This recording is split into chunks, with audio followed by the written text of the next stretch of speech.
Hey everybody, what's up? Welcome back to the start of another stream. It is Thanksgiving week, and many of you are hopefully resting and relaxing already, kicking your feet up, or maybe you're gearing up for a little vacation, or maybe you are gonna be the one making the turkey. I don't know. Or maybe you're just gonna eat a frozen dinner and Thursday's just another day. I don't know. But either way, I hope you're having a nice week. Got a couple streams to get in before the weekend where we have a different kind of Thanksgiving to celebrate. Because this is the week of the Hot Potato charity event for RimWorld. So I got to get ready for Saturday, because that's when I'm going to be streaming. It's only going to be a 5-hour stream on Saturday. And it's not one that you want to miss. So the Hot Potato's already well underway. And if you want to follow along with that, then all you got to do is hit the RimWorld directory on Twitch.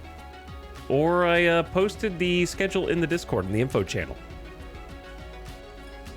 so you can keep up. So if you need a reminder of when our stream is for the Hot Potato, you can check that !Discord in the info channel.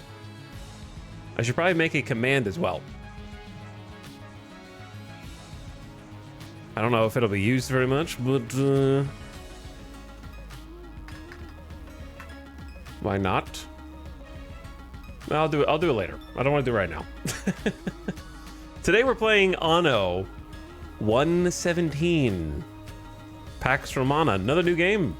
It's about time we got another new game. We kind of had Europa Universalis 5 for like 2 weeks, and then back to a very brief stint. I feel like every return to Hearts of Fire becomes a briefer stint than the one before, unfortunately, which indicates to me that it is past its prime, shall we say. I think it's finally time to just say Hearts of Iron's past its prime.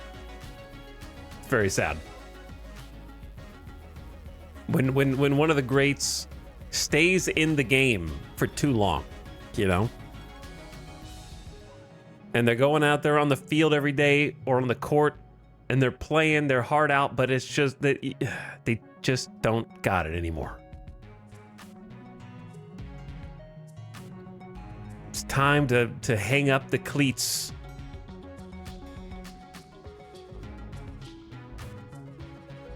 So anyway, yeah, if you missed the Hearts of Iron stream, there were game-breaking bugs that forced our campaign to an end. So chalk it up on the list. Yet another busted Paradox release. What can you do except wring your hands?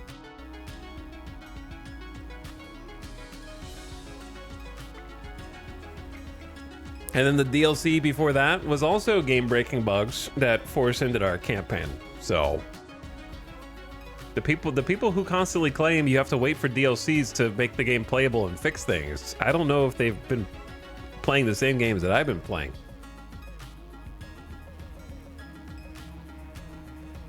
Because in Hearts of Iron's case, I think it's actually getting more unplayable with every DLC. It's going the opposite direction. So I hope it's something that they'll fix eventually, but it's, 5 days after release, and I don't see a single patch addressing the fact that the Navy doesn't work. So, never mind, I guess. I was in shock a little bit.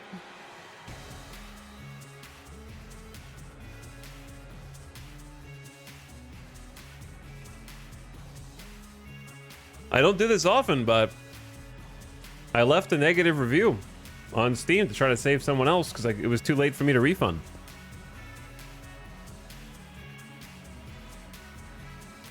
Big thumbs down.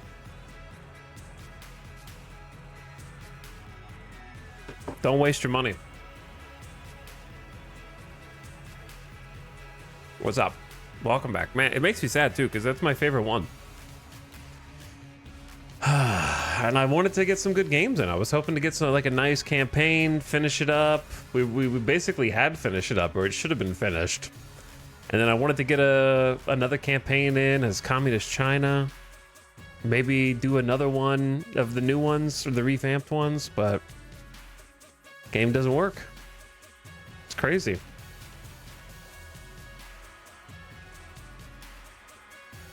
Time to put another penny in the Hearts of Iron DLC for non-Euro nations as game-breaking bugs jar? Maybe. But the thing is, I think the main team made this one. This wasn't one of the ones that they outsourced to another company. This was like a mainline Hearts of Iron DLC. So, I don't know.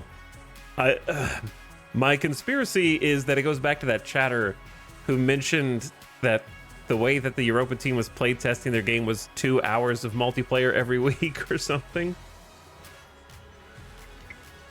So that's my theory for every Paradox grand strategy game. Like, I wonder if Hearts of Iron team playtested their game by just playing multiplayer, that would explain why they don't know that the Navy's not working.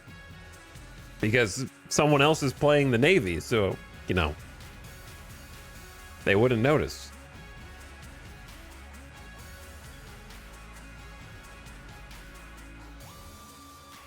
Hello, Kira B. Thank you for 57 months. Appreciate the sub. Welcome back. Thanks for supporting the stream. And also, Kelly McChess arriving on the scene. Hi, Kelly McChess. MiG War, 4 months to go. Almost nice. Howdy, Y2B Shears. Thanks for dropping the prime, dude. Big appreciate that. Trolls also sneaking in here. Thank you, Trolls. MiG War, Kelly McChess, Caribbean, and Smirksmark. Bezos Bucks delivered. Thanks for dropping them here for the next 30 days. Much appreciated. Chad, I am not going to lie to you. I am sleepy. I could go to bed right now. I don't know why. I have no excuse. I was having terrible allergies the last couple days. And just pounding headaches from congestion. And I slept for like 8 to 9 hours last night. So I have no excuse, but I am tired. I could just go right back to bed, man. Probably get another 6 to 8 hours, no problem.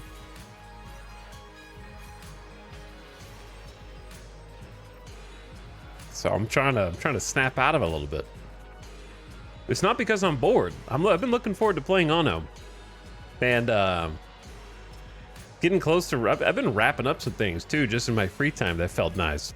Getting close to finishing my off-stream playthrough of Final Fantasy X that I've been doing for the last couple months. Kind of off and on. Getting close to the end of the story.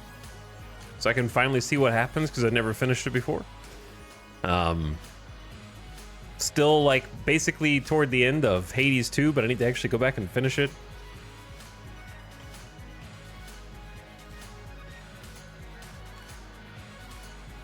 Hello, Snide Kerfuffle as well, jamming out. Man, I miss Gungeon. I know they're making Enter the Gungeon 2, but I have my doubts as to whether that's going to be good. Just because the visuals give me pause. I need to see more of the game. It feels like it's super duper duper early and they just needed to have something to show. That would be my guess. But what the hell's Dodge Roll been doing as a developer for, like... God, when did Gungeon come out? 2016. What have they been doing for like a decade? Maybe, I mean, I know they made that arcade game, and I guess that was just a passion project, because I can't imagine that they made much money profit-wise off of it. But, like, Enter the Gungeon was a wildly successful Steam game. It has almost 40,000 reviews, which, to put that into perspective, how many reviews could, like, 38,000 reviews be? That's like half as many. Think about how popular Arc Raiders is right now. And Arc Raiders has 84,000 reviews. So Enter the Gungeon has almost half the reviews of Arc Raiders. So it was a very successful game. And that was in 2016, when there were fewer people playing PC games. Obviously, it released to Nintendo Switch. I bought it on Switch as well, and maybe came out on other platforms too. They are making Enter the Gungeon 2. Wow, that's crazy, Donnie Dorito. I wish I would have mentioned that 60 seconds ago, and we just talked about it. Are you sure?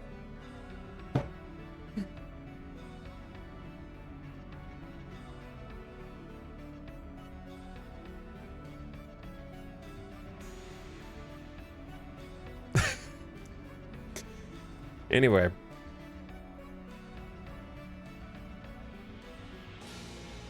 Hades 2 didn't hit like Hades 1 did? Well, I mean, that kind of goes without saying, just because you've already played Hades 1 and 2 as a sequel, so it's never going to hit in the way of, I don't know what this game is or what to expect, and I've never played it before or seen anything about it. Yeah, of course. But in many respects, it's a better game. The combat and the gameplay is just better than Hades 1. I think that the story is worse. And I think that the setting is worse, but not by much. The gameplay, I think, is better in 2.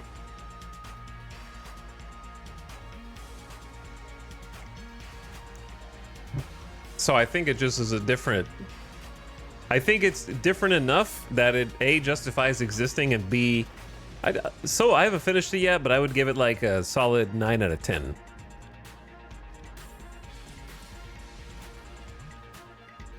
I would give it a solid 9. I think that some of the characters are more interesting, some of the characters are less interesting.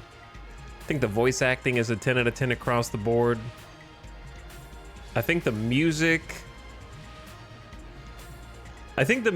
is better if you aren't baited by the Hades 1 has a bunch of bait songs in it.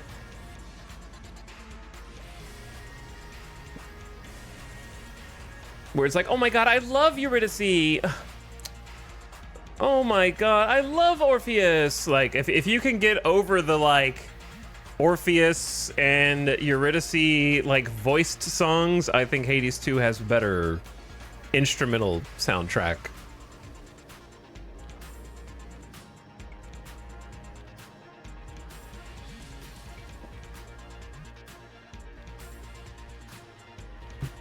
I feel like there were more broken builds in Hades 1. Nah. I got a few broken builds in Hades 2 that are pretty reproducible. That you can... There's more broken builds in 2 than 1. You just don't know what they are.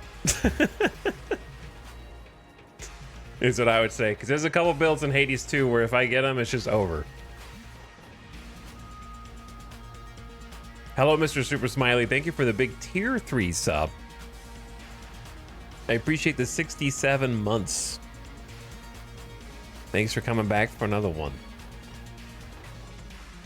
But anyway, Hades 2 clears pretty much every other game that's come out this year. I haven't played Expedition 33, so...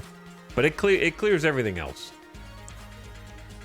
We're not even gonna start, like, if I see Kingdom Come Deliverance 2 in anybody's Game of the Year list, then it's rigged. Like, if Kingdom Come wins anybody's Game of the Year, rigged. No shot. Who are the Game Awards? Let me see. The nominees for...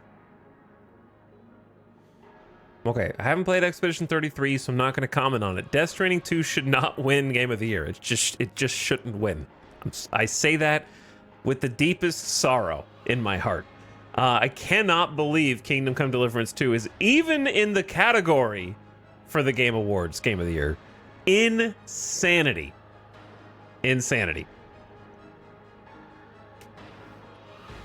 Definitely one of the most convincing games that we are in a group hallucination. That's even being mentioned in the same breath as Hades 2, Donkey Kong Bonanza, Expedition 33, and Silk Song. I didn't play Silk Song, but here's the thing about Silk Song. Doesn't everybody think Silk Song like sucks? Everybody was like, oh man, when's Silk Song coming out? That's my most anticipated game. And then everybody that I know personally in my own life, anecdotally, that was excited about it, started playing it and then quit because it was just stupidly difficult. Like everyone was so, and they're like, no, it's probably good, I'm just bad. And like everyone's collectively coping that it's not overtuned bullshit.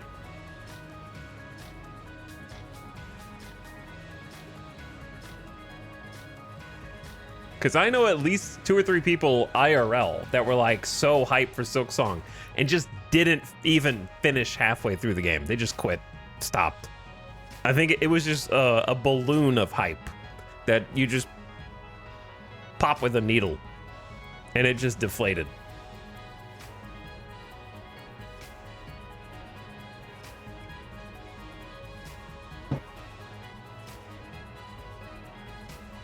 Hype for hot potatoes so soon? I know, it's coming up so soon. What's up, Flying Lava Beans? It's already here, just not for us. Not yet.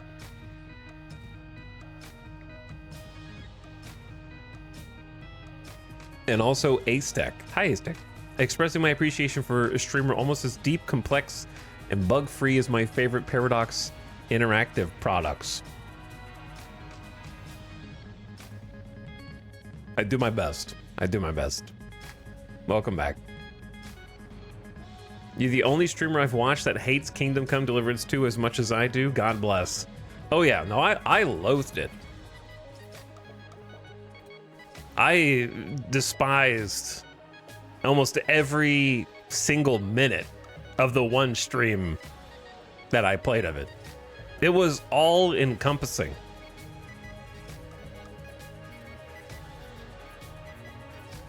Amen. There's dozens of us. The brief windows of joy that I could feel were when they didn't make me play the game or listen to them and I could just stop and look at the screensaver art of the vistas in the background. You were gaslighting, right? No. No. Worst game I played this year.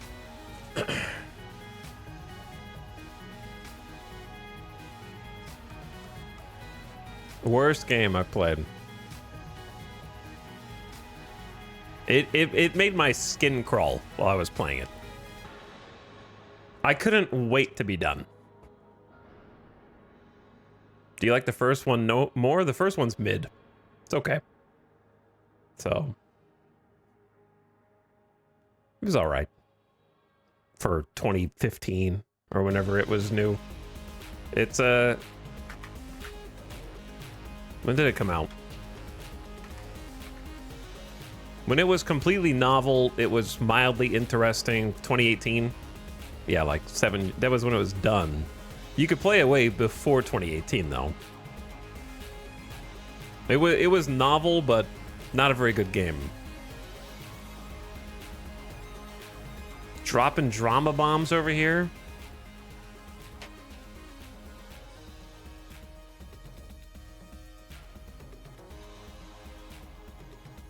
So I don't really like either of them. I think the problem is people are so desperate for an actual medieval game, and that's the only one that tries to lean all the way into it that exists, period. That isn't like chivalry or like a Mordhau type of combat versus other people game. And so because it's the only one that exists, the people who desperately want that genre to exist just have nothing else. So you just cling to it.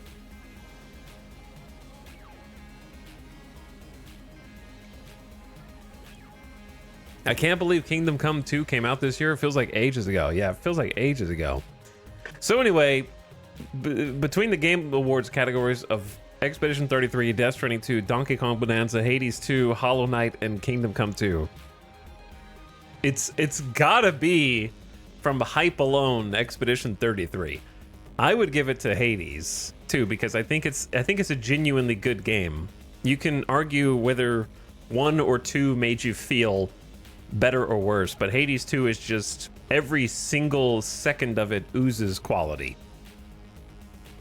The way that the entire presentation unravels.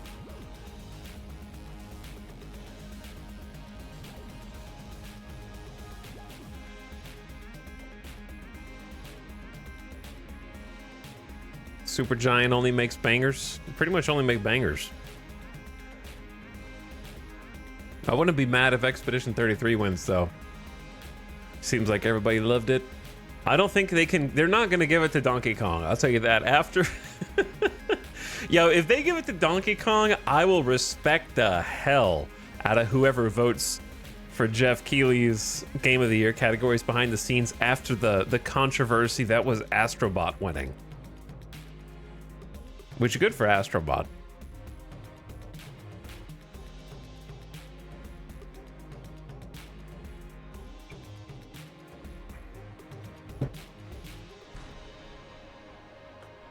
I hope they double down, yeah. Like, I don't even know if I would want Donkey Kong to win, because I bought Donkey Kong, but I haven't really played it yet. That's next on the list. I would laugh my ass off if they just gave it to Donkey Kong.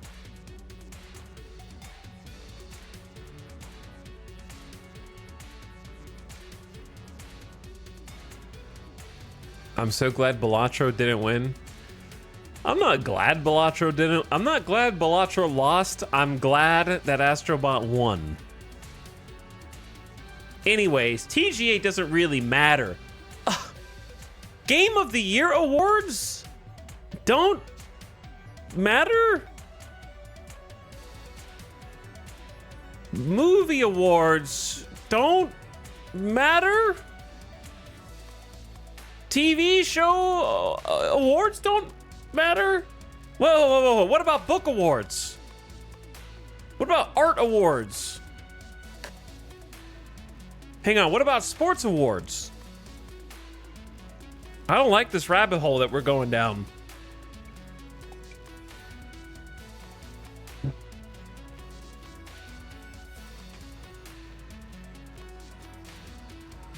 What about the streamer awards? Surely those matter.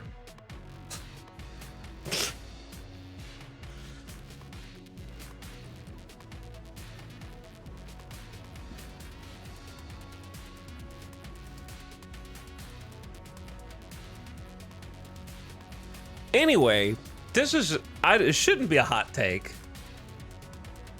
But the Game Awards absolutely do matter to whoever wins them. Therefore, they do matter. Because anyone who wins is going to fly their ass out to LA or wherever they are. And they are going to be riding that high for the rest of their lives. The awards for the people who watch is just so that everybody can stroke their own ego about which is their favorite game and which one wasn't their favorite game. But any of the devs who actually win, that's going to be a lifetime achievement for them.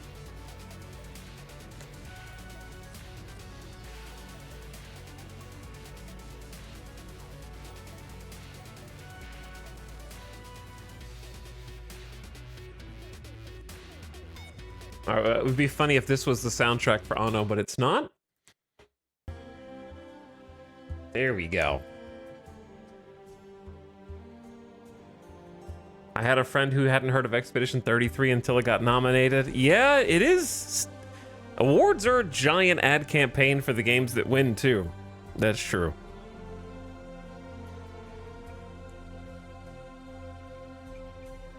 I don't think that Arc Raiders should be Game of the Year, but I'm genuinely surprised that it's not, like, nominated. Just because I don't think it should win, but I'm shocked that it's not in the even discussion.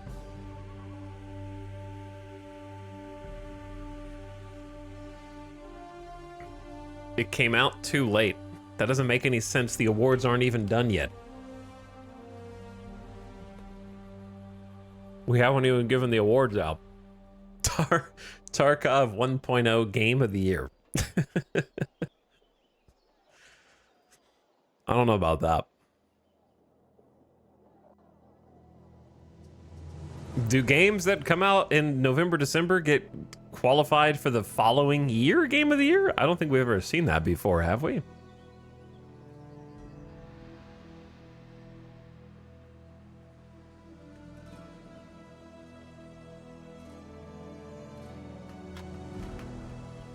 Chat, it didn't come out too late. It's nominated for Best Multiplayer, you dinguses. Like, it's in one of the categories. Arc Raiders, Battlefield 6, Elden Ring, Night Rain, Peak, and Split Fiction are in there for Multiplayer Game Award. Well, it looks like I lied. Chat wrong again?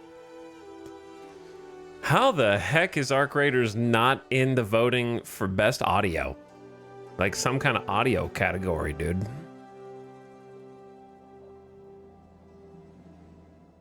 It's Battlefield 6, Clair Obscur, Death Stranding, Ghost of Yotei, and Silent Hill F. Only 5 games? Can't fit a 6th one in there?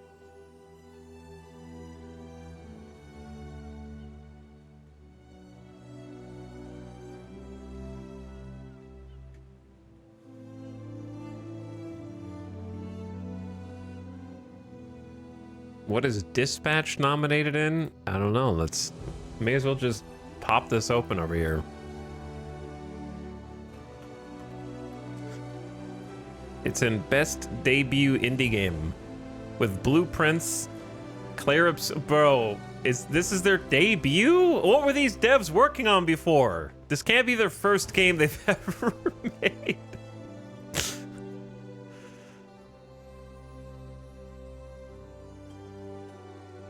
I know it's not. They were ex-Ubisoft devs. I mean, chat, listen, two things. Number one, indie doesn't mean shitty budget. That's not what it means. It just means independent with no publisher, number one. Number two, there should be more than 4 games on this list.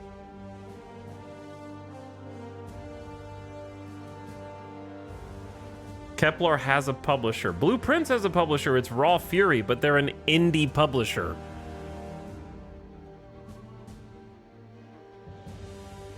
Raw Fury is the publisher of Blueprints.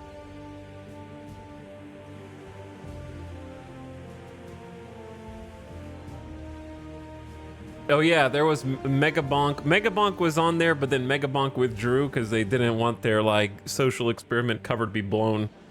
Because they're actually like a famous YouTuber or something like that. Who's made a game before.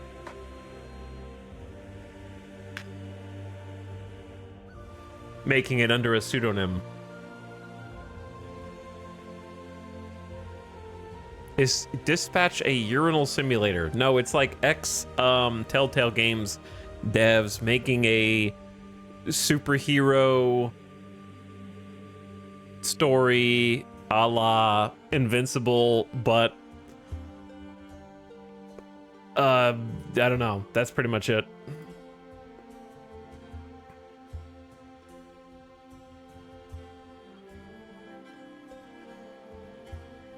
Invincible, but it has Jesse Pinkman. Here's the thing, isn't he a voice actor in Invincible? So is there really a but?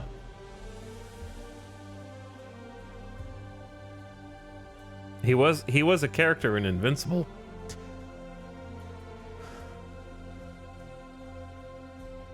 Chat never knows what they're talking about. Best game direction. I didn't play Ghost of Yotei.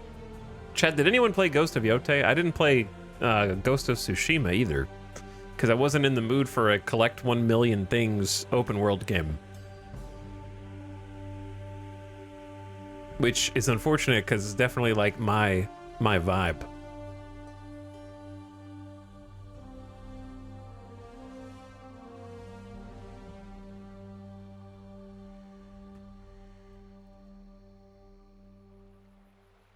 Okay, you know what? Should we just vote? All right, I'm just gonna vote. I'm voting Hades 2 Game of the Year. Okay, boom. Next category. Not even a question. Best game direction. I can only vote on what I played. I did technically play Split Fiction, but didn't finish it. It was decent, but it was a little too stretched. It was a little too stretched, to be honest. Best game direction is tough, because even though I think Hades 2 is Game of the Year, Game direction is such a difficult thing to judge. I haven't played Clair Obscur, so I can't vote for it. It's either Death Stranding or Hades 2 for direction, but I'm trying to figure out in my mind, how are those two things different?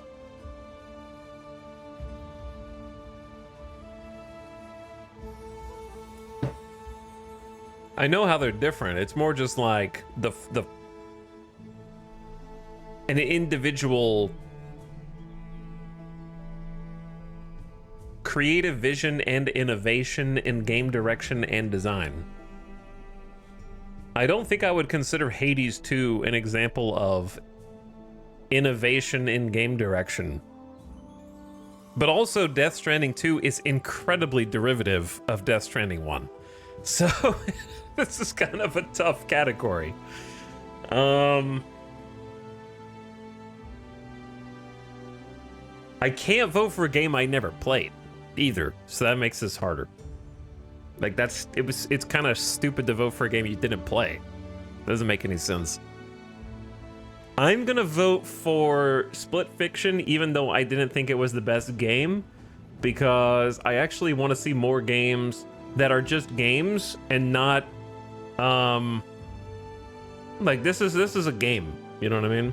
This is a Hades 2, this is a Tsushima 2, this is a Death Stranding 2, and this is a Final Fantasy 2. So like give me a game that's its own thing.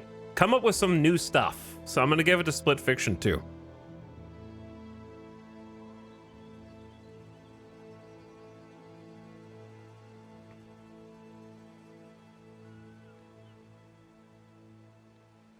What is this? Best narrative. Definitely not Death Stranding 2. Definitely not. Shit, I gotta vote for something I haven't played. Okay, this one's getting Clair Obscur by extension of the fact that the narrative was the worst part of this game, and we don't talk about this. Going to Clair Obscur. I said I can't vote for a game I haven't played. Voting for E33 right there. Okay, best art direction. That's a toughie. Hades 2. Best score and music. I mean, that's Death Stranding 2. Yeah, it's Death Stranding 2 right there. Best audio design. I do not remember the audio from Death Stranding 2 other than the music, which was great.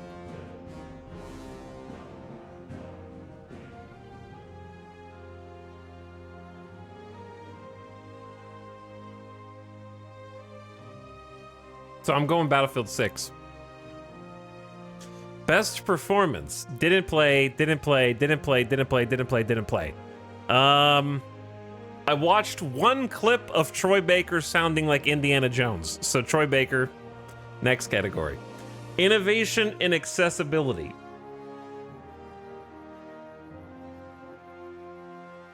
Assassin's Creed Shadows. Adamfall, Doom. Dude, I don't know, man. I didn't play. Pushing the medium forward by adding features, tech, or content to help games be played and enjoyed by a wider audience. Where's the skip button? Is there a skip button? I can just go next. I'm just going next on this one. I don't know. I don't have enough information. Games for impact. For a thought-provoking game with a pro-social meaning or message. I also haven't played any of these games, so I can't just arbitrarily award one person over the other people. I don't know. I'm sorry. I'm not as cultured on playing different games as I once thought. Fortnite. What the hell is this? Best ongoing?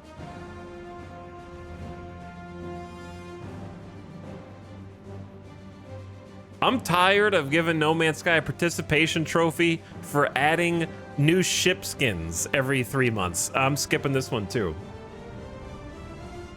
Best community support. Baldur's Gate 3.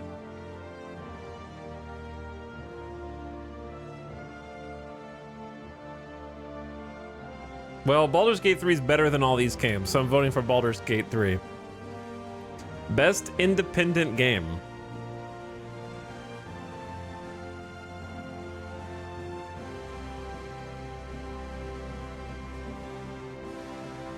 Definitely not Ball Pit.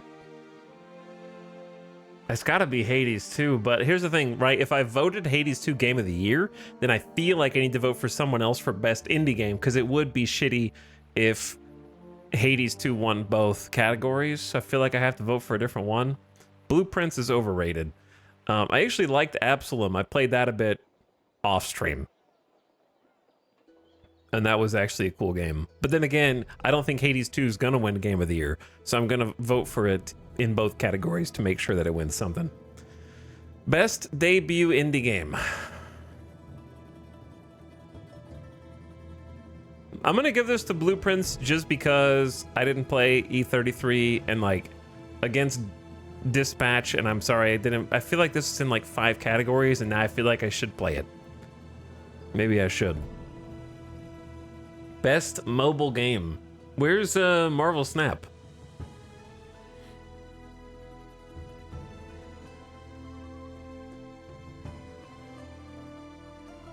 Here's the, you know what the fun thing about this is? None of this matters. Did you know that none of these votes matter? Your vote doesn't matter.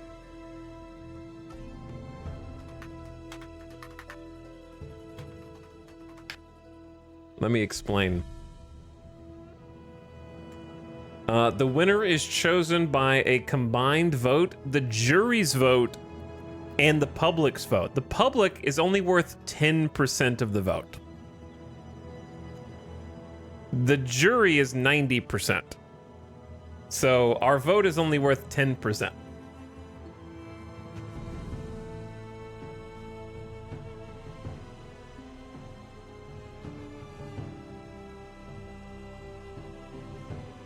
So it doesn't matter. Yeah, it doesn't matter, but it's fun to do anyways. We're like, yeah, we're like extra credit points. Exactly. I'm gonna give it to not Destiny. I don't know. I like Sonic. He's cool. Best VR AR. I don't know.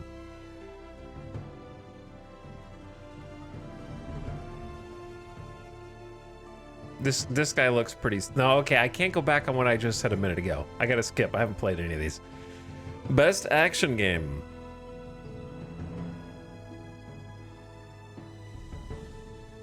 I mean, I'm not giving it to BF6 until they fix their user interface, man. I can't even figure out how to like get into a multiplayer game from the main menu. Hades 2. What was that vote for? Best action adventure. Dude, I'm just... Look, okay, Death Stranding 2 clears these. If those are the only competitions. Best RPG. The action is good in Death Stranding 2. I did like the gameplay, the combat. Actually. Best RPG. Oof. Yeah, I actually did play Monster Hunter Wilds. I'm going Monster Hunter Wilds. Best fighting. Didn't play a single one of these. Here's the thing though, Mortal Kombat Legacy Collection was like $50 for a collection of the old Mortal Kombat games, man. Why is this $50 when I can get the old Teenage Mutant Ninja Turtles for like $20? The price is crazy. I didn't play the other ones. Next. It was buggy as hell too, was it? Best family game.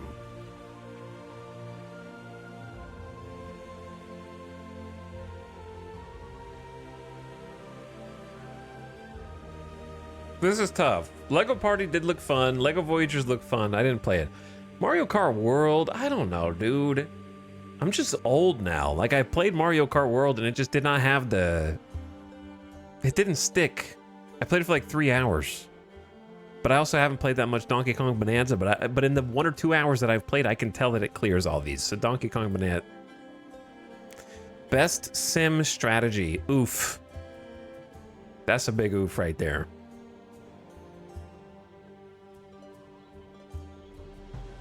I feel bad. I gotta skip this category.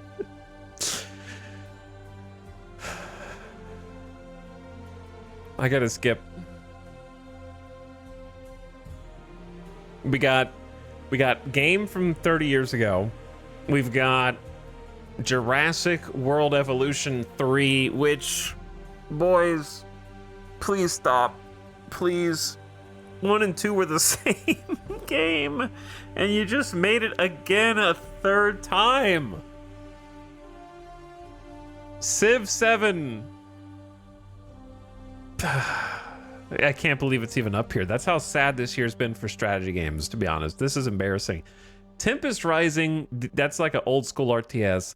The Altars, you guys like, but I would never play because the writing would the writing would be better if it were made by AI. So like when I'm looking at games like The Altars, when I'm reading Paradox events, I'm starting to become an AI supporter. It's corrupting me because I'm like, maybe M-dashers would improve this. But everybody loves The Altars, so I think I'm the crazy one. And then 2 Point Museum. Look, 2 Point Team, you're great. You will never hear this. You're really great.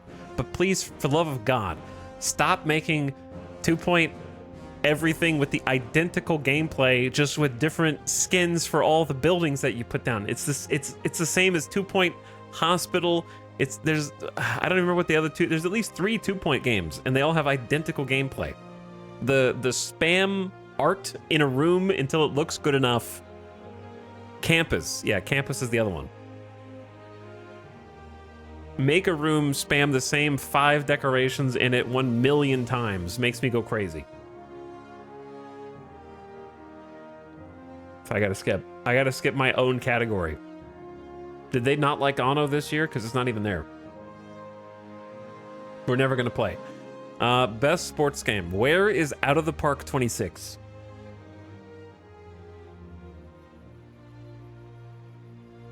Where's Out of the Park 26?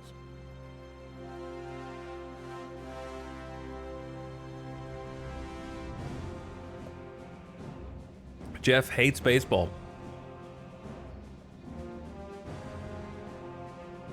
I didn't play it, but I'm gonna give it to Rematch because I just want more games that try to make something like that instead of EA Sports whatever, F1 whatever, Mario Kart 18, Sonic, just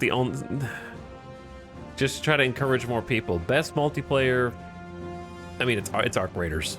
It's Arc Raiders. Best adaptation. Oh no. Oh no! Minecraft movie? The Devil May Cry.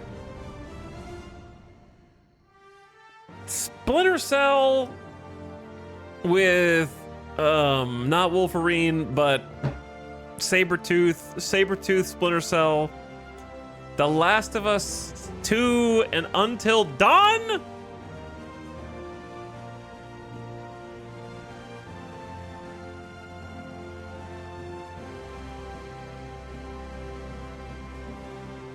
Was there not like a better video game adaptation this year?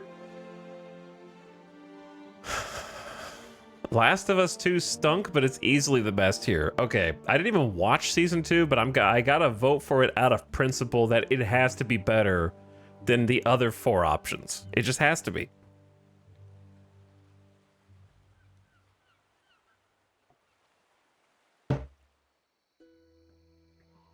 It's not? Does it though? It is.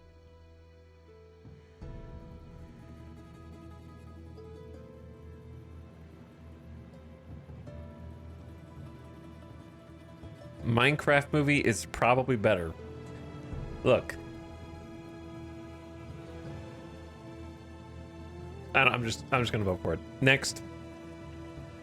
Most anticipated game, bro. I feel so bad for 007, Wolverine, and Resident Evil Requiem in here. There's no shot. And it's not because you guys suck, though you might, I don't know. It's gotta be GTA 6, but for me it's Witcher 4. Hands down. Content creator of the year. I would listen, these guys don't watch me and I don't watch them. So next, best esports game. Counter-Strike 2, Dota 2, League of Legends. Where's my GOAT Summit? Oh, I didn't mean to exit voting. Shit. How'd I go back? Oh, there we go.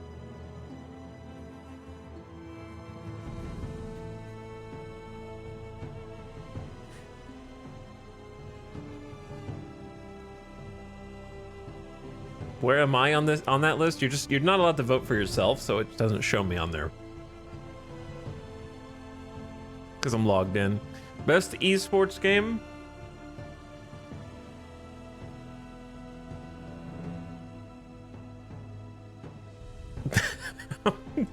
I'm just gonna vote for Counter-Strike 2 because of nostalgia for the old Counter-Strikes. Best esports athlete, I pass. Best esports team, I also pass. Player's voice, 3 rounds, 3 chances to vote. What? Opens December 1st. Okay. Did my votes, are they good even if I only did 20 out of 29? Like I skipped like 9? Okay. Anyway, there you go. There's my thoughts.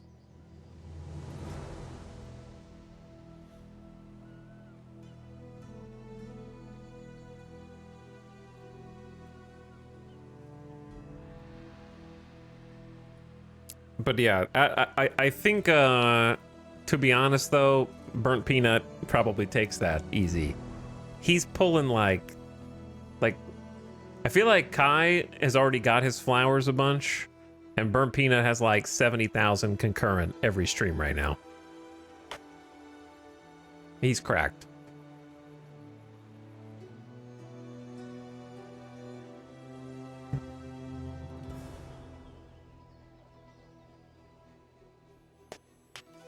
Who is that? It's the Burnt Peanut. We just said it. Do I need to say it again? Who is that? Burnt Peanut. Okay, next question. Who is that? Burnt, it's the same answer. Burnt Peanut. Same answer. Every time. Please explain. All right, let's go. Let's get in there.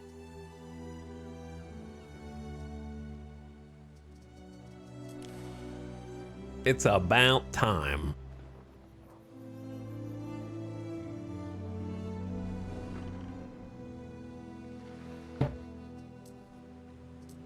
I'm not doing the story campaign.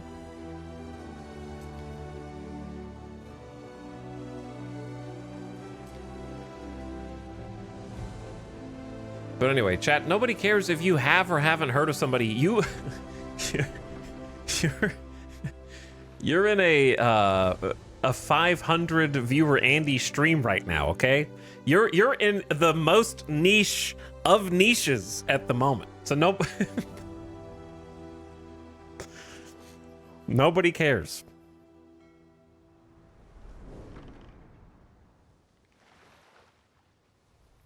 Story drops you out into endless anyway. Yeah, I heard everybody say that the campaign is not finished and the third act doesn't exist.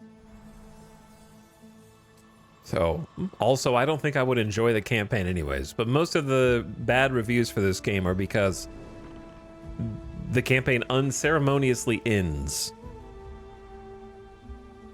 And they're like, it was just starting to get good and now it's over and it's gone. And they can't figure out why it just stops. So we're just gonna go straight to endless mode. Am I a person? Who is this? Lepidus Lepra. We are gonna change from like a spellcast name to something else. Visit your Hall of Fame to unlock. No. Who are these people? Okay. So, angry Guy Fieri. I think I'll go with him, I suppose.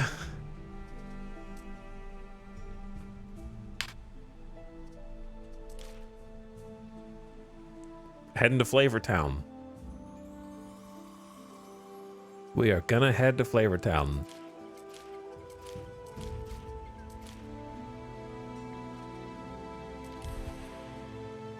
No, I gotta stop clicking on the Hall of Fame things.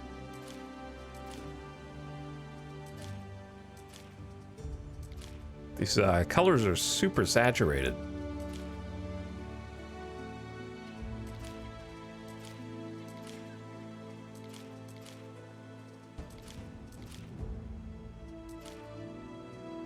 I want the seashell and teal. Or delphine, excuse me. Alright, now I need a name. Gaius.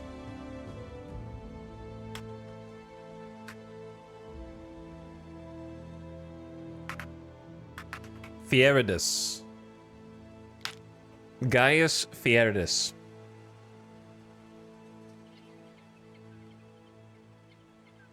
Wow, he looks just like you. Thank you. That's an incredible mustache. Difficulty, there's a 2-star, a 3-star, and a 4-star, but not a 1 or a 5-star, which is interesting. Construction cost refund none. That's cruel. That's very cruel. Fertilities and loads. Sparse. Incidents hard. I gotta go for veteran, I guess, but I don't like the construction cost refund none. I suppose you can edit it, but I feel like I just have to take it the way that it says. What is Emperor?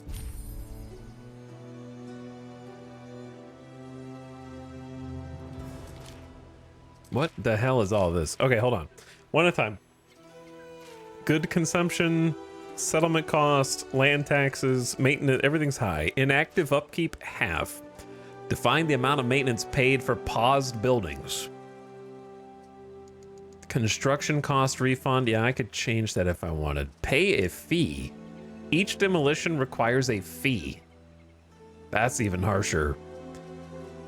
Building relocation, pay a fee based on the distance moved, so you can move buildings. Incidents appear more often. Incident protection is off. They can always occur.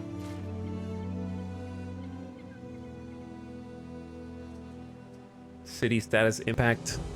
Research speed. Trader restock. Contract renewal. Bailouts. Never. Bankruptcy immediately ends the game. Oh, okay. So that's kind of good to know ahead of time, I suppose. Allow resettling. Human players are defeated when they lose their last island, okay? Starting island deactivated. Governors start with pre-selected islands settled. Versus they start with a fleet at sea and must choose an island themselves. Okay, that sounds cool. Starting goods, little. Starting capital, little. Workforce, little. The map is covered, okay? Ooh, map layout. Archipelago, atoll, rift, corners, or island chain. Or random. Traditional layout with centrally located large islands. Islands are distributed around the edge of the province. The province is split into 2 hemispheres. Symmetrical layout with groups of islands in every corner. A chain of islands through the center of the province. Is random gonna do like a combination of these, or is it just gonna choose one of these?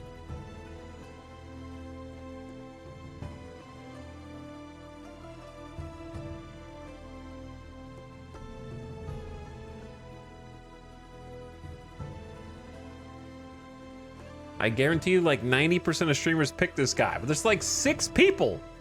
There's not a lot of options, you know what I mean? There's only like 6 or 7 governors. And I always pick the old man guy. Should we do random? I think the only one I don't want is corners, which you know that's what it's gonna roll. I don't want corners. Island chain sounds questionable, but we might go random. Island size. Define the average size of islands and therefore available building space.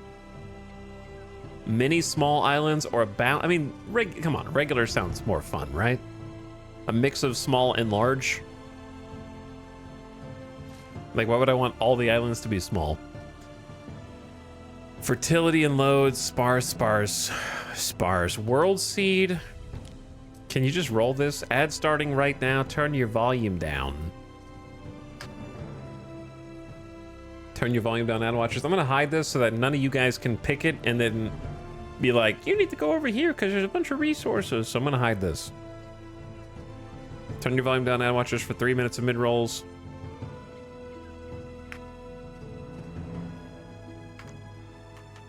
Oh, it can't be letters? It has to be numbers.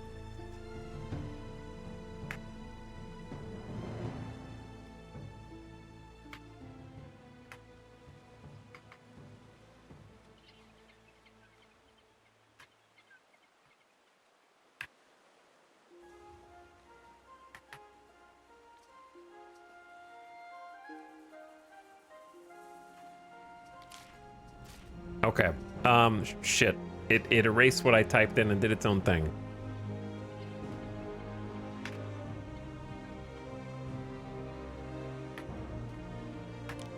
There we go.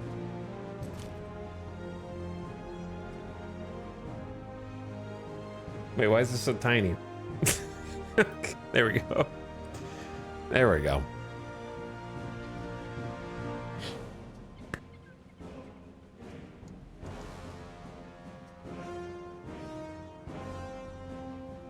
Reverse engineering the seed.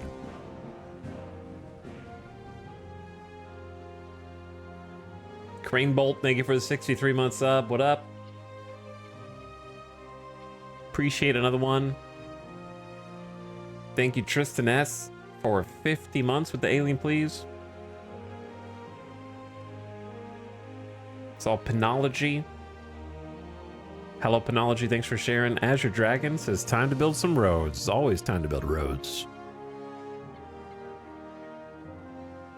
War of the Worlds gifting a sub to the Brain Fist. Thanks for the gifting. But yeah, I just don't really like have time to watch that many other streamers. Pretty much when I'm watching like streams in my free time, I am spending most of my time probably watching Summit, to be honest. He's been a bad influence on me. The reason why I started playing Star Citizen, for example, bad influence. The reason why I started playing Foxhole, bad influence.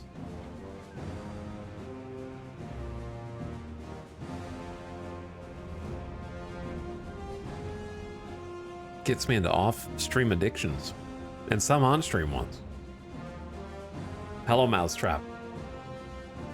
Thanks for over 3 years. Anno 37. I feel like their thing of picking a year each time is tough because I'm going to be honest with you. If you ask me what is the name of this game, I don't remember the number. All I know is that it's Anno something Pax Romanum. Picking like a random number. It's the Roman one.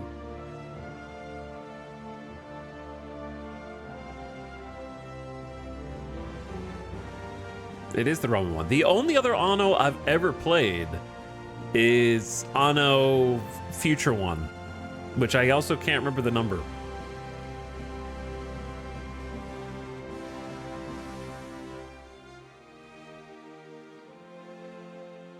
Anno, same, I just call it the Future One. 2070. Yeah, that one sucked. That one was not good. Welcome back from the ad. And that's why I didn't play any more Annos. There are two? There's two future Annos? Didn't you do 1800? I don't think so, did I? You tell me, I don't know. Battle-hardened leader of a gang of slavers who will not bend the knee to the emperor. They are either active or not. Okay, he's active. His war fleet, hard. We're gonna get rolled, by the way. His patrols, far-reaching. His raids, hard. Dude, I'm gonna get rolled. War threats are medium. Moderately threatens governors with war. Charismatic leader of Celts.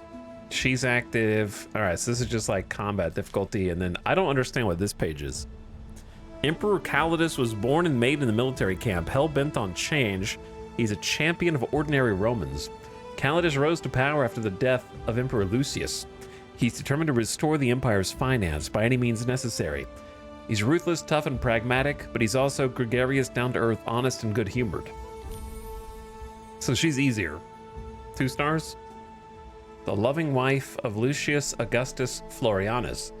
She is also a savvy political operator, connected by birth to Latium's most famous son. Calm, charming, and pleasant. All right, so pick this guy, I guess. Lock it in. I think I locked it all in, hopefully. Custom.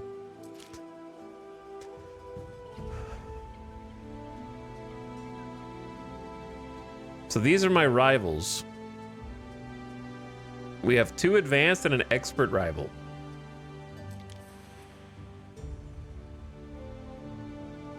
Sure.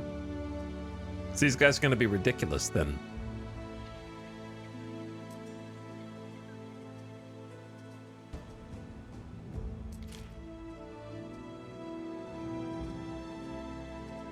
Me, Gaius Fieridas, their governors, my difficulty, go to province selection. Okay. Select starting province.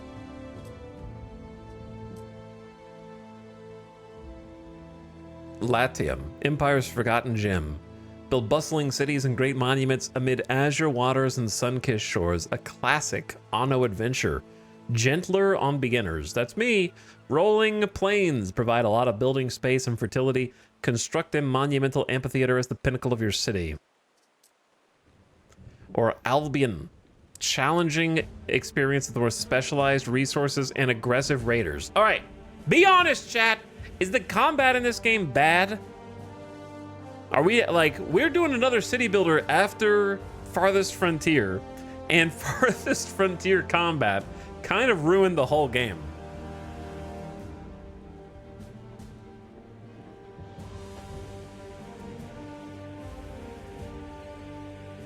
So what are they gonna do?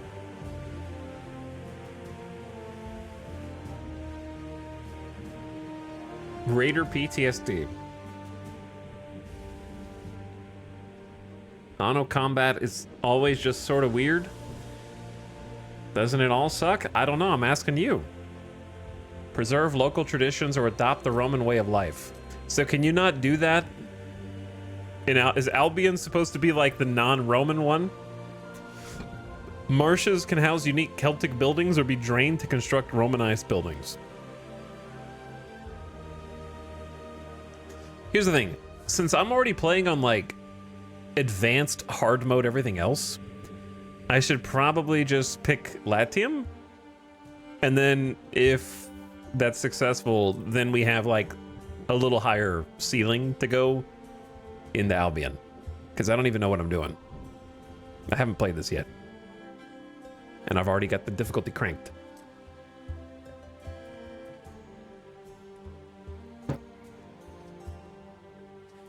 So I'm gonna start. I don't know, but it is tempting just to go straight in to this. Are the maps, are the islands randomly generated, or is it like each map type is preset islands?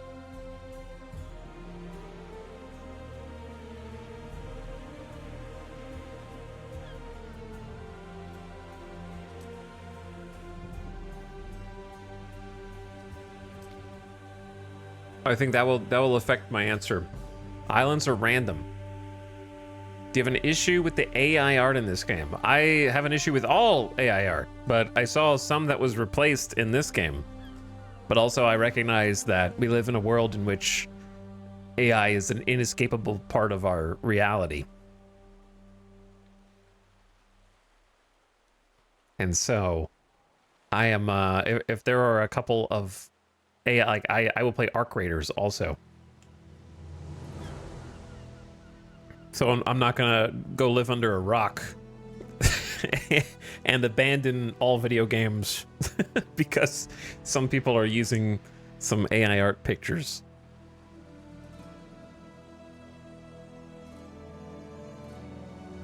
Islands are random with pretty heavily weighted resource distribution.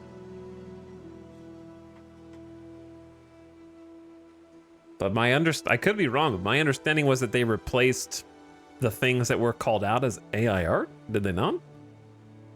Let me see.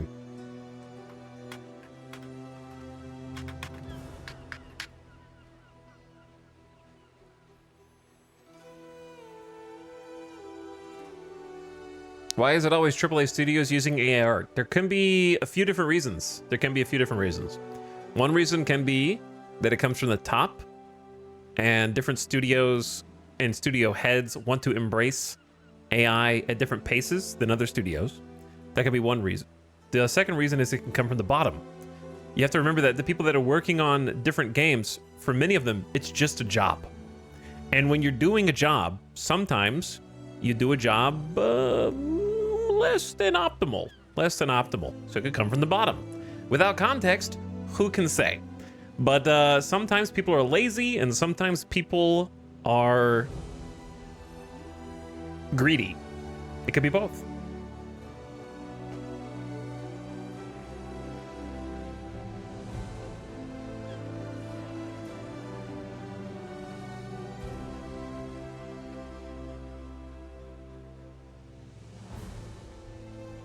But yeah, it says Ubisoft touches up AI art quote placeholder. I don't know. Anyway, here we are.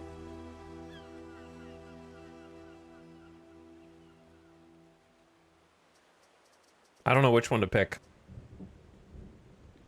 I think it would be kind of fun to start in the swamp. And then find the land of plenty from outside of it. So I'm gonna pick that. Set sail. I'm out.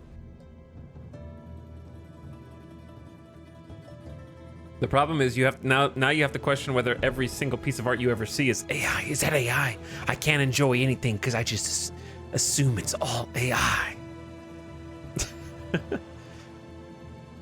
To be honest, it's just kind of there, whether it is or isn't right now.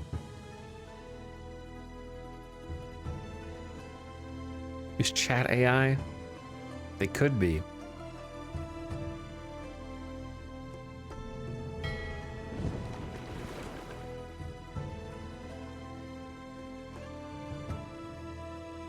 Oh, there's a button.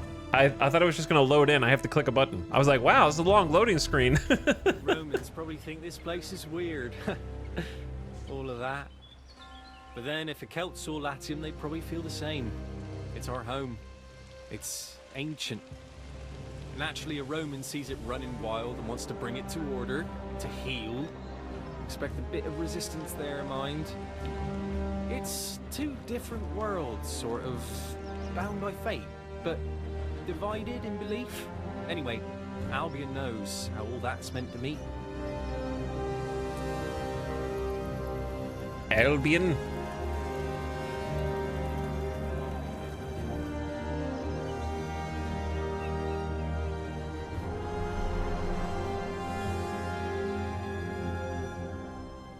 That's definitely not my home. We're gonna be starting on an empty boat.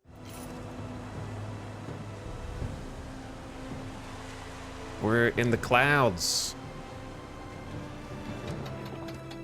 Okay, let me do a little bit of this. Maybe we go up here? I don't know. We'll see. I'm sure I'm gonna be blocking something either way. 10,000 bucks. I gotta look at it. I skipped the campaign, so we're gonna be looking at some things. Total population, that's me.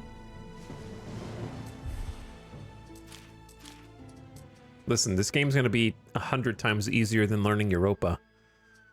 Quest, we're not having quest right now. Notifications, trade routes, the diplomacy.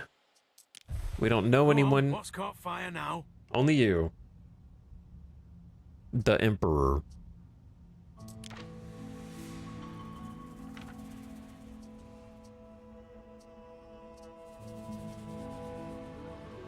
See the province in a different light. Let's build. Hey, let's start building some roads out here. Because, you know, we're not going to be able to really, like, build any buildings out here floating on the water without roads connecting between them. So let's get some roads started.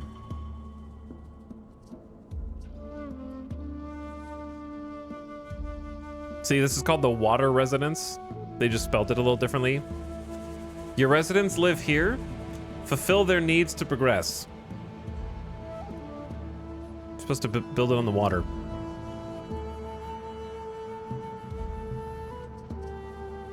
Demolish, relocate, upgrade, copy, and the cosmetic tool to customize the look of buildings or ships. I think that's the most important thing we can do. What could you possibly require? What could you possibly require? I don't have any skins. I gotta open up the shop. They have a real money transaction shop in this game yet?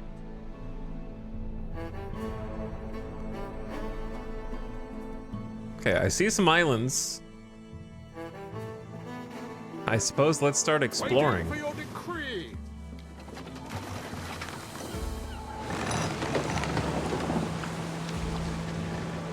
Is there a way to lock the camera on this dude? Our scouts have sighted new land. Ship oars. Oars must be operated by a dedicated crew of oarsmen, but increase maneuverability and reduce reliance on the wind. It has a maintenance upkeep, because this is my flagship, right? Ship archers. Low range, but a high rate of fire. Excellent for ship combat. Ship Scorpion excels at medium range combat, a versatile weapon used for both naval and land. Stance. Disciplined. Never abandon your commands and hold your ground. Okay, captain. I don't have a captain. We got 20 timber and 15 weapons. End current action. Send ship to an island. Create a trade route. More commands. Escort, patrol, destroy. Interesting. Very interesting. Are there sharks out here?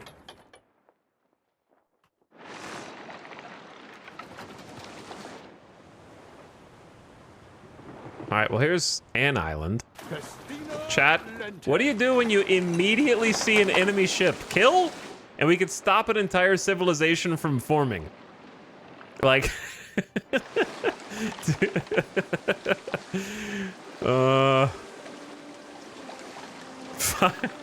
Fire at will. What if I get killed? Hold on. We need to make a save. We need to make a beginning of game save. Because I'm not going through the entire setup process the second time. Neptune's finest. Ready.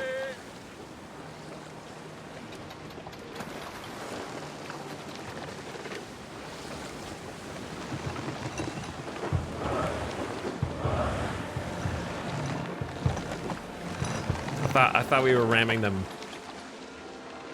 I assumed I was ramming them. We have the little ram on the front, don't we? I don't actually know how to. I don't think we can attack them. That would be cheating.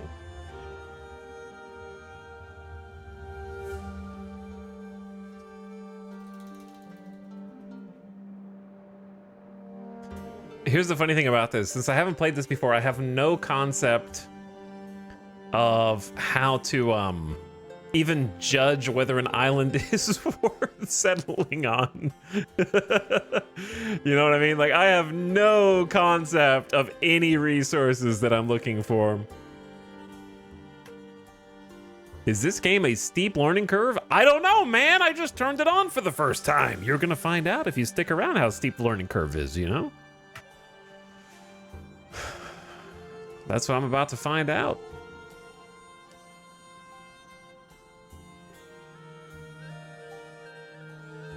Can we turn all the volume down except for the music? Because music sounds quite good, actually.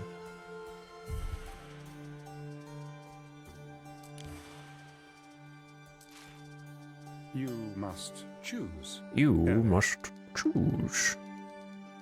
Let's go like here.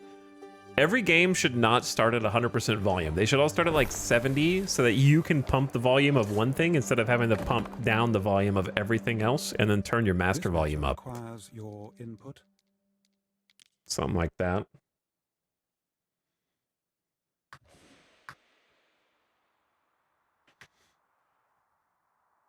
Okay. We definitely don't want to settle on the very first island we even come across, right? So let's just go look at some other ones. Wait, am I following them? Waiting. Like, if they want to settle here, that's fine. We're going to go out that way.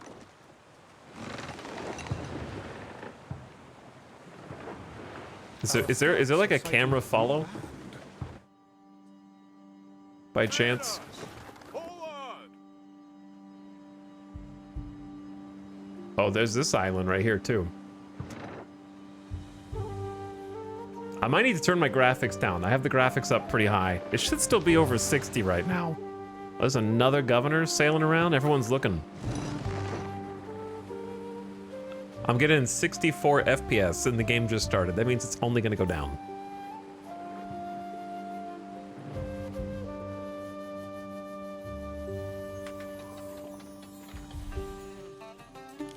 I'm not going to worry about it right now. I'm just going to turn the max frame rate. I was a little optimistic at 120 max frame rate. A little optimistic.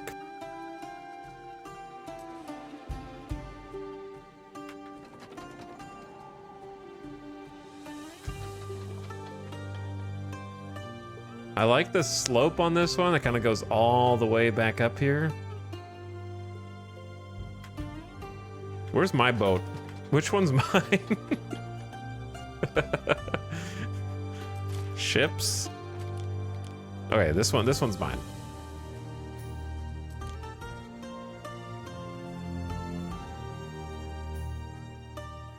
Let's go this way.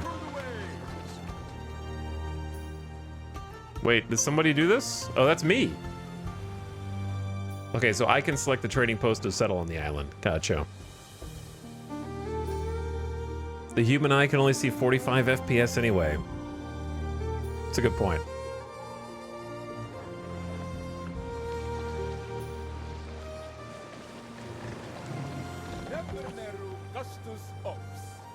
Viceroy, Gandhis, Dashta, chief among the imperishable stars. Okay, I might need to turn the voices up So because strange. I cannot hear them. Just as the This goldfish matter implied. requires your input. Zaranitu, ritually pure interpreter of omens. There is an option that allows you to zoom out farther. What if I told you I already have that selected? Because you Neptune's finest. don't know anything. Ready.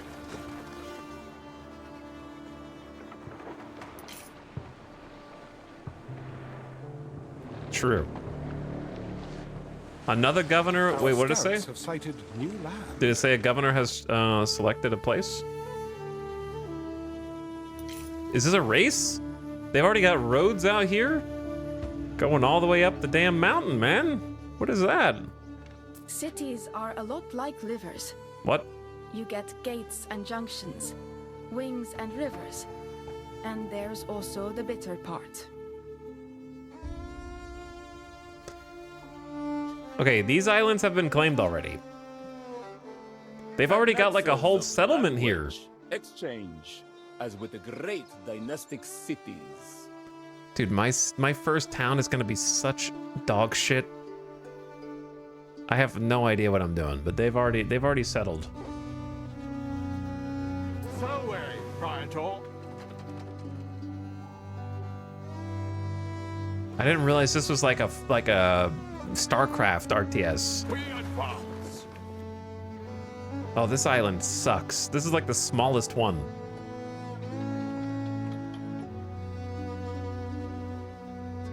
This one's tiny. Huge marsh. Little bit of grass.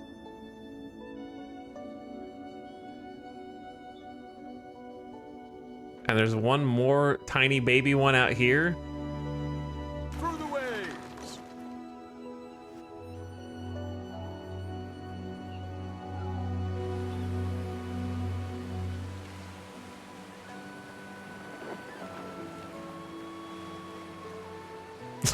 Skirt.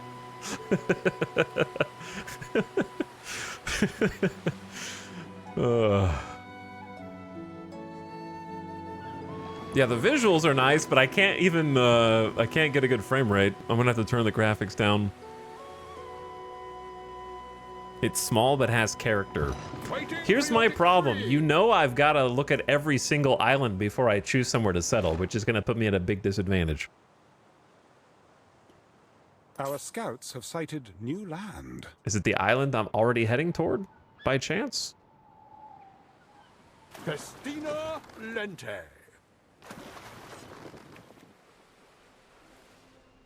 This one is less swampy, cool-ass waterfall at the very top. It's so tiny though, dude. It's so small. It's even smaller than the last one.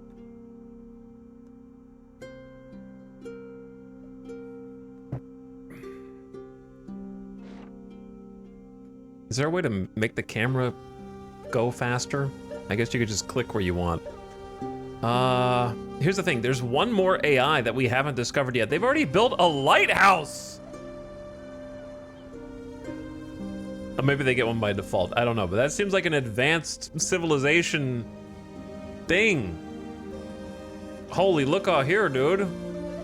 Look at this island over here. This is the biggest patch of land. Oh, that's the edge of the map. Oh, never mind. Okay. We just live in an eternal cloud. We live in like an ominous, spooky super cloud.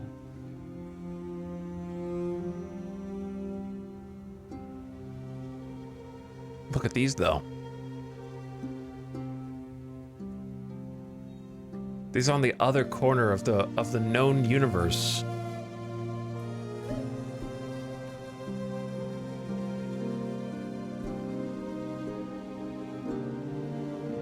That one looks pretty sick though at the top, right?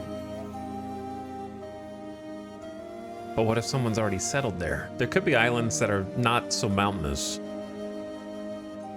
So now I have to choose. Do I want to just like settle this and be sad, or waste a bunch of time going to the other end of the known world to go to one of the other possibly better, possibly worse mountains?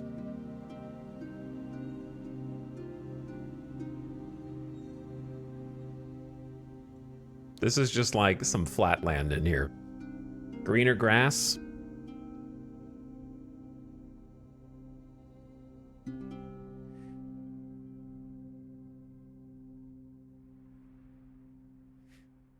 What if other islands are worse?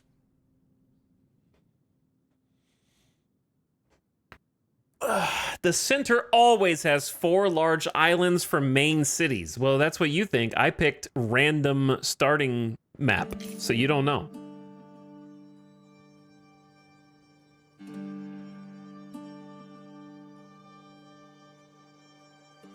I picked random island allocation.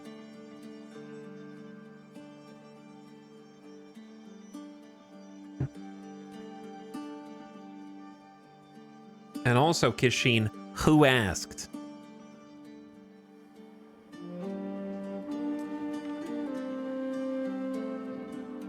All right, where's the other cooler islands?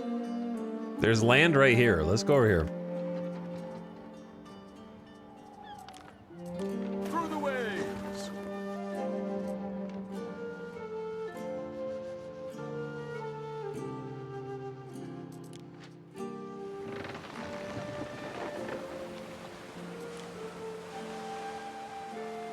Off we go.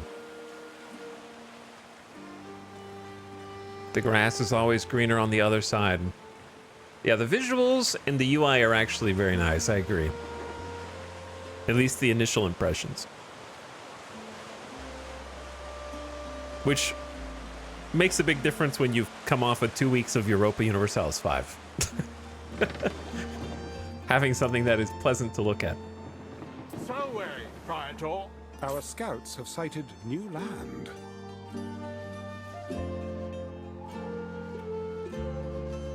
Festina Lente. You've What? met a neighboring governor. Oh no. Part of being a good governor is learning how to deal with rivals.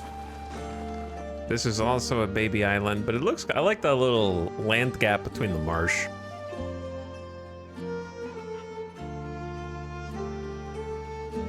You know what? Let the AI get ahead. I don't care.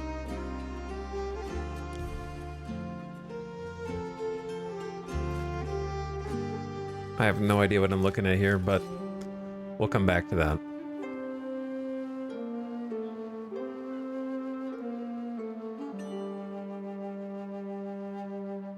Through the waves. Let's go out that way. And then, Time flies. can you not do a And shift we- command?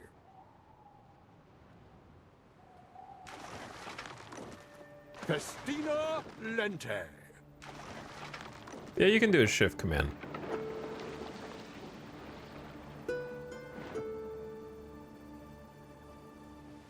Our scouts have sighted new land. Have you now? Oh, you have. Time flies, as do we. All these tiny little islands hiding here. Mariners, forward! Yeah, the map looks cool. I didn't know this was gonna be like an island hopping game. I guess. That didn't occur to me. But I think that's kind of neat.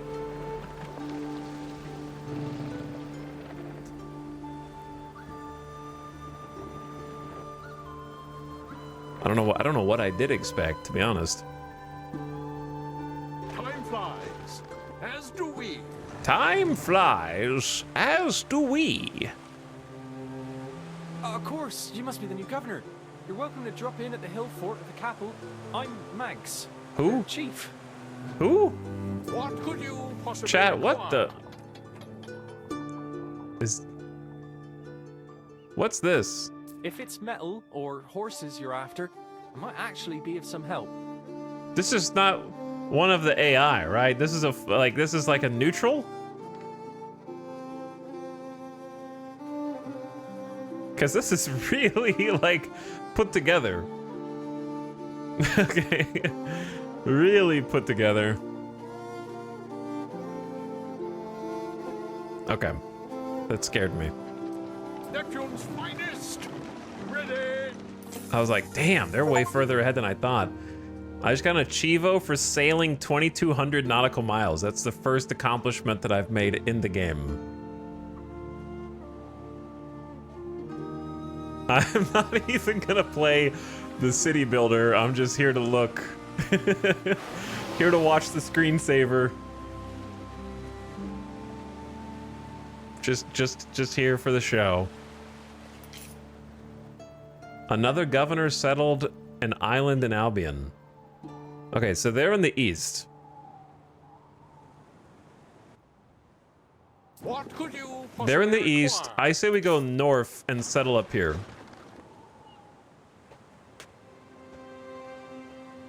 Our scouts have sighted new land. I do enjoy the revealing of the islands, We advance. especially if they're random.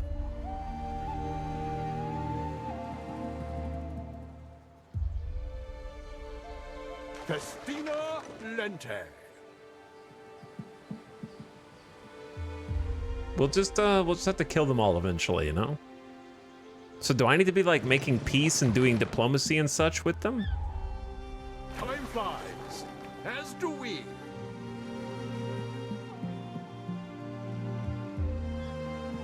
Was I baited by the Northern Our Islands? scouts have sighted new land.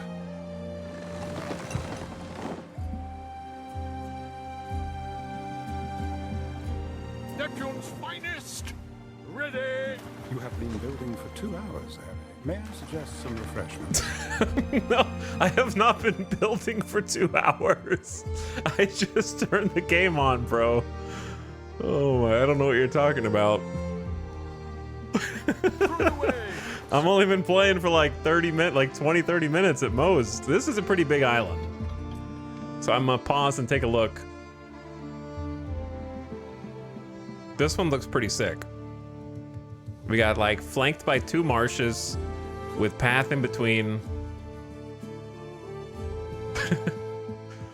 And then it's got like some pretty good build area in here. And then you got like a path that kind of sweeps up into different mountain slots all the way to this Pride Rock waterfall that goes down the other side. Looks cool. So I feel like this is gonna be the one, but don't you want to look and see what this one is? Or just go there. I guess we could go there later. Don't you want to know what the clouds are hiding?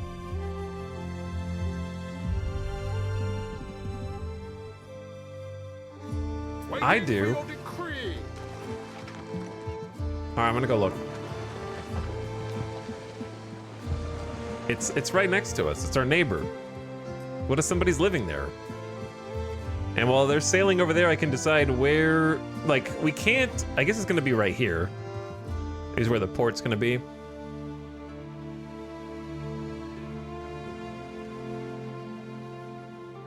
We stand waiting. Take a more direct route, my friend. Our scouts have sighted new land. Oh, this one's close. Oh, look at that bay. Mariners, forward!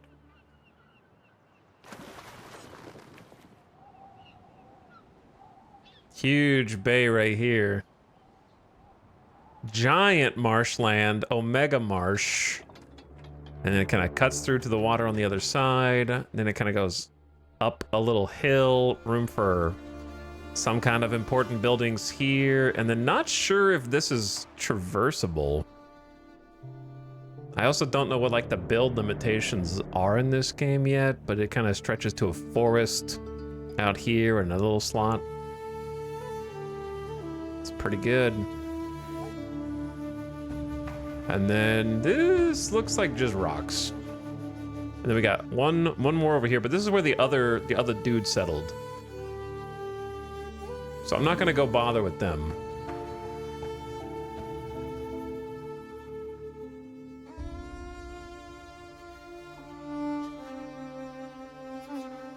It looks cool. I think the first one we discovered, like over here, is definitely the one. I love the bay. We just need to figure out how to expand over here.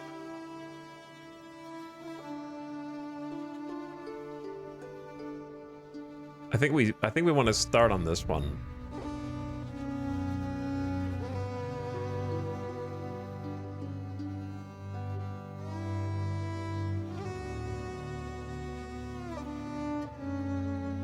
What do you think, chap?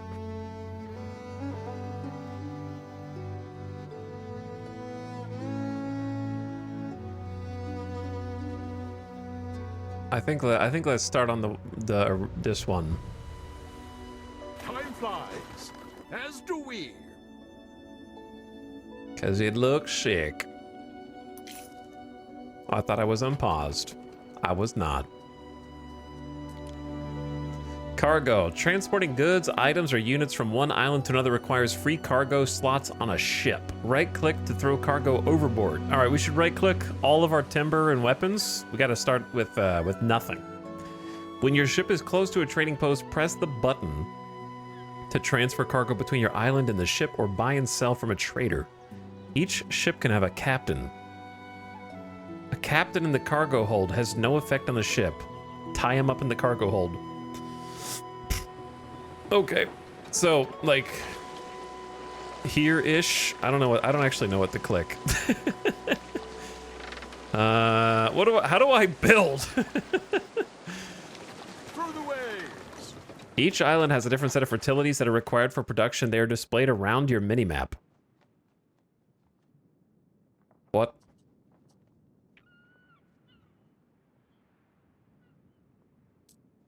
That would have been nice to know when I looked at the first island and not like the 5th island. So is this like the closest? Is this the fertilities of the closest island? Dye plant, pony, tin, and granite. 6 mountain slots, 6 marsh slots.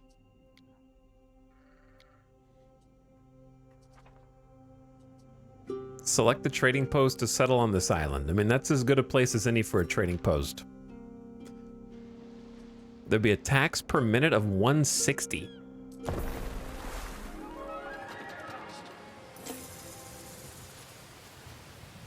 Settle your first island in Albion. That's me.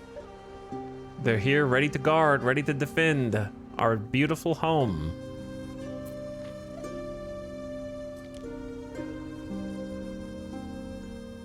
Ships that want to load or unload cargo have to come to the trading post. Research the Discovery peer-to-peer networks from the research menu to get additional multiplayer options and thus avoid slow server traffic. Select a good to set up automatic trade. Apart from that, a trading post has functions like a warehouse able to defend itself. I don't know what any of that means, but thank you. To learn. This is what happens when you don't play the unfinished campaign. Okay, so we live here now. We claim this. Now what? Boat torrent trading. Well, I can build roads. I can build residences. Vital to the continued growth of Tutorial. Here we go. Build a woodcutter in a forest and build a sawmill. Okay, you got it. Oh no, I have to decide where buildings go. Oh no, I'm not ready to decide where buildings go. I'm not ready to make decisions that are semi-permanent, because to move buildings I have to pay a fee in order to move anything, and if I deconstruct them I only get half my money back. Not prepared for that.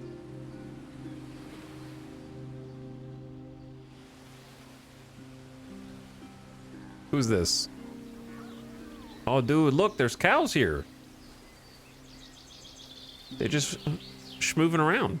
Mini goods require multiple production buildings. True. While pointing with the cursor on the construction menu, use the mouse wheel to scroll categories. To quickly travel between them, you can also pin symbols for fast access. What? While pointing with the cursor on the construction menu.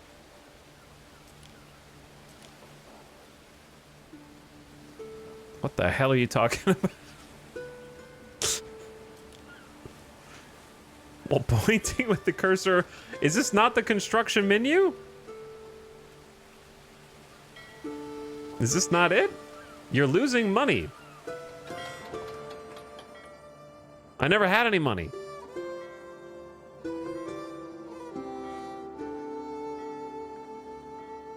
For some reason, I did think I was paused during all that, to be honest.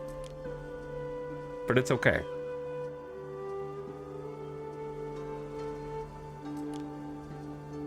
Ground patterns, natural foliage, horticulture displays, sculpture and statuaries. We have many different decor. Many decor.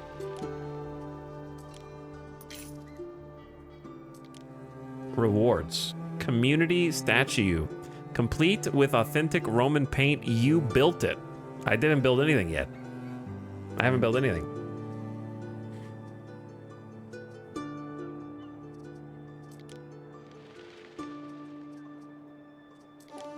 All right, I'm just gonna click on buttons and see what we got. See what all we got. Ooh. Yeah, we still don't know. The other AI is somewhere in this direction, I believe.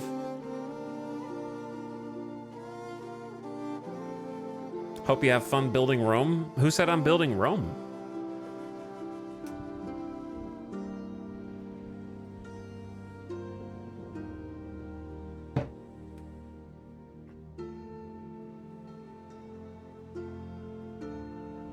Chat, I look away for 1 minute.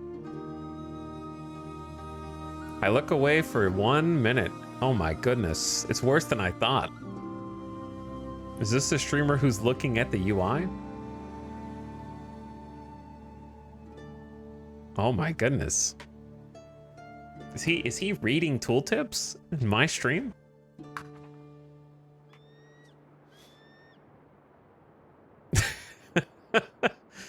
Oh, worse than I feared.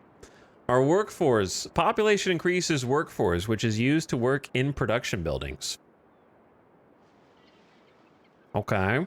Population got 0 to 0. Can click on that for a detailed view.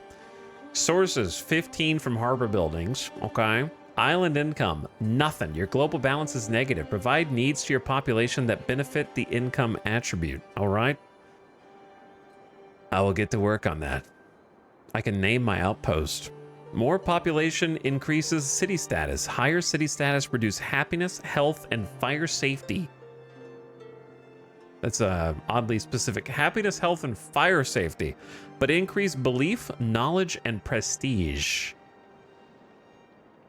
So more, okay, population raises city status, but city status lowers happiness, health, and fire.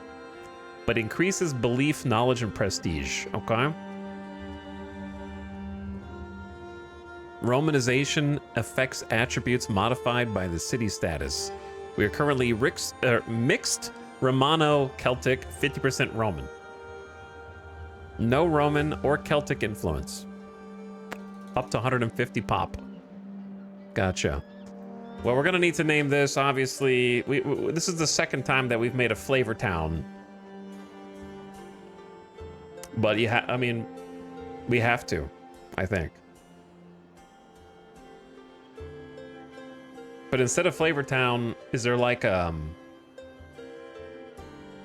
island flavor something?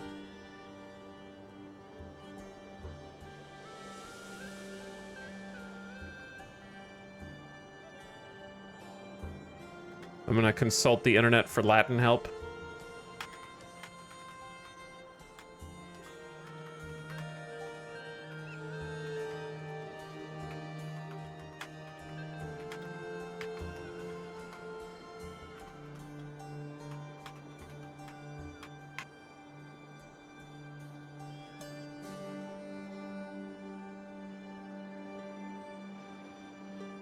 Okay, we got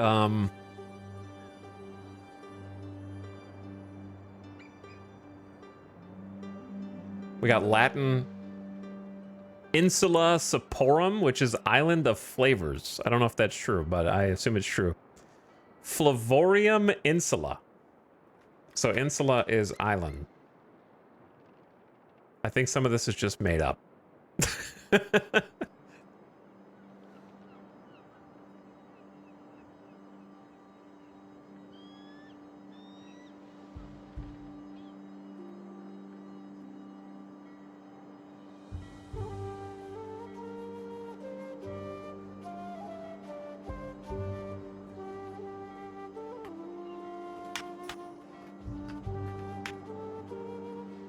Okay, so the two Latin words for flavor are sapor and gustus.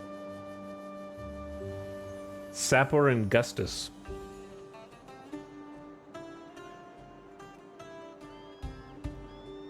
So I'm gonna go.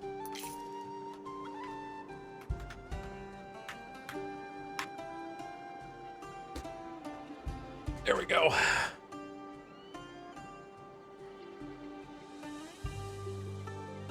Hello, Voodoo Strife. Thank you for the 26 months. Do all Annos lead to Rome? We're gonna find out. Thanks for subbing. And also thank you for the second monther. Lausgrunt. What up? Tetraregaton also back. Thanks for 29. Hi, Tetraregaton. Mousetrap for over 3 years. Hey, guys. Okay. So we need roads, peasants, fulfill their needs to progress. It's going to cost a wood, a warehouse, receive and distribute goods, 3 wood plus money.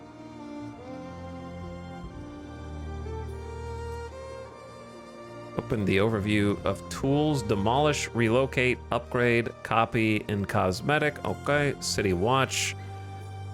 Medici. Fights illnesses in your city.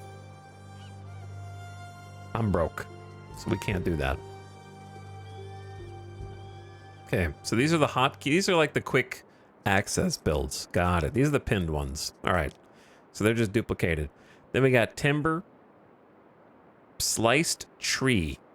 I've never heard timber called sliced tree. That does sound like something from that you would order from a restaurant. The best thing before sliced bread. Let's see what you did there, devs. Open the overview of this production chain.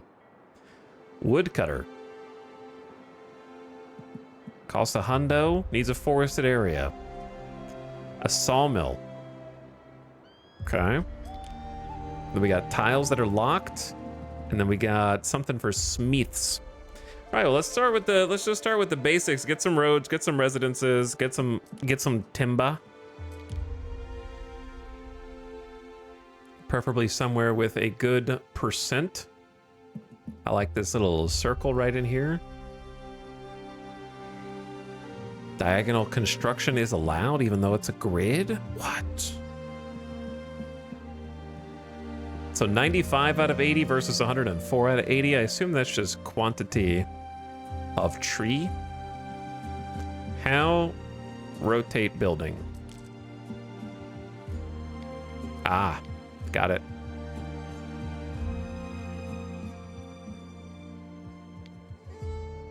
Diagonal is interesting.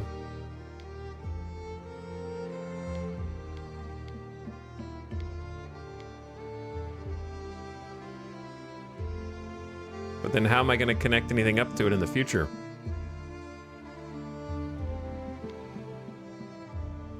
I kind of want it like facing a direction that doesn't seem like it wants to face.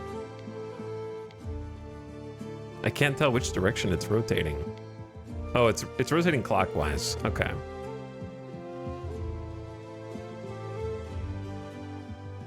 I'm gonna go right there. Bop. And I assume we're gonna need a road and some other structures leading out to it.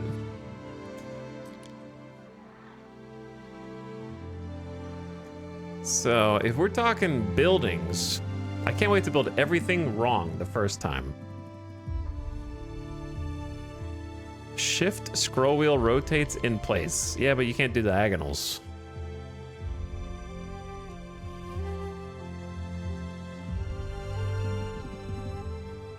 So we're eventually going to have some important buildings that we want next to the port here. And then I think like the people should live right in here with a road that kind of goes east to west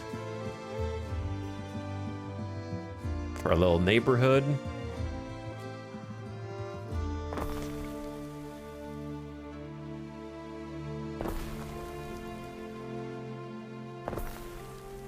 I have no idea what the appropriate number is, so I'm going to start with that.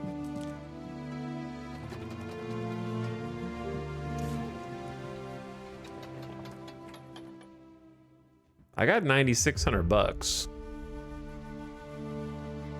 We got diagonal roads too? Oh, baby.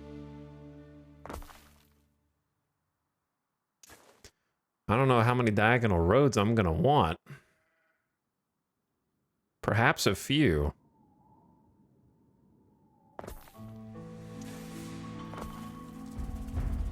New options available. Clams and eels? Clams and eels.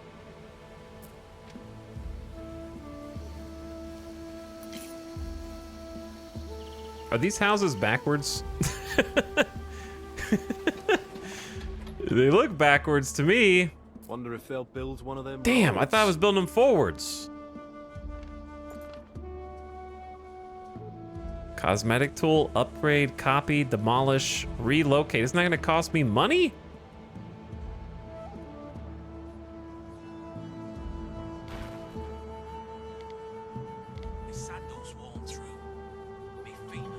Bro, I can't tell which way is forward. This? Is it going to cost me money? That did not cost me money. It can be technically whichever direction you want, I suppose.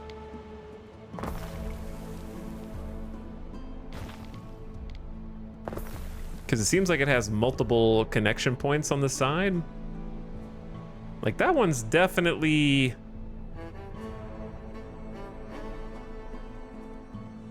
I don't know. Is this the backyard?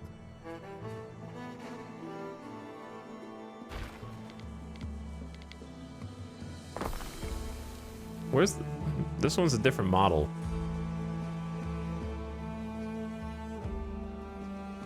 I can't tell if that's the... Which one's the front?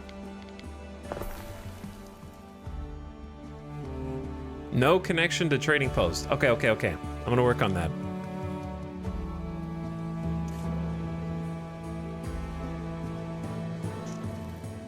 Where's like the middle of this path? Like here? Or here?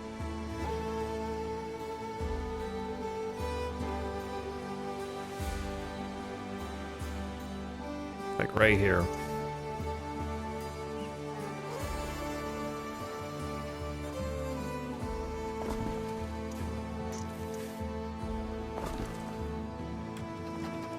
Okay, now they're connected to trading post. And I assume we want more than like 4 houses. The Centurion shared a good one about a wooden horse.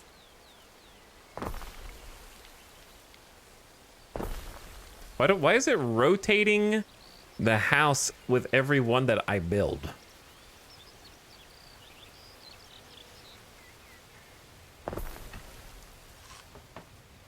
Or is it just different models?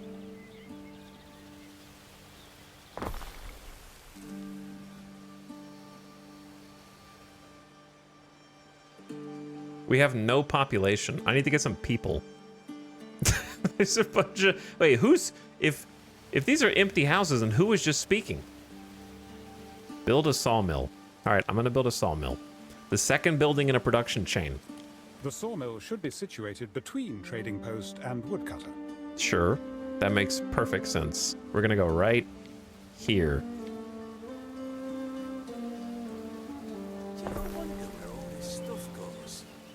Oh, who's this?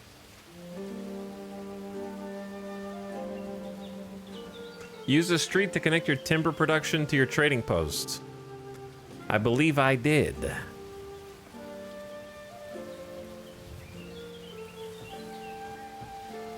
Dropping off some resources from the woodcutter. Okay. Hopefully. No warehouse in range. Does the trading post not function as a warehouse?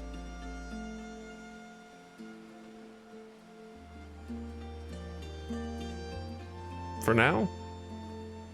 Build 8 out of 20 residences. Okay.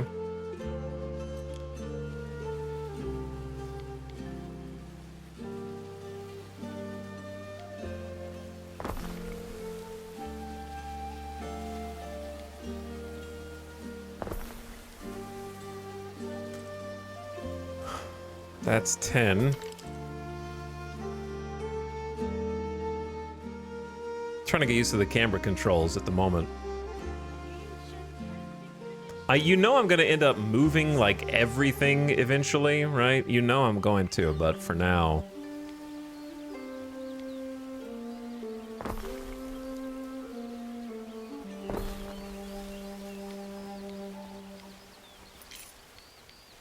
Is that the front?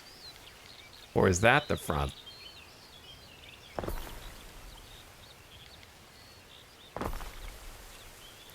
I feel like it rotates every single time I build, but maybe it doesn't. I know it doesn't matter, but it matters visually. What's the crack, lad?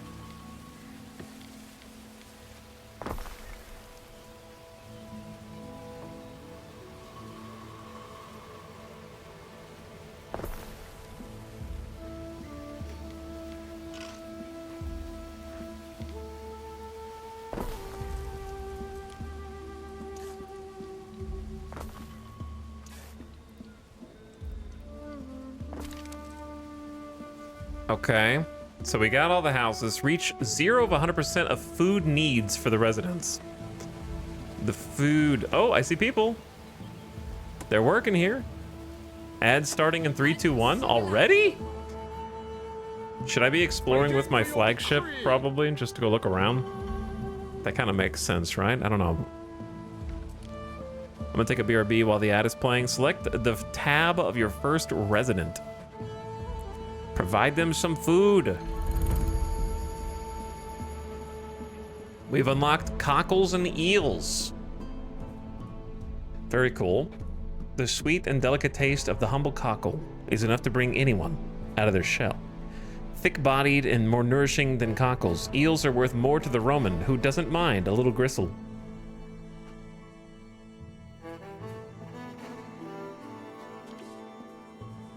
We're not paused. I'm paused now.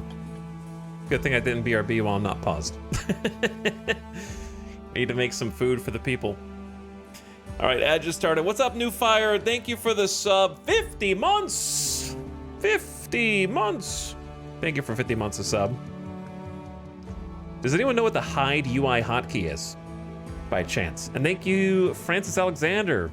Realize I'm not throwing enough money for quality entertainment, especially after watching your Isolation playthrough. Glad you enjoyed Alien Isolation. Thank you for watching and sticking around. Welcome back. Trying to learn a new game. Control H. Perfect. Thank you. All right, I'll be right back. Thanks for hanging.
All right.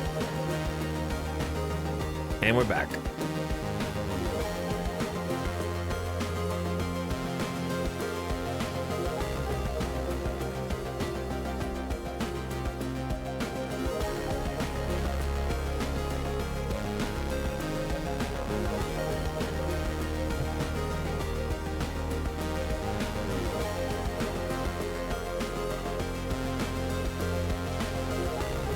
Jam interrupted. Jam interrupted. The soundtrack for Anno seems pretty good so far, though. Okay, reach 100% of food needs. Now, the obvious question is, where do I know I need to build food buildings, but where do I see their food needs as such?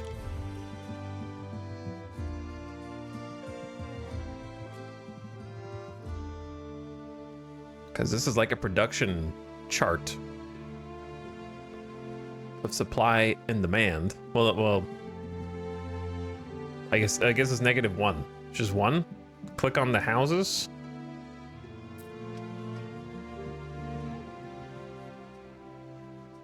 Well, how do you know what your target is numerically? Like, I know what they need. I don't know how much. So that doesn't really tell me. It just says they don't have any, which I know because I haven't given them any. In the residence panel, you can review which needs you've unlocked and which ones you already fulfill. Needs are sorted into categories. Providing one category is enough to progress. When it comes to being called Roman.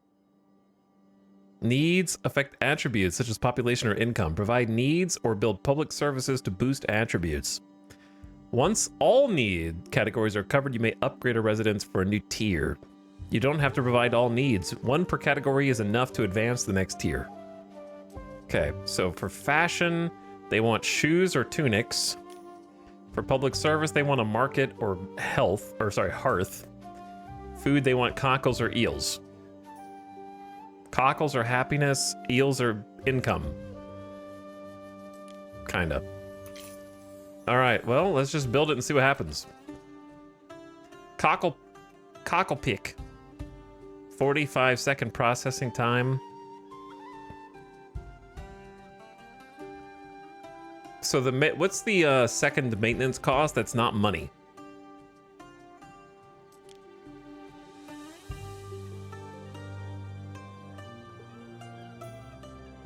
Okay, so this requires the resource that we may not have.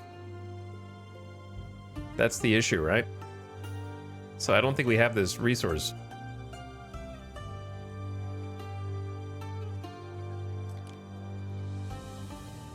Whereas cockles, they kind of just go in.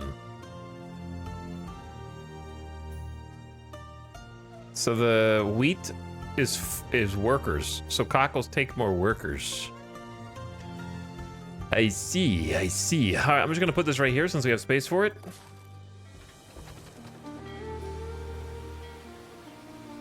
To give them some food, but it needs 3 timber, which we have none because I don't think it's going. To take good care of our wares. It says there's no warehouse in range. So does that mean oh, the warehouse has to be along the green path. That's not fair, man. All right, well then we do this, right? We just go water long in my line of work. Right click, relocate, and then put it more in the middle. Surely somewhere like that.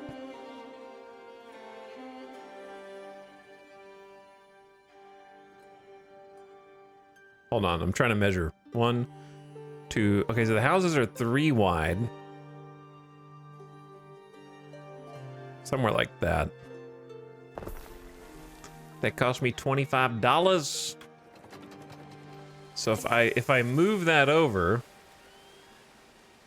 then it's in range of this, which functions as a warehouse. Got it.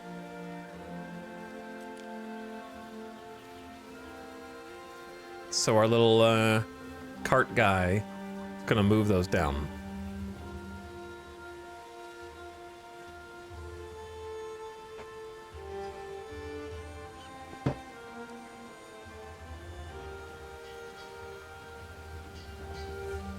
Where you going, little cart guy? Take it to the warehouse first, and then from the warehouse to here? Perhaps?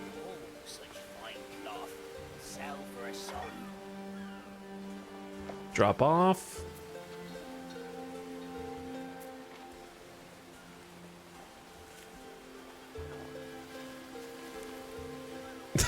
He's just hanging out. What are you doing over here, man?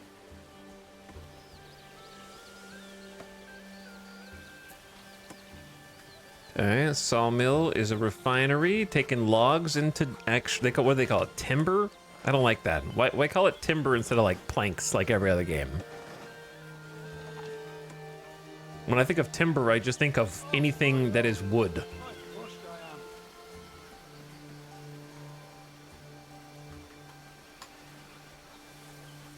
I understand that it means wood prepared for use in building and carpentry, but every other game says planks. So they're technically right. Sliced trees.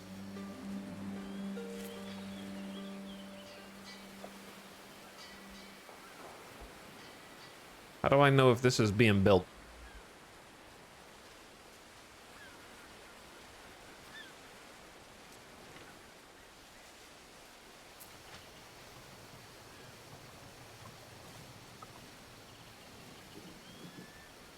Okay, we got 4 out of 6, and he just picked up 4. Oh, it has a nice little tooltip over his head now. So we can hold quite a lot. What's the crack, lad?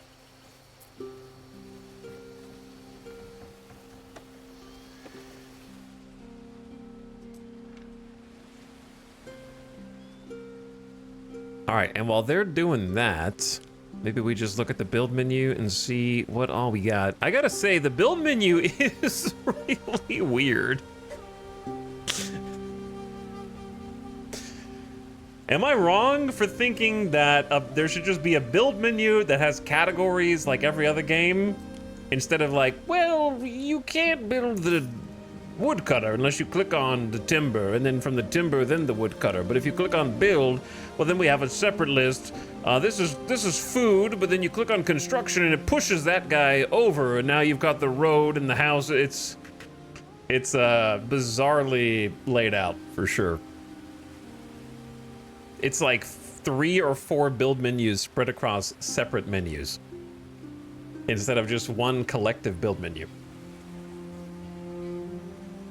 Which seems like an effort to keep the UI from being tall in order to allow this to be on consoles.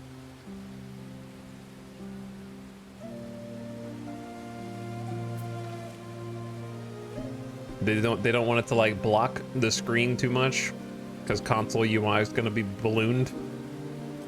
That'd be my guess. Should I just be exploring with this, bro? Finest. Ready. All right, you go off to sea while we wait. I don't think this is being built. Or is it? How much was this again? This is only 3 timber. Okay, and we have 10.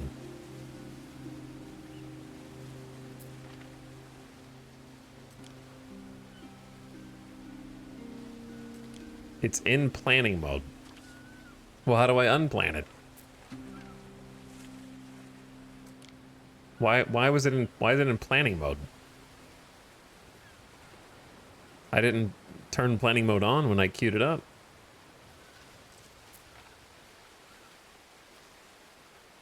Finalize the construction of the building plan. This building is unbuilt and therefore not functional. Well, then build it. What are you waiting for? Waiting for your decree. All right, go see what's over there on that island.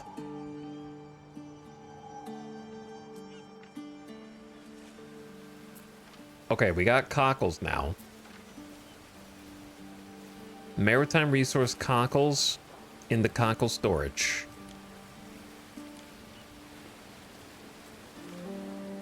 Reach 0/100% of food needs. The other AIs have tanks already, probably. Fresh beacons light our maps. And now we must tend to them. Hello? Did we find the other? So wary, Praetor. We might have found the other AI. Times were hard. Perhaps no longer. They definitely got more stuff than I do.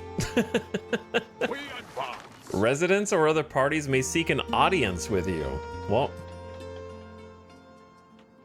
Look beyond a vestal veil, Governor. You'll find a countenance to be reckoned with. you have encountered Alba Concordia. The former Virgo Vestalis Maxima stands before you stiffly. I don't know what her astral sign is supposed to mean, though. She must have a fiery determination to have made it as a governor. How do you wish to respond? Rivals are political parties that have their own reasons for engaging you. Open the diplomacy menu to learn more about alliances, trade rights, and treaties. Extend a reverent greeting or show open disapproval. Say hi. Apparently, we share some common principles. Okay, seems straightforward. Waiting for your decree. There is another island out there too, so let's go check that one out. All right, we got cockles, so needs are going up.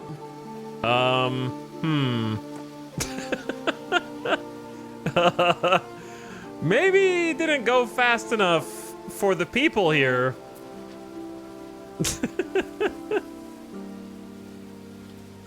What happened? Are you guys okay? There wasn't even any population until now. They just started to move in.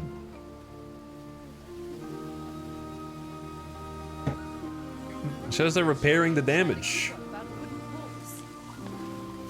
It looks like there was some devastation while I wasn't looking. Neptune's finest. Neptune! Neptunes!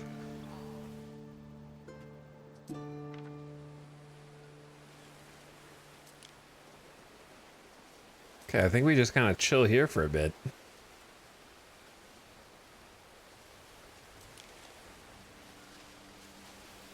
They're at 96, 97, 98, 99, Our scouts have a sighted hundo. new land.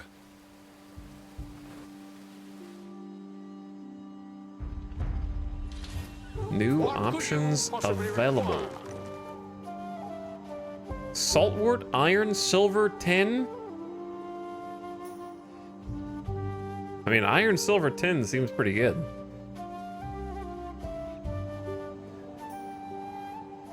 Let's go remind ourselves what this island has over here. Forward. Bro, they're gonna take forever to repair these.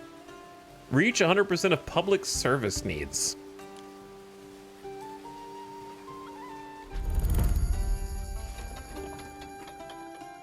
The market and Bardic Hearth. Bardic Hearth.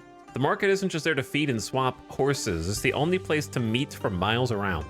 A place of fireside community where songs, stories, and news are shared at the governor's expense. So it gives population and happiness, or income and population.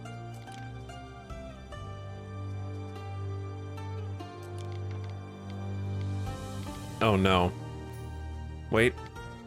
Saved. Okay. The market does fit between these two. I think I'm gonna go like right here. 250 bucks and 5 timber, and then kind of plan for a larger road up the middle. Oh, this is... We're gonna need some decor. Some classic market decor.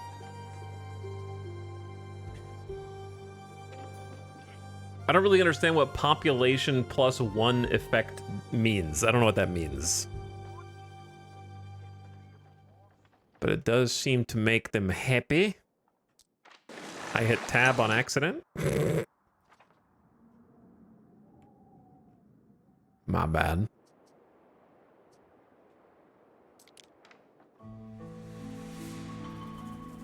So it won't reach the furthest house.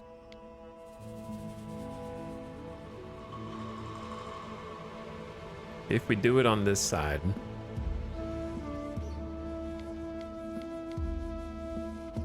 Yeah, it won't reach like that corner house.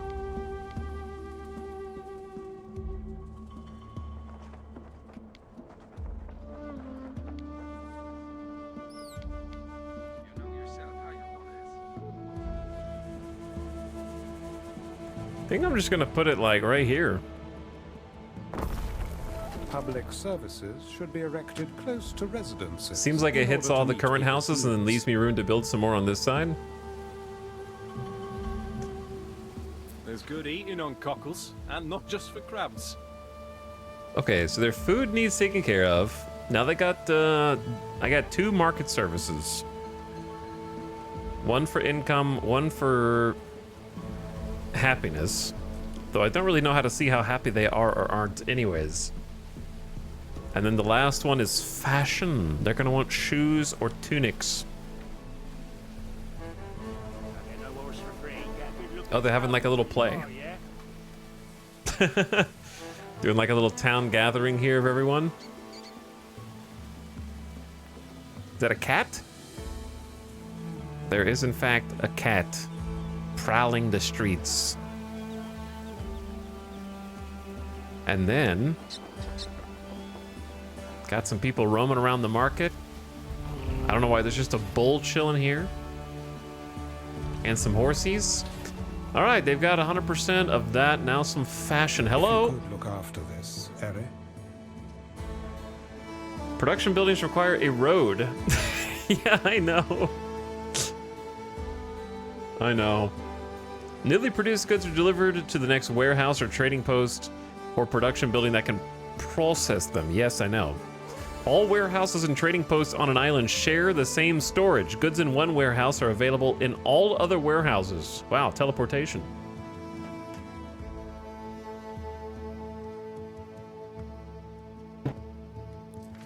Maybe I should be using some more curved roads.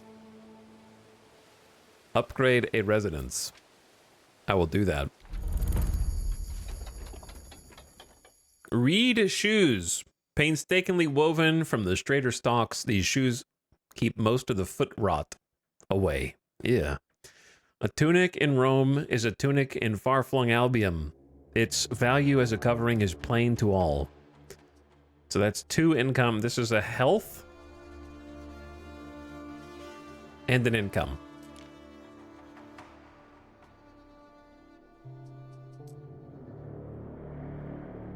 Not sure how much a health is worth, but we will find out. Neptune! They have barley, resin, birds, and iron here. Barley, resin, bird, and iron. What's at mine again?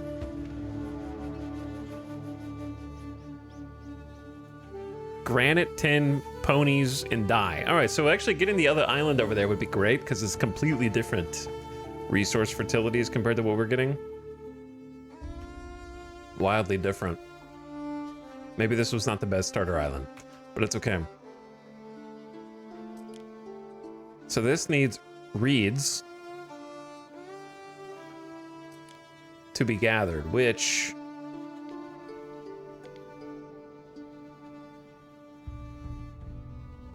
Are these reeds in the marsh? Looks like it. Looks like this is a marsh builder. And then tunics need... weed. They need THC.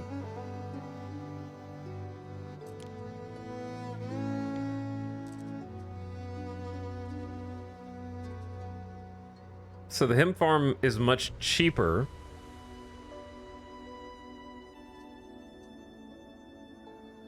Let's see, -6 and -4 versus -3 and -6. So it's like money cheaper, but people more intensive.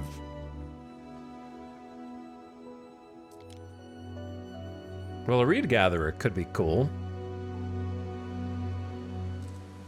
Get a road going out here first. What did I... Well, how did that work? Oh? Oh, interesting. That's cool. So it kind of has to go around the big rockiness. And then we can have like a sweet... No, this all takes timber. Ah, it takes timber to make this little pier. I see, I see.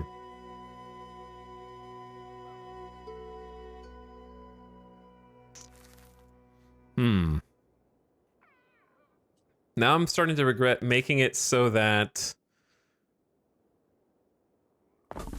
moving buildings cost me resources. I'm starting to. Not yet, but starting to.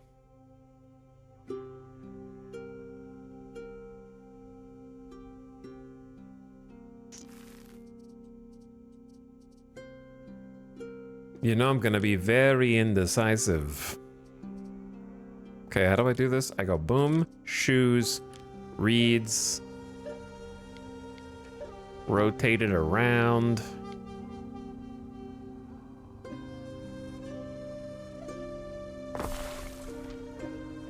Right there on the edge, really nice looking building. Okay. Hotkey for road is R. That's a good hotkey to know. Missing construction mats.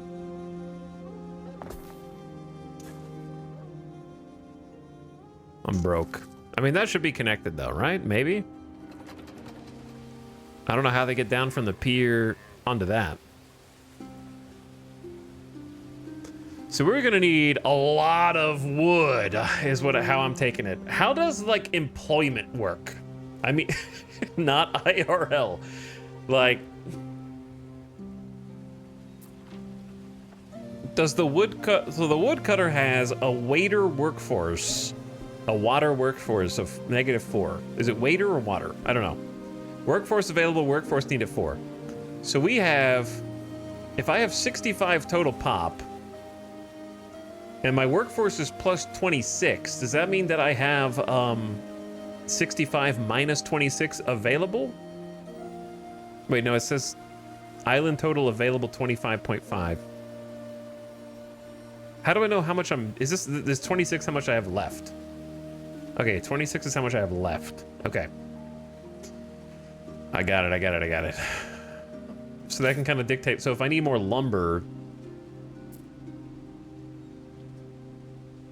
And the sawmill has positive wood storage of 4. And this has a wood storage of 3. I'm going to want additional wood cutters. Does a wood cutter deplenish the trees around it? Over time or nah? Is it like infinite?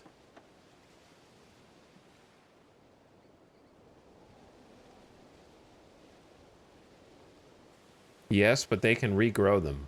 Okay. So like, it's worth deleting a few trees if I can get like a 100%. Probably.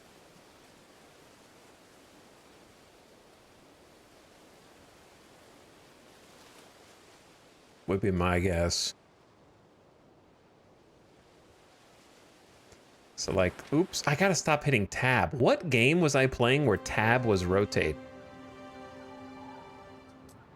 There's a muscle memory in there somewhere. I don't know what it's from. That's a neat looking spot.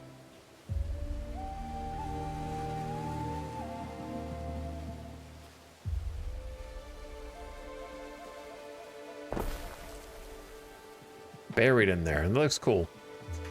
All right, and then a road.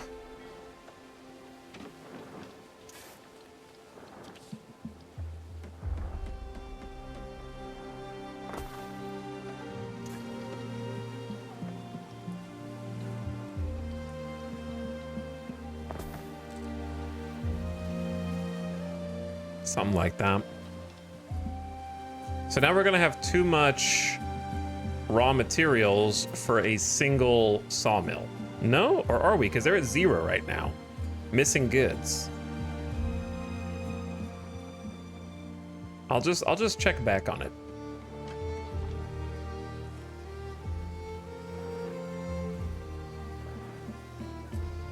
All right, we need fashion. Yes, we need fashion. This needs no warehouse and range. Oh, I see, I see, I see. So we got kind of a constant back and forth here.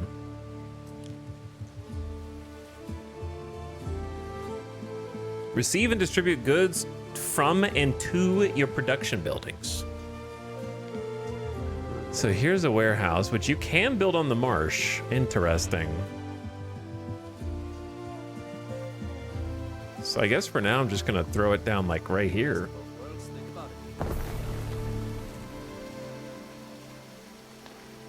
Cozy.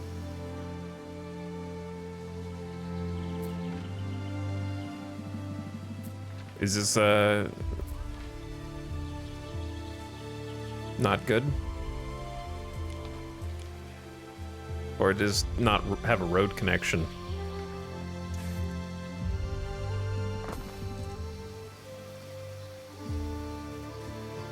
What did I screw up?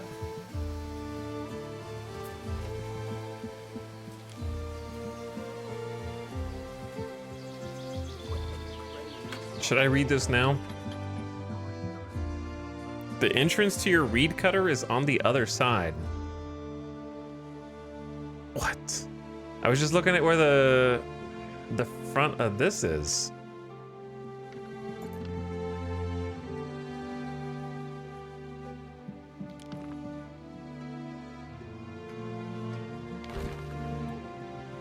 Oh, it's gotta have a green. It's gotta have like a little green guy. Okay. Oh, there we go. Yeah, I was wondering how they were gonna get to it. I guess that explains it. See, I built this before I built a road, so I didn't even know that there was an indicator. Because all the houses don't seem to care which side that they're connected to, so I assumed this didn't either.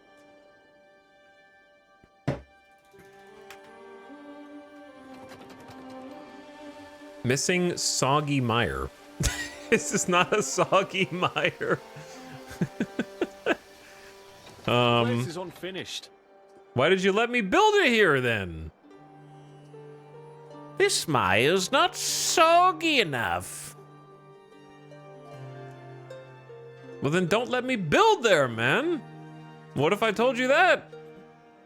Why? Okay, well, like by the same logic, why does it even let you build not here? Because obviously this is not the right spot, but I'll let you build anywhere in here. Whatever. All right, we'll come back to that. Let me pause. One thing at a time. What do you want? Fork in the river. A what in the river? A passing water sees your toga, bright with the colors of Roman nobility, and throws himself at your feet. Alas, his well-meaning gesture causes mud from a puddle to splash over your hems. You sigh.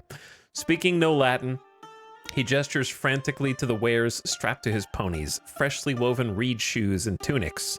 We can't make any of those, so where did you get them? They're yours for the taking if you wish. Do you accept his apology? Take his shoes. They can help define your style of governance, generous or cruel. You get 20 shoes. Take his tunics or show forgiveness. I'm taking the shoes. It's your song, Ward of the Fenland. You take the many baskets of reed shoes, and though the water has lost a week of weaves, he smiles because he muddied a Roman governor's toga and lived to tell the tale. Ben Balian wonders whether there is a significance in you having chosen a traditional Celtic good. Continue. Hold on. This may be of interest. Each need that you fulfill per residence increases different attributes. The most important ones are income and population. Attributes can benefit your city. Example, increasing population increases your workforce. Income will increase wealth. As the city grows, the demand for goods grow with it. Check regularly if your needs are fulfilled to mitigate economic impact. Okay, let's get rid of all these. This may be of interest. Most buildings require workforce to function. Workforce is derived from population. The resident tier define what workforce you have available. So if you need a pleb workforce, grow your plebs. To increase a population tier, build and upgrade residences of this tier and their needs. Okay. We're gonna go broke, man. I'm losing $200 a month. We're gonna be restarting here real soon. Which, you know what, is fine with me. I get to look at different islands each time we restart, so I'm okay with that. I'm going broke, man. Alrighty. So, anyway, this market, how much does this market cost me in upkeep that I just built? 8. See, that's why I'm losing so much money, man. Because I keep building things. I need to be building my entire, like, operation that is much more condensed and much more concentrated in order to profit.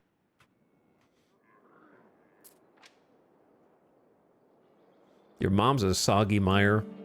Also, I need to turn the graphics down, dude. We should not be this early in the game struggling to get... This is 35 FPS if I look up. Ay-ya-ya. I might need to reboot the game. I'm not even on ultra, by the way. There is an ultra high shadow quality. There's also an ultra high object quality, so I'm not even on max. And I am on GI plus reflections, so I guess I'll turn that down. It's probably gonna give us some frames.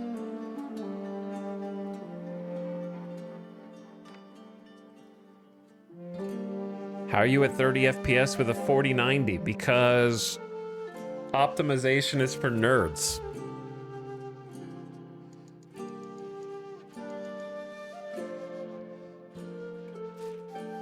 I'm not even on ultra crowds. We'll go down medium, global illumination.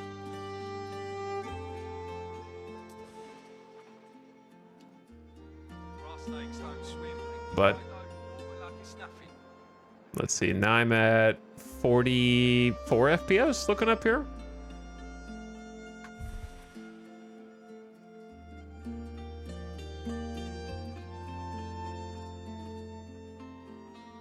I'm just gonna live with it for now. We should stop showing me the same tooltip.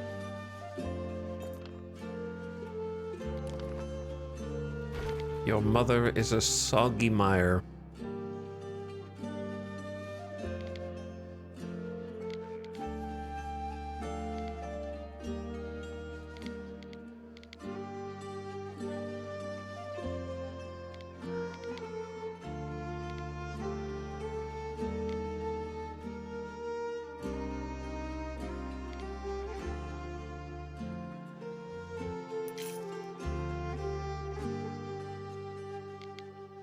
It costs 1 to relocate. I'm just gonna pick some different spots and then see what happens.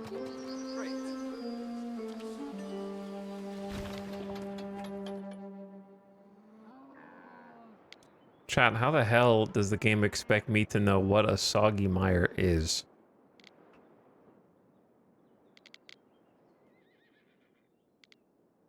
I'm just gonna delete this building. Don't worry about it. Don't you worry your little head. Just delete it. And then delete this. Okay, then we're gonna go over to here. And then we're gonna go over to here.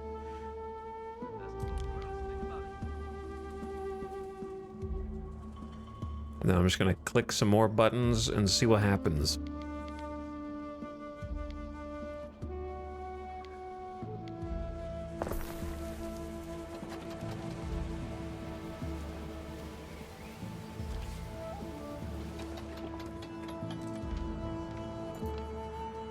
Is there a faster way to pick buildings up? G is relocate tool. Okay, that would be the faster way to pick buildings up.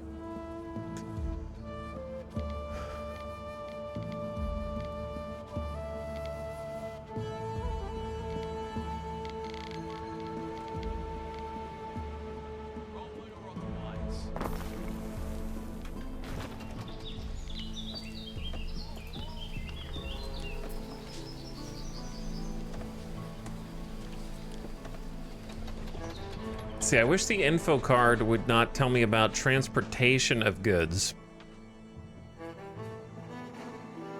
A bakery will increase the risk of fire in adjacent residences. Okay. Every production building has a processing time per 1 ton of output.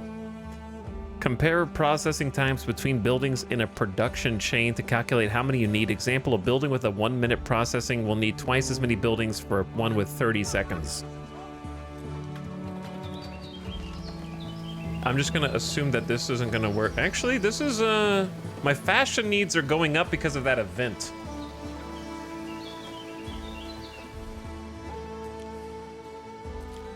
You must choose. You must choose. This matter requires... You must choose. All right, same thing, missing hemp field. So I need to find, I don't think we have, how do I, oh, what the hell's all this? Something for your consideration. Your pops have needs. I know, brother. I have prepared something. You can upgrade for you, residences to Eric. follow the Roman cultural template or instead allow local culture to develop. Each culture has its own unique needs. You can mix different cultures in your city or focus on one you prefer. Different characters might react differently depending on how much you Romanize. Feel like there's just more to this tutorial than that, but that's okay. Upgrade a residence. I will upgrade a residence now. Love a horse on market day. Turn 'em out. I will so not fine. upgrade a residence now. Song and a warm afternoon. If I see the this, world each of good. island has a different set of fertilities pop up again. I know, brother. I know. Okay? It's all right. Is there not like a resource overlay that you can turn on? The other thing is you can... I know you're supposed to do the campaign first, but again, why bother doing the campaign when it's not finished? But if you turn on full tutorialization, it's giving me tutorials for things it's already told me, and not giving me tutorials for things I actually need to know. So, and then the pop-ups that do happen are like little 3 blurb messages that don't give you any good information.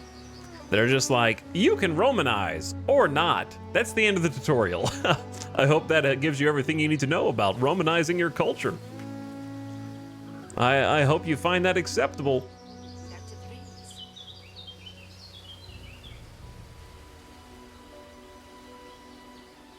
But yeah, we're probably gonna be restarting anyways. Select the fields and place the required amount adjacent to the building.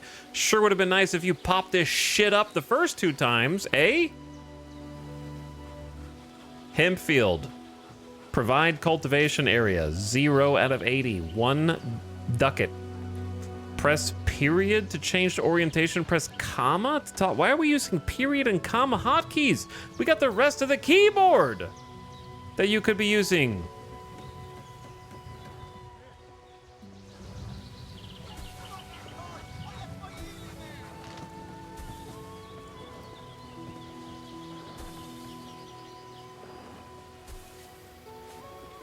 Man, I'm not sure. I don't think this tutorial, thank you for having a diagonal piece. That's actually very nice, but I swear this tutorial did not come up the first 3 times.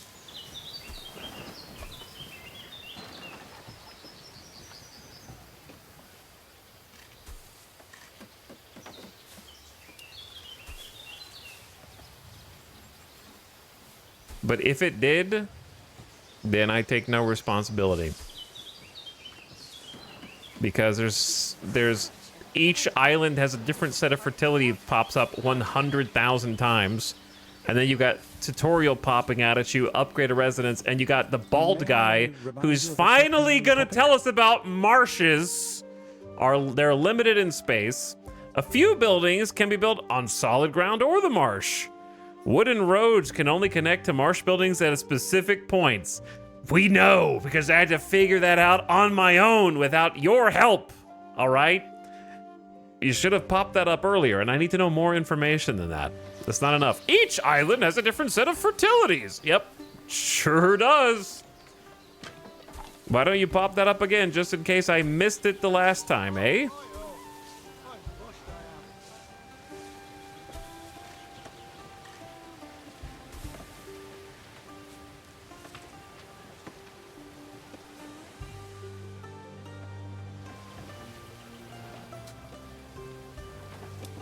It says missing hemp field, but I mean, we're not really missing it. We're just missing 17. Do I have to be optimal? I guess I have to be optimal.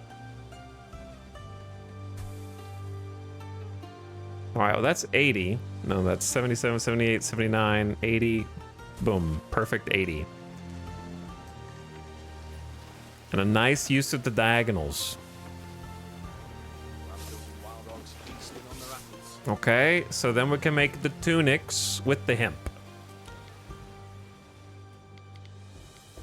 Oh no, adjacent area bonuses. Oh no, but what's the bonus? Income +1.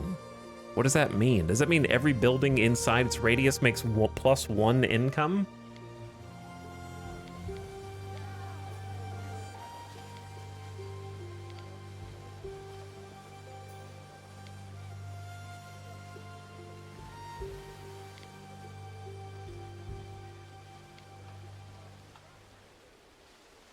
I think I already screwed this up.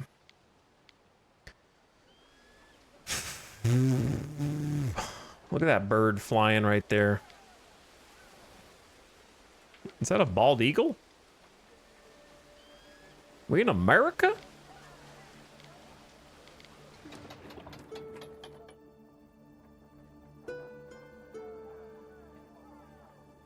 Does anyone know if each island has a different set of fertilities? I've heard rumors, but I cannot confirm or deny. All right, just shove it in here. Who cares?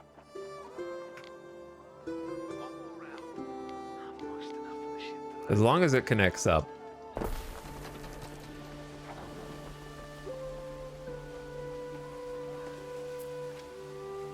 I will upgrade my first residence.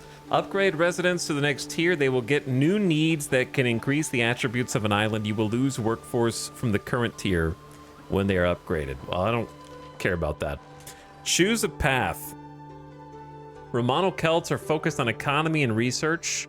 Mercators and nobles live in large cities and reshape the environment to their advantage by draining the marsh. I'm gonna drain the freaking swamps. And build aqueducts. Or Celts venerate local gods and nature. Your smith and aldermen live in small communities and gather the produce of the wetlands and forests that surround them. Boosts attribute, belief. Don't even know what that does. Knowledge and research. They need cheese, cloaks, and chariots. Those are... I want a damn chariot, a cloak, and I want to eat cheese while I'm riding. And then the Romano Celtics want a brooch, bird tongues, and hand mirrors. I guess I'm gonna go with the chariot guys. I don't really know what the difference is right now.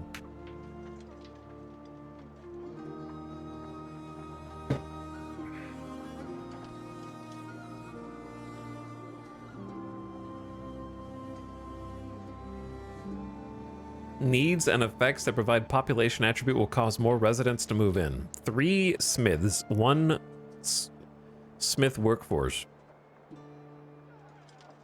Bro, this is weird. The best steel's made from I know gold. that I skipped the campaign, and that's where most of my confusion lies. So I'm saying that with knowledge that I skipped the campaign that exists. But also, it's so weird having not played an Anno game before. It seems like you're supposed to just know a bunch of stuff from having played other Anno games.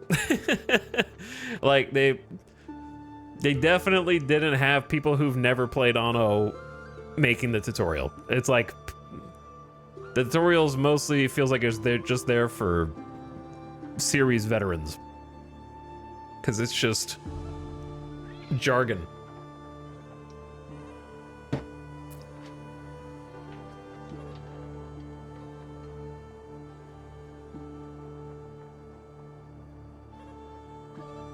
So should I be upgrading or shouldn't I? Like, I don't know. Is it beneficial? Is it not beneficial?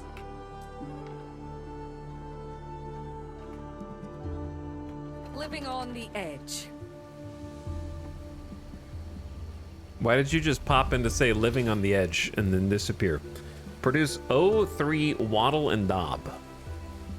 Okay. I know I'm about to go broke soon, and we can just restart after that and try to be more efficient. I'll never know. New food unlocked. Cheese. Featuring great downhill speeds and exceptional longevity. Alright, see, that's kind of the problem. Most games like this choose to try and be funny in their flavor text instead of, like, giving you information that might explain why you pick one thing over the other. Beer. A keg of authentic Celtic beer can wash away sorrows, fires, and all memories of the previous day. All right, so it's just only flavor text. So you can get 1 income in 2 population.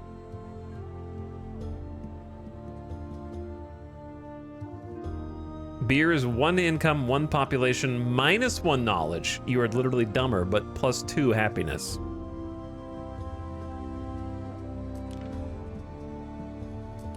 Cheese needs ox farms. Beer needs barley farms, malt house, and a brewery, and a charcoal burner.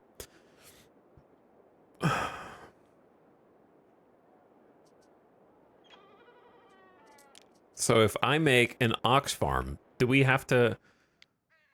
Like, there's gotta be ox here, because it needs to be built on the marshland. But it's -2 health, which I don't know what that means. But that's okay.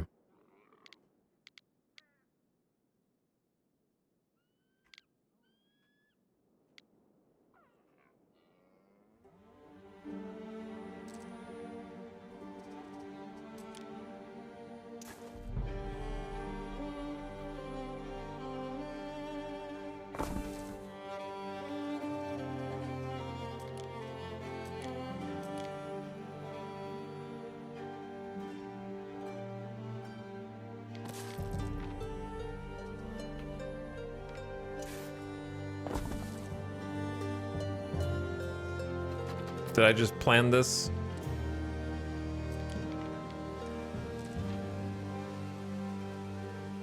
Finalize the construction. Construction costs. It costs 3 timber and 2 mysteries that you should already know. God, sometimes you do miss nested tooltips, huh? You kind of get spoiled after playing 3 Paradox games back to back. Actually, Hearts of Iron doesn't have nested tooltips, but it's clearly Waddle and Daub, so I guess I'll just build the Waddle and Daub. I just noticed that I have the new icon. I remember the pop-up, it just mentioned it. And then we got back to reed gathering. Back to, oh no, not the reed gathering again. Hold on. I can do this with my newfound knowledge and information. I have the power and the ability to make this work. But I want to do some deconstruction.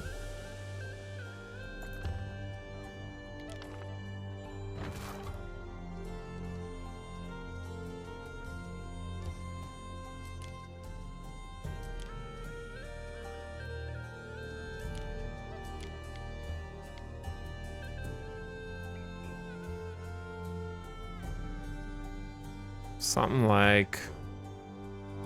We are gonna need that warehouse back after all that I rage deleted. I wouldn't say rage deleted, but... Okay, so then I have new information, so I have to do this.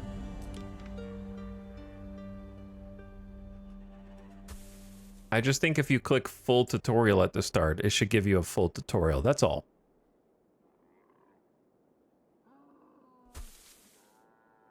It needs 140. Wait, why is it like omega size? How did I make the brush huge?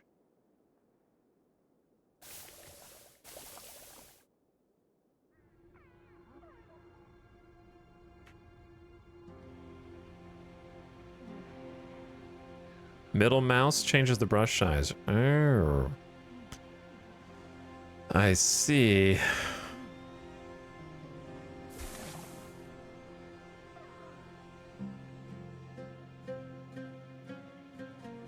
So, like, if I assume a road...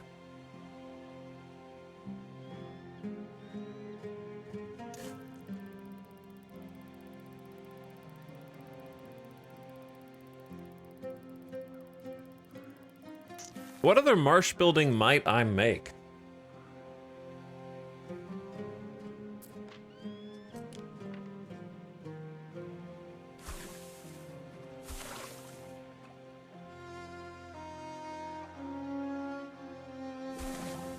That wasn't really a question. It was more like, I'm trying to think how much space do I want to save over here instead of just filling this all in, because I'm gonna want more than one path that cuts across. So I'm trying to think of where like a little path is, like a road is gonna...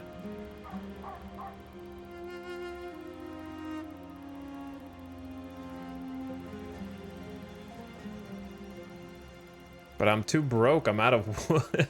I don't have any wood.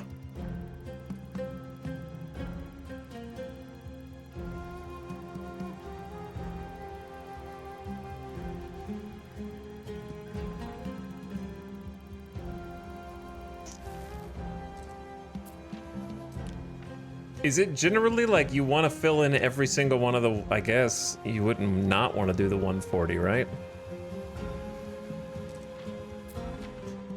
And then for this, we're gonna need pasture, right?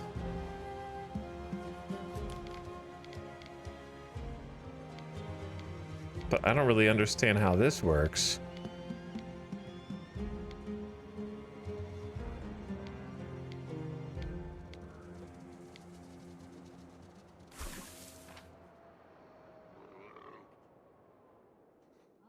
Can you imagine the mosquitoes in this game? Yeah, it's probably a little insane.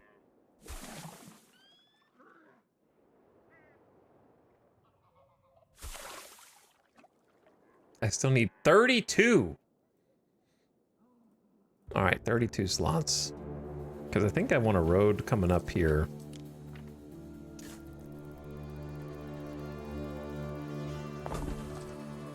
To at least that.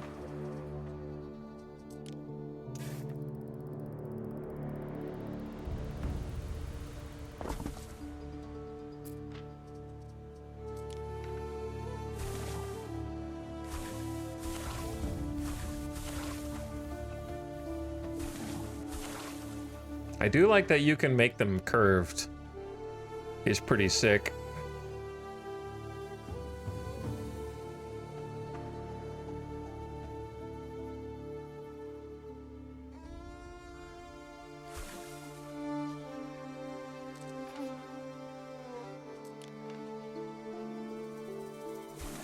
All right, that's like 138. That's good enough for now.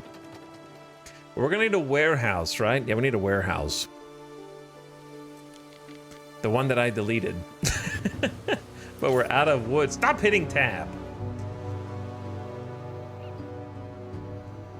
Time flies, as do we. Time flies, as do we.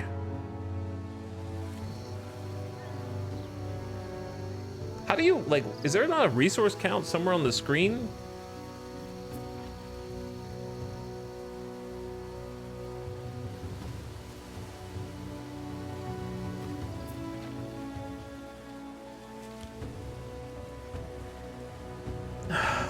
I need a mud dryer also.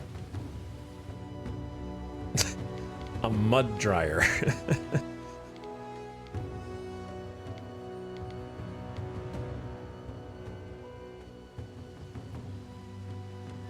A dang mud pit.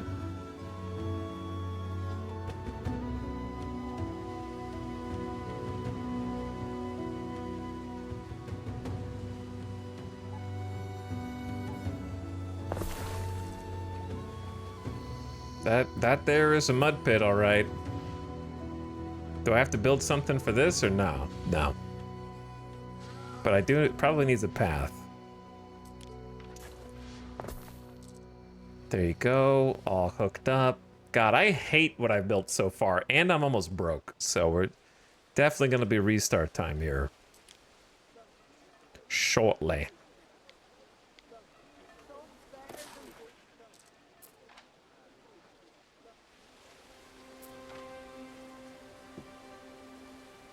The sawmill's not going fast enough. Literally dirt farming. Oh, I'm just a humble mud farmer.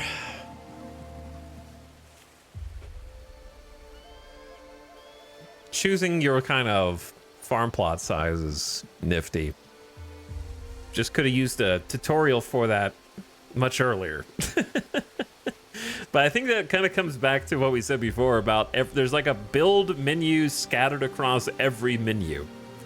And so as a new player, you're just not used to looking for that. Like, how would I know that every building has a button? This is a clickable, and then you have to build it bespoke per building, not when you're placing the building down or from one of these build menus or these build menus, or hell, even this build menu.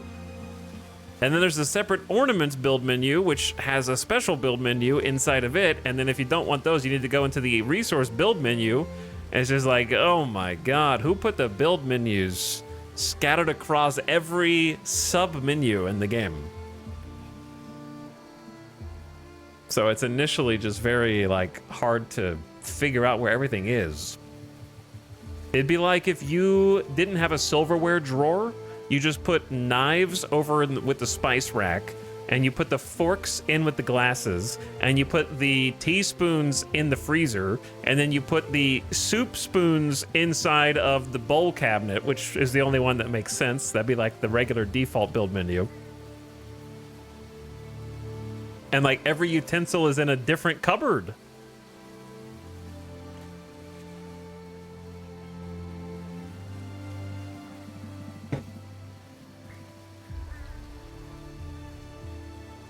Bro has spoons just for soups?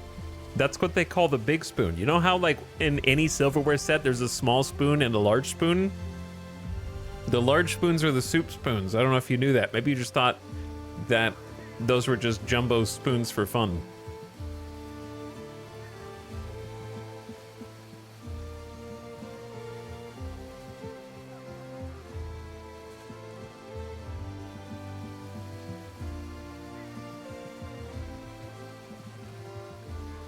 Look at this fancy streamer.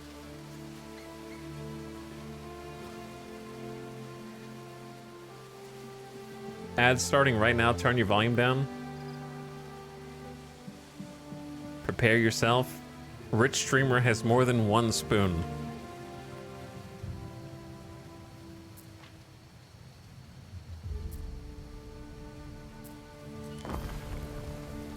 All right, there's the warehouse. Why do these have angry down arrows?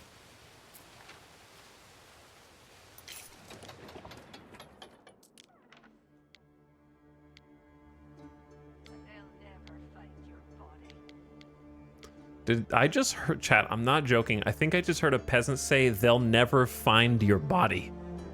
Very faintly. And now I'm a little scared.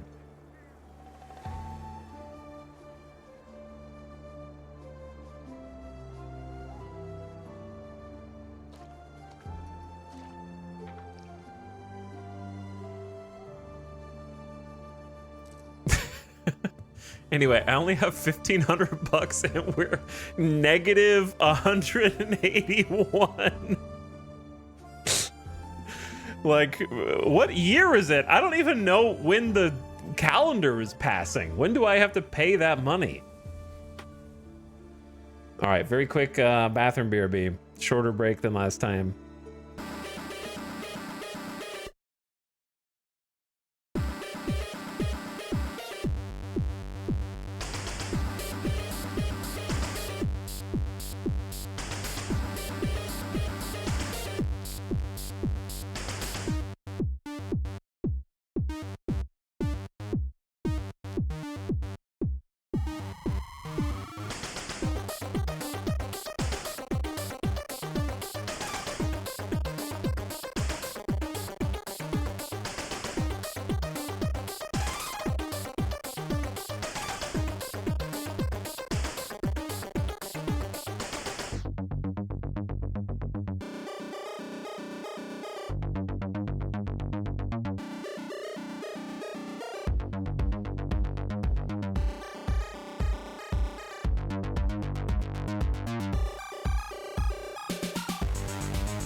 All right.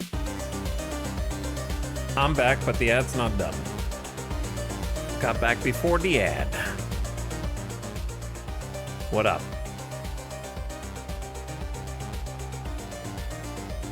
I think I should restart, but maybe do a little bit more just to kind of learn some basics before restarting. Thanks again, G. Franco, for the sub earlier. I saw Francis Alexander, New Fire. Appreciate it, guys. Welcome back, gamers.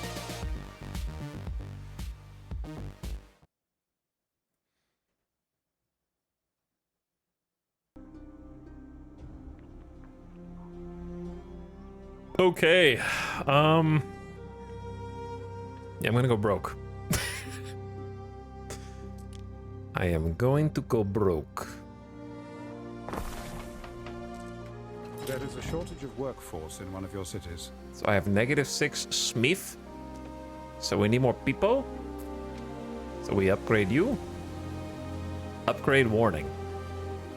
My, is there not, where's the resource counter for how much, like, timber you have and such? This matter. Without having to click on a warehouse. Do I have to click? Can I pin resources? Oh, it's just right here. 0, 0. Okay. I see. I see. You guys want to see how cracked the AI's towns are? Let's see. Oh my god, it's Mud City out here. I only got one mud thing and they've got like 6. They've got they got a whole palisade and like statues and oh my god, man. How am I supposed to? Is this game last 30 minutes if you're playing well? Like, I don't understand how they've already got this much stuff. Is this a speed run kind of game? Gusta is my home. There's a Governor Villa here. Will be Gusta. Oh my god, we're not even close, dude.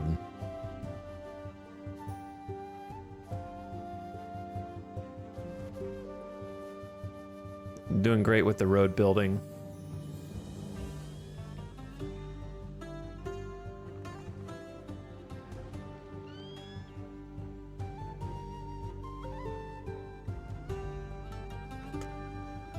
Whew, okay.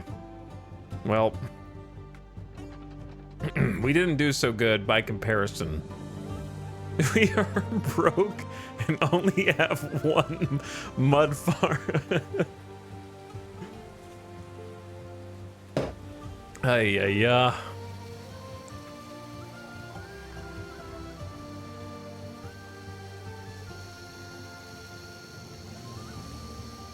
That's so funny, though. Insufficient workforce. I know. Prefer a reed shoe to a sandal. Local, see? I'm broke. All right. I say it's time for a reset, I think.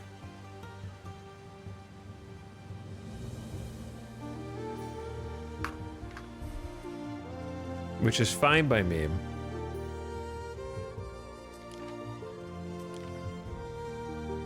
My only problem with restarting is that I have to rename all the things. I have to like customize the settings again. All right, endless mode. Same. Why is it Dominatrix is my suggested governor name? What? Gaius? Same guy. Wait, what was his name before? Gaius Fieri something? I forgot what what did I make his last name?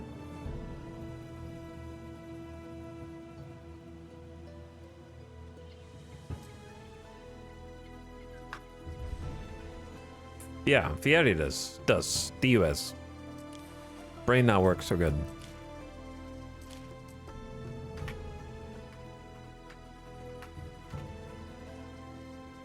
Banner. I'm sticking with the teal and the shell. Okay, next. We did veteran, but I like customized it. We didn't customize much. What did I customize? I customized the world seed, and I did random map layout with regular islands, so it's a mix of smaller and larger ones, which I think is a bit more fun. But everything else is on veteran difficulty. I didn't really change anything.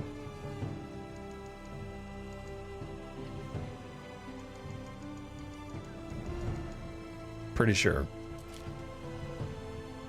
All right, I'm gonna do a random seed. A secret random seed. There we go. It is a secret.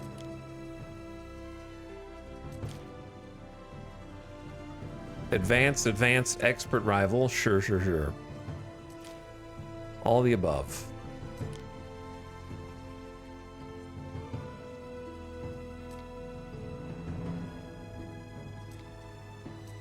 Back to Albion. Set sail.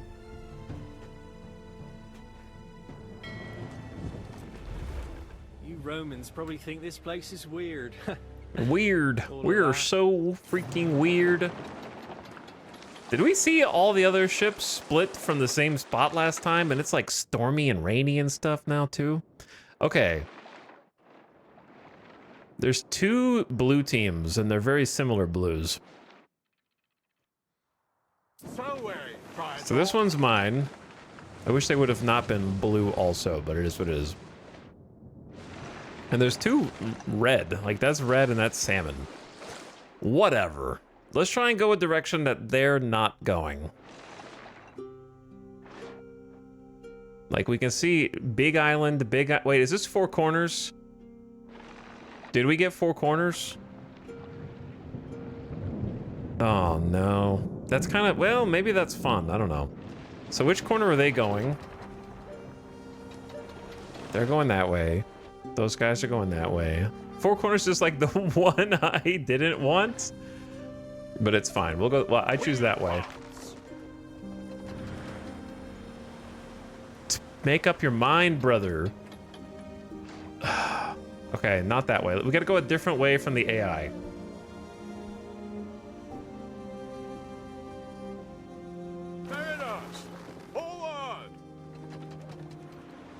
Please just pick a direction, and they're both going south, east, southwest.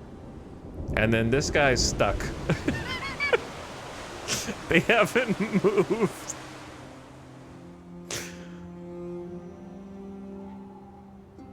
Wait, no! Shoot! Go back the other way! Why are you following the player, man? Scouts have sighted new land. Bastards.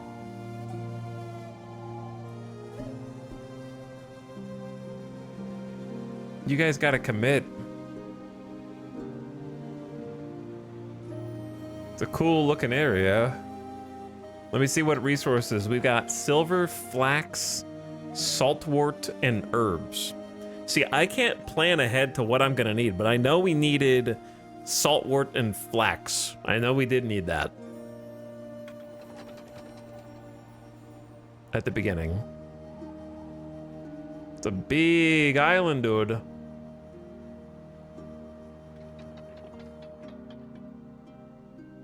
This guy's right behind me now. He turned around and he's following my ass. Hello, Golden Fishy. Thank you for 92 months. We just started over. We just had a reset, probably the first of many, on the harder difficulty settings. And also, Further says, yo, what up? This is a decent looking island. I know it's got some stuff that we can use.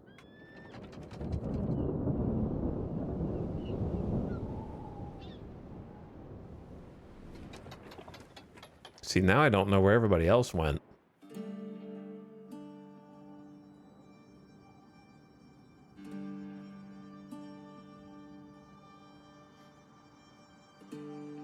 I don't know if I want to just claim the first one I see. That's very much not my style. But also, it doesn't look bad. There's not... it'd be hard to get up to the mountaintops or whatever. I don't know if you really do that. And like, Saltwood and Flax looks okay. Did you try multiplayer yet? Why the hell would I try multiplayer?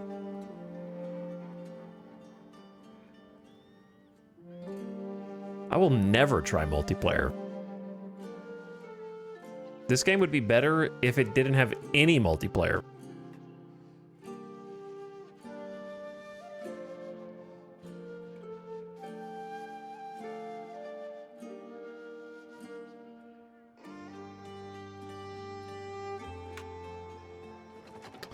Do I pass this up? I feel like I'm on, chat, this is a boomer reference. Do you guys remember on The Price is Right? When they were in the final showcase and the two people are standing there and they show the first showcase and whoever is in front has to decide whether they want to bid on that showcase or take the second one and leave the first showcase for the other contestant? That's what I feel like I'm doing right now, where it's like, this is the first showcase. I could stop here and claim this for myself and just take it before the guy behind me gets it.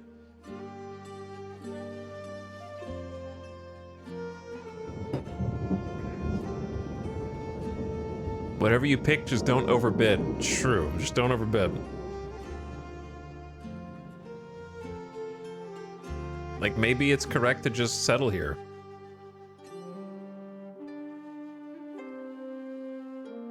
No, I'm going. I'm gonna keep going. Let them stop here.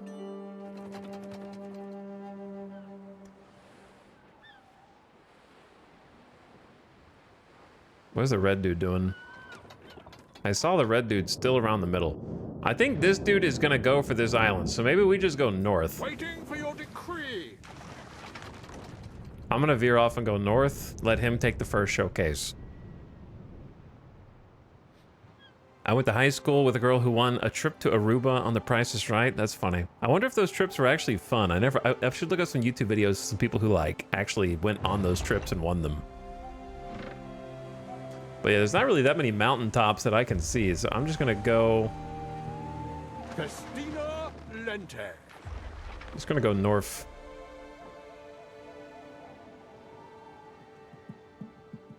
I think he's gonna turn in and settle there. Neptune's finest. I think it was a decent spot, to be honest.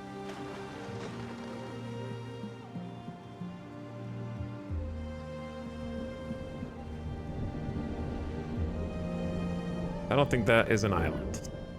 That is just kind of some debris. Okay, yeah, they did claim that island.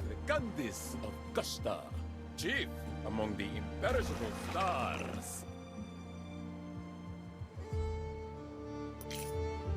Another governor settled an island. Is that the same? Yeah, it's the same guy. They went, dude, how do they build all this up front? He just settled, and he's already got a trading post, sawmill, woodcutter, roads, a whole warehouse, and a second sawmill, and a road leading all the way up here to the 5 residences. That's more resources than you start with, right? Waiting for your decree. We only start with 20 timber.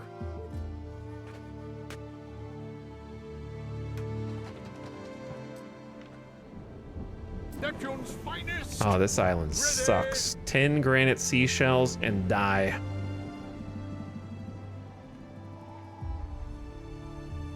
We advance. We're not finding anything out here.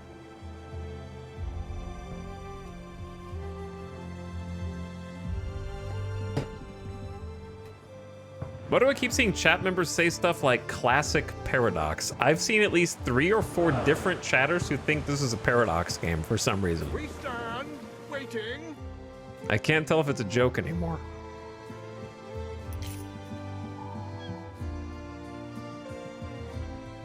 Time flies, as do we. It is now.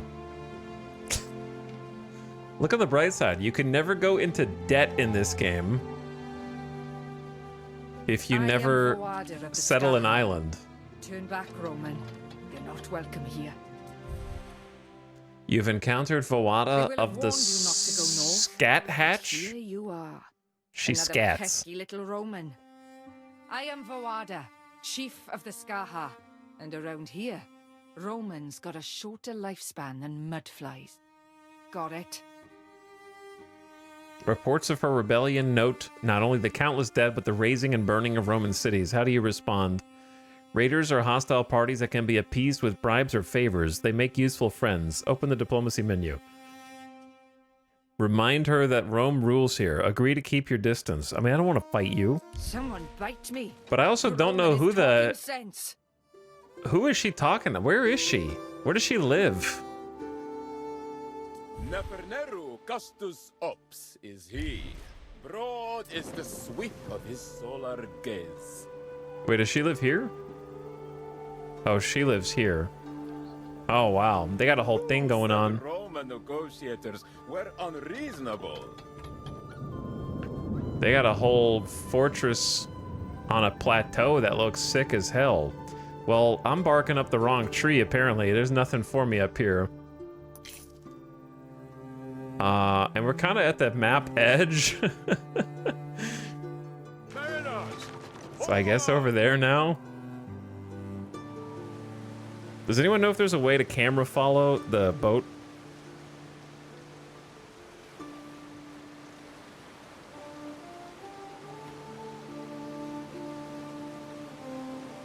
Should have stuck with the first showcase, maybe. We haven't really seen a second showcase yet. That looks really cool though. I like the slope that goes all the way up and around in a spiral. Really cool.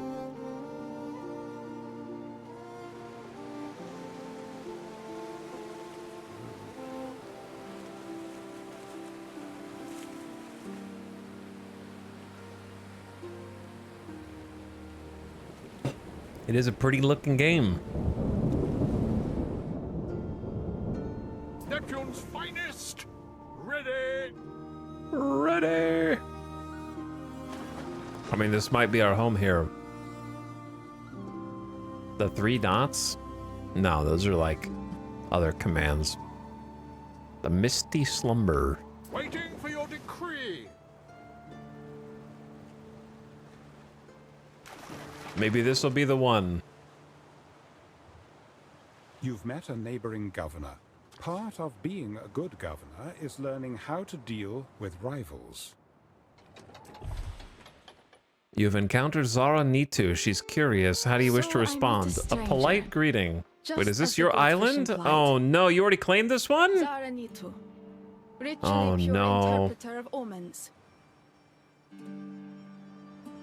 It's over. So wary, Praetor. If I was interested in becoming a politician, It's you'd be over. someone I'd talk to. We need to go all the way like out here.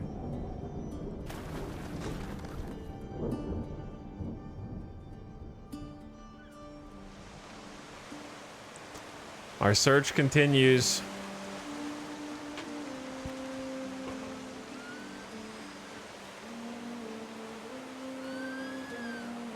I've been dithering buying this one, so excited to see it here. I haven't really played enough to have an opinion on it yet. It looks good, but the performance is bad, is what I would say. Our scouts scouts have sighted new land. Anno is probably not the game that I would expect to not be able to hit over 100 to 120 FPS like I can in every single other game that I play. I can barely hit 60 FPS with high settings. I mean, very high settings at game start. So performance is questionable. Festina Lente.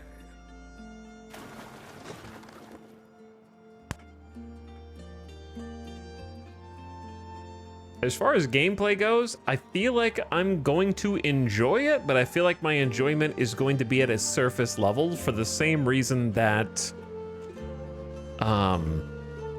you guys know Shiro games, however you pronounce it.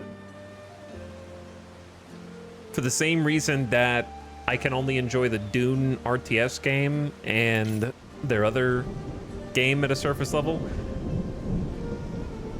Because the sandbox feels like it's made for a multiplayer competitive RTS, which is kind of, it feels strange in that way.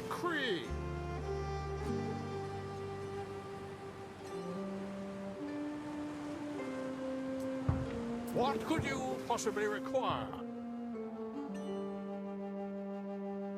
I guess I'm going for this big island in the corner. Of course, you must be the new governor.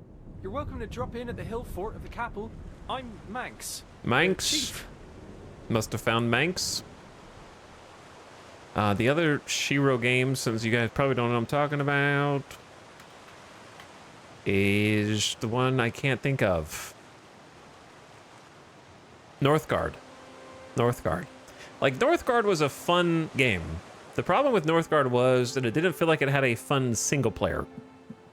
I felt like you were supposed to be playing a multiplayer. And that's kind of what the endless mode feels like so far. Follow ship is F1.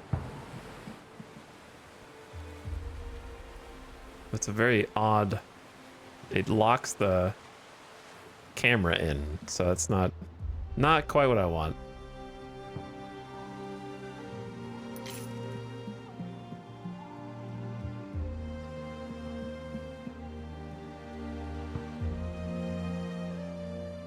Through the waves.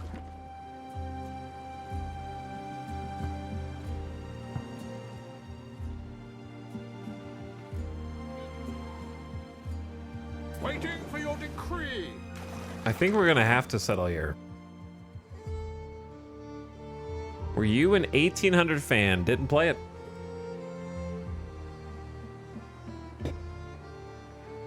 To be fair, this is how most Anno games have started. Yep, and I haven't played most Anno games. So you're not really quantifying anything that you think you are.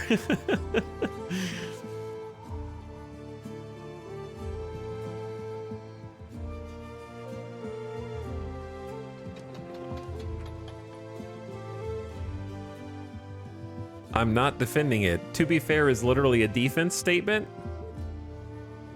That's what to be fair means. Barley, resin, flax, and iron. This is gonna be us.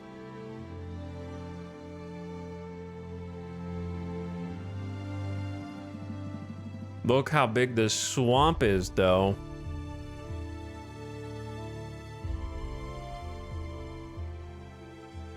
I think this is gonna be our stop, and we got a nice mountain. It's kind of got the Pride Rock, so even though the islands are random, it seems like they are modular. It seems like it's combining modules of islands to create new islands. Because I definitely remember seeing this pool on a little mountaintop with like a little chasm in between in the previous round. It looks familiar, but different.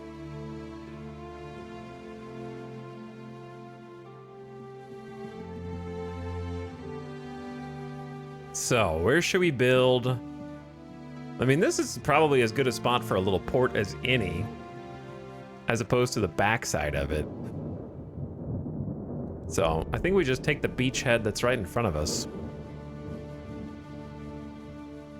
Because honestly, it's very rocky and craggy here. Very marshy. There's a beach on this side.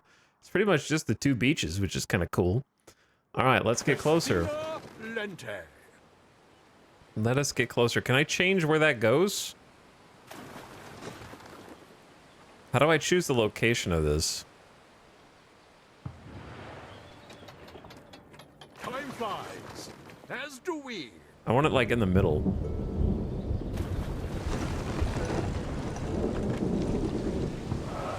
But it seems like that's all I'm gonna get. Which is fine. Maybe you can move it afterward.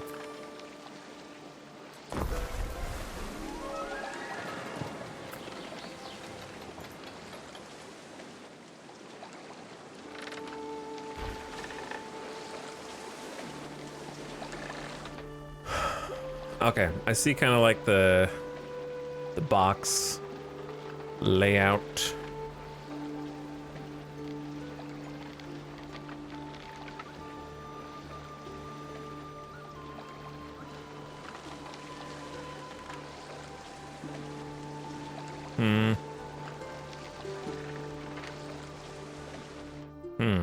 Maybe I do want it on this side where it's at. Because it feels kind of weird making it too close to the beach. Like, it feels like they're gonna beach all the ships visually.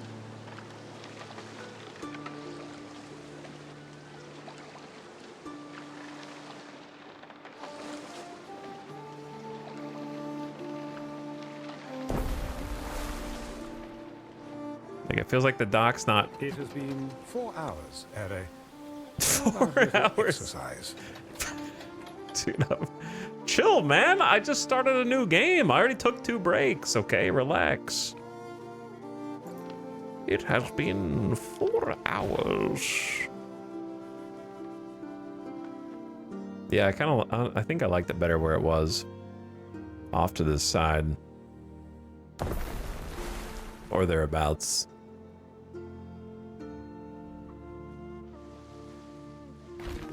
It only costs 1 gold to move. Why does it go over by 2 spaces instead of 1? Alright, that's gonna have to do. And then we can build some other buildings over there. So now that we've landed, I'm gonna take the boat and do some more exploration. Like, he can go over there.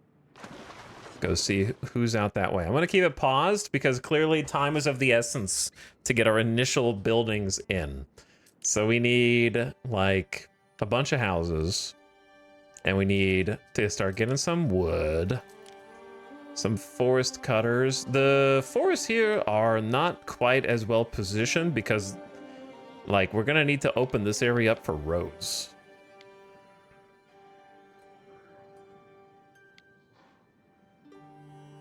So I can put a woodcutter in here, but I'm probably gonna have to cut some of these trees down.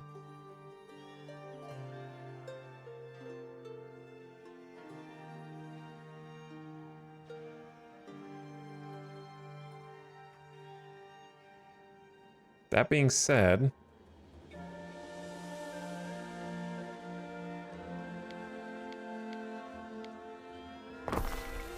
start with that.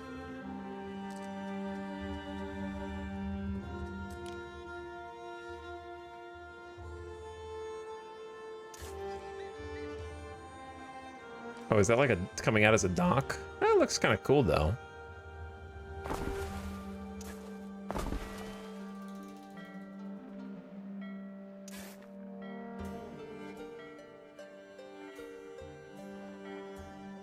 I don't think we need that.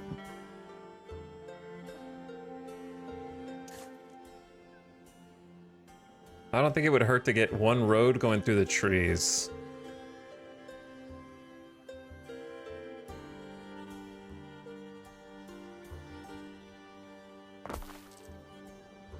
How do I check its efficacy?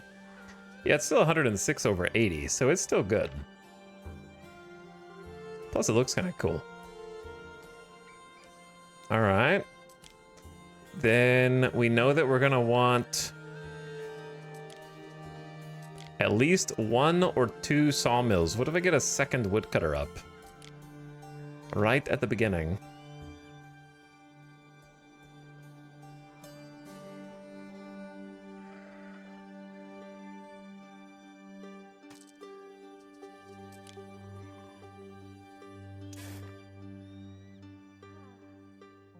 Little Y intersection here, maybe, perhaps.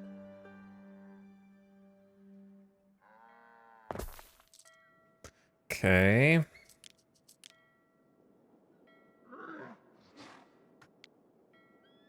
Rotate this guy around.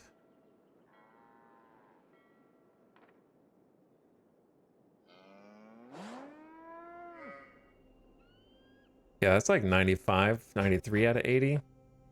Can fit some Sawyers in between, in betwixt. Perhaps. I'll go with the 104 spot.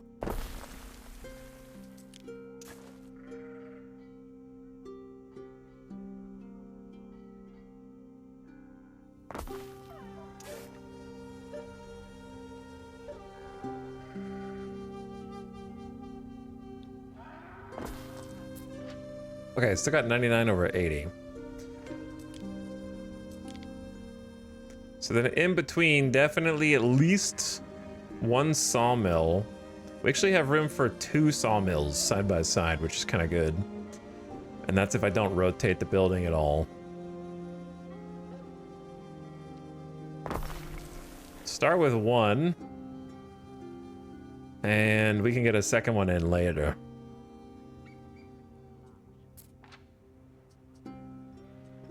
Okay, then what? Then we need housing. We don't need a warehouse yet.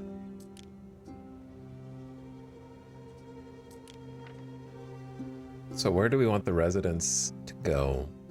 I think I want the residences... I want like a town center out here for sure. But that seems rather far from everything. I think I might build just a small neighborhood right in here.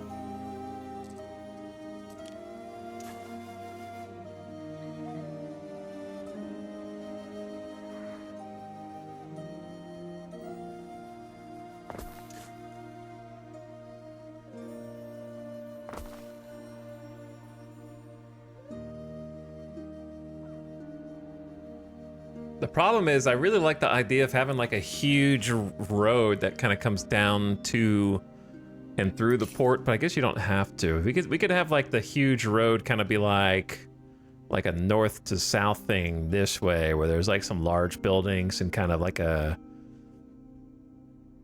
double or triple wide road that kind of goes in like a arrow formation, or like a J, if you will, right there. And just kind of have like a little neighborhood going on out this way. It's really hard to plan when you don't know what all the different types of buildings are going to be. That's the main thing. When you're not sure what all you're going to have access to, it is tough to plan ahead. So I'm just going to start small.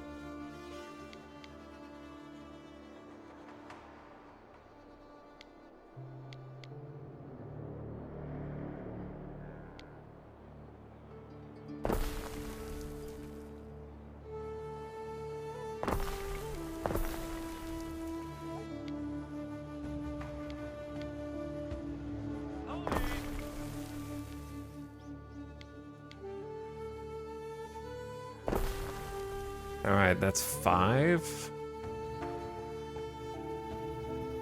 5 on one side.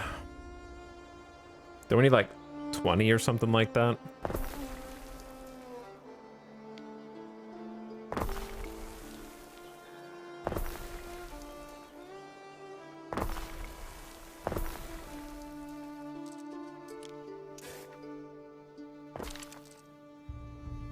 Okay, that's a step.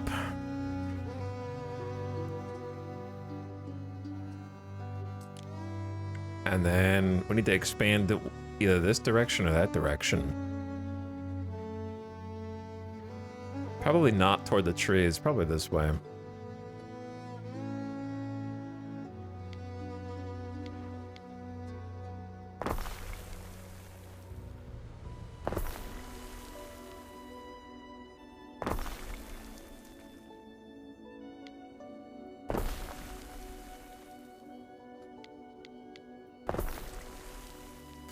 And then get a road like so.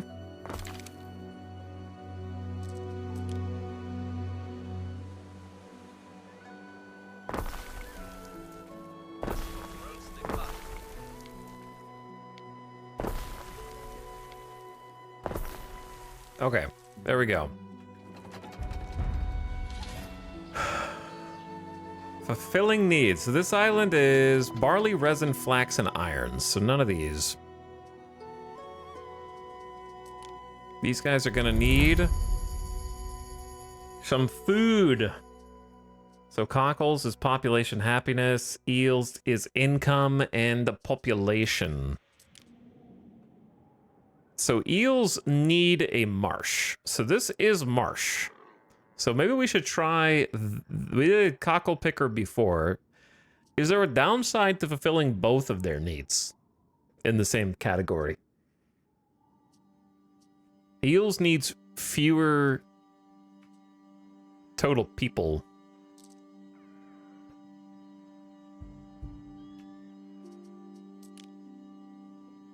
Because I imagine we will eventually try and fill both.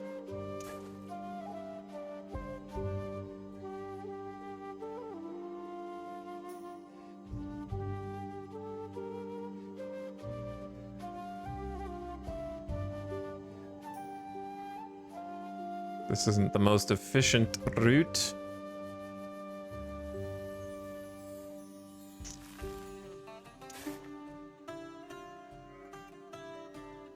Is there a way to force a road,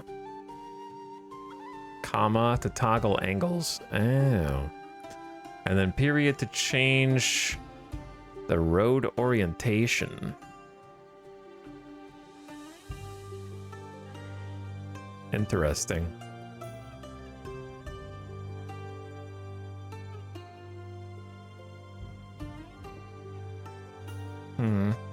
Interesting how it like tries to hug the wall. Might be good. Give you some different shapes that aren't just like a square.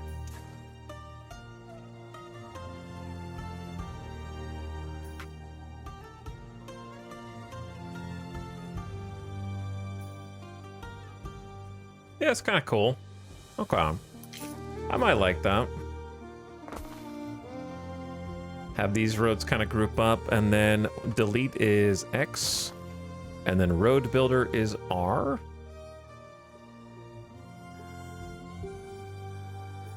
Three, 4, 5, 6, 7, 8, 10, 11, 12. It's like 13. Something like this. Or even this.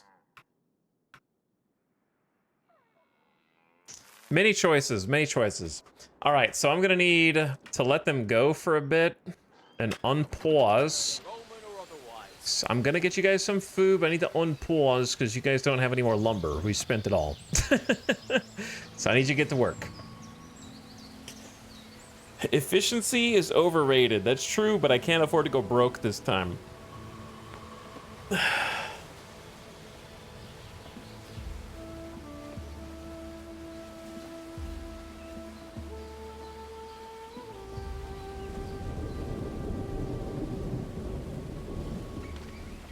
So they're missing goods right now, but they've started. You know what else this game has going for it that every other game we've played lately doesn't have? Which is automatic points in its favor. Music while you're paused. Every other strategy game for some reason mutes the damn audio when you're paused. It drives me crazy. Like the soundtrack just comes to a stop. So in this game it doesn't, which is automatic points in its favor. Plus, it's a good soundtrack. Pleasant music.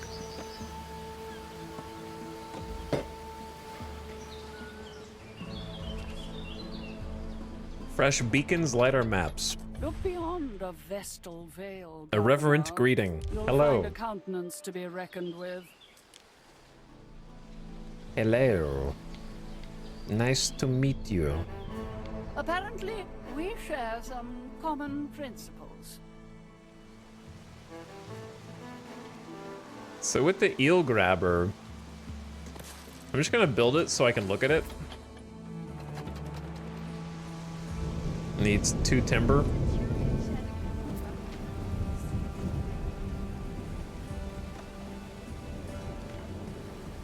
So we'll just need to be patient. I don't really like fast forwarding too much when I don't know what I'm doing.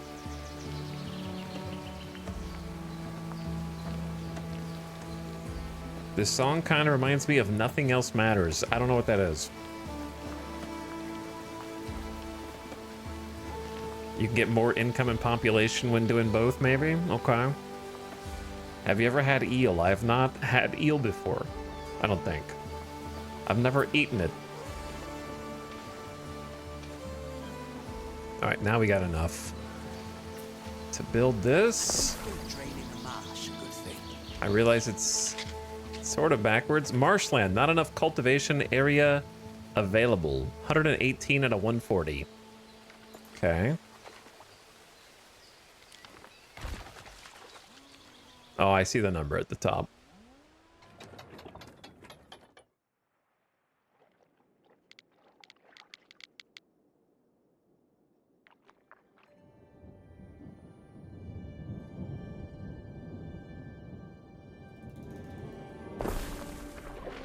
So I'm gonna schmoove it over.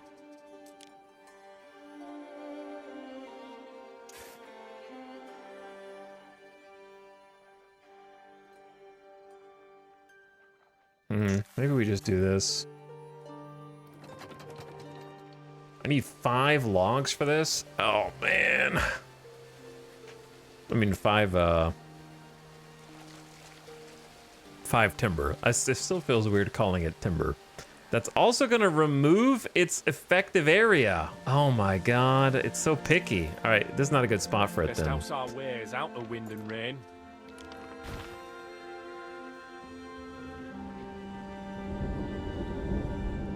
Give it like as close to a full circle as you can.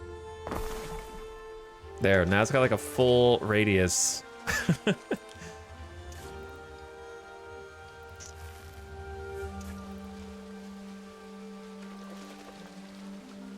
Okay, now it's gonna take like 7.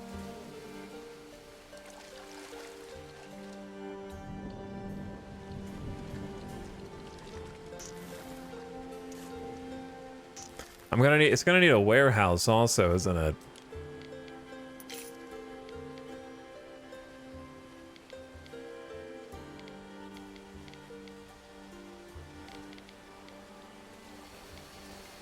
Which for now I'm probably content putting at the edge of the marsh.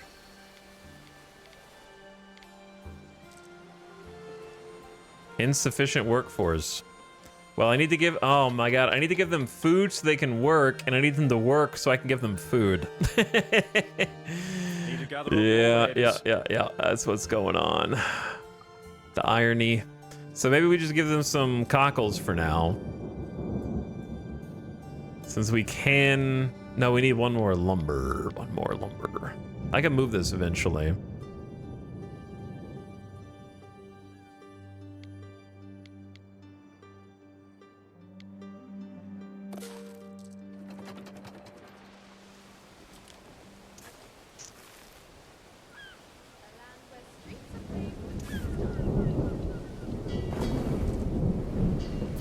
Alright, we need that to get built. Boom. There is a shortage of workforce. Yep, but this will make food. This will make the cockles. Slowly, but it'll make the cockles. And then maybe more people will start schmooving in. If you could look after this, Eri. Just telling me about range of warehouses. I don't know what to make of this liver. 3 other AI, plus the raiders, plus the emperor.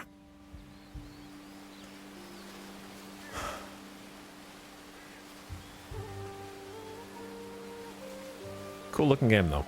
Shiny Coney, thanks for 21 months. Welcome back for 1 more. Appreciate the sub. Joe Caleb also for the 50 months. Sub Joe Caleb. Good to see you again. Welcome back. Thanks for subbing. Hopefully we'll start getting some more people in here.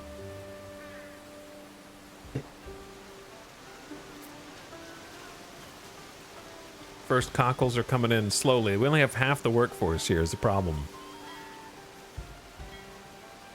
But that food will start making the difference because they're going to start hauling it.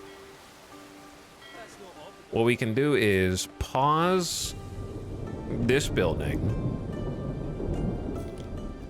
and maybe distribute the workforce.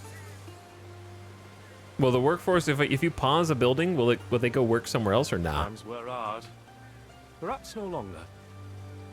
It still says 1 out of 2, even though the building's paused. But now there's 4 people working here. Food needs are going up though, so I mean, being filled at least, that's good.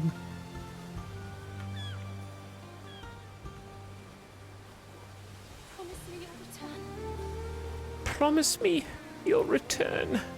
Don't leave. We don't even have any boats. Speaking of boats, what'd you find over here, big dog? Someone else's island? All right, well then keep sailing. Through the way. So let's go out there, and then there, and then there, We advance. and then there, and then there, and then back home. How about that?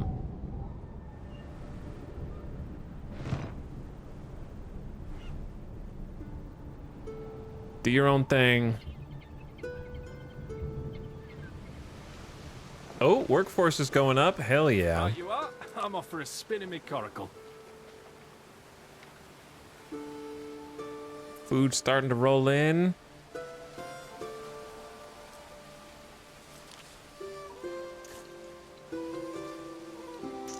Our scouts have sighted new land. Scouts. I need 3 more timber for this. So we just need to chill for a minute. Hello?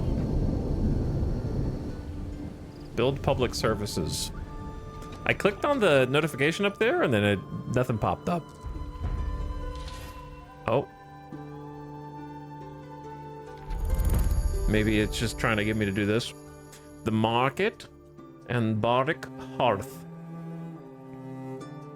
+1 pop, +1 income, +1 pop, +1 happiness. I will get right on it. I just got here. You're doing sandbox mode, I'm assuming? Of course. I don't have the patience for a story. I don't know, man. Strategy game and campaign are just the only time that makes sense is like if you're talking StarCraft or you're talking like Halo Wars. Then it's like, okay, I would like a good campaign. But if you're talking about extended tutorial with 10 lines of voice acting for every 1 bit of useful information and it babying you like, okay, here's the first 20 minutes of cutscenes and your first task, build a road from here to there. Yay, good job. Okay, you did it. Like for every single thing, I just don't want that. I'd rather just restart until I figure it out.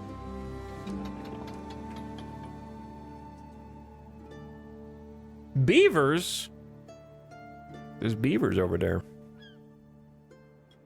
Oh yeah, we got enough for the road.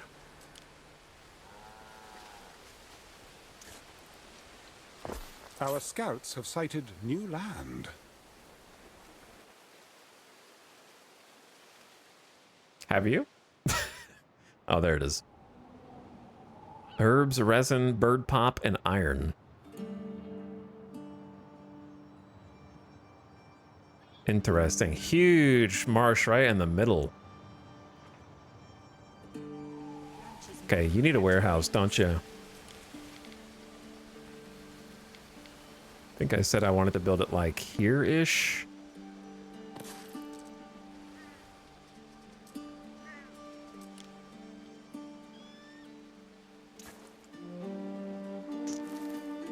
Actually, that looks kind of dumb because then the road doesn't really go around it properly.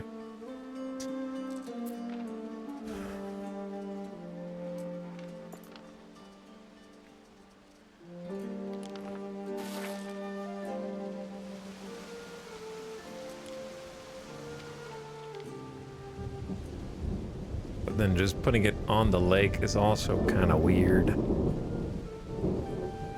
You could do it here, but that's a little close to that, I feel like. It's not really using that territory, that space well. I could just move this road over one, but then we kind of squeezed on this side.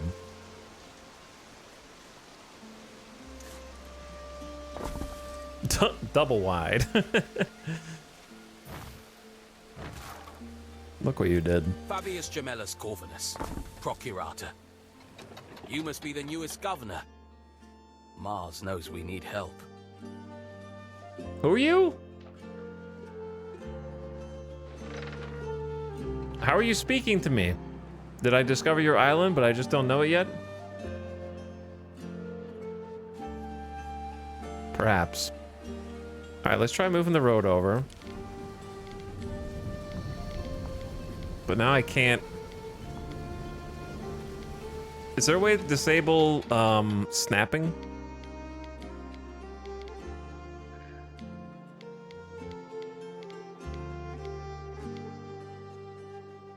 Well, what is going on, brother? That spot's like...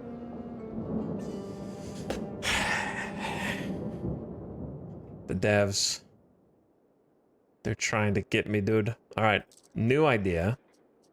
Delete this road so it stops snapping to it.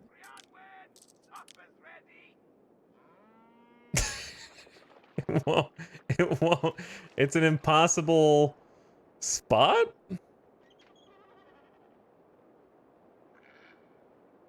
It's the one corner, bro. I know it's the one corner that won't allow it, but I don't know why it won't allow it. It's killing me.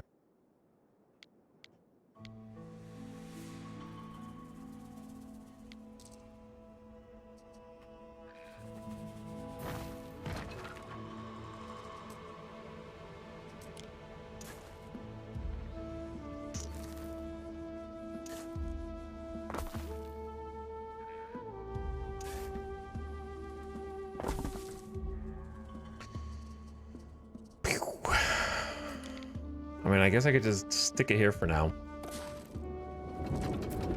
And now that I've wasted all of my timber trying to build and unbuild the little bridge. Oh, this is the dude who was just talking to us with the contract available. Deliver 31 tons of cookies. Wait, no, I climb the cockles. cliff sometimes. Can't afford to lose my edge. I like the little switchback road you got going on. I just wish I could build Our something like scouts have that. sighted new land. Roman legions are training up here, dude.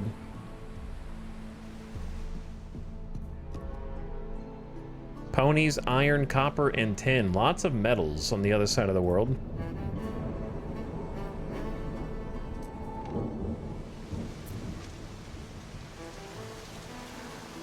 Okay, they need public service needs. I know, they need public service needs. I'm gonna get them, like, a market. For the Public plus. services should be erected close to residences in order to meet people's needs. True. True, that's exactly what I plan to do.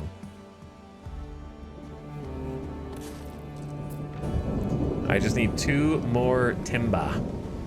2 more timber.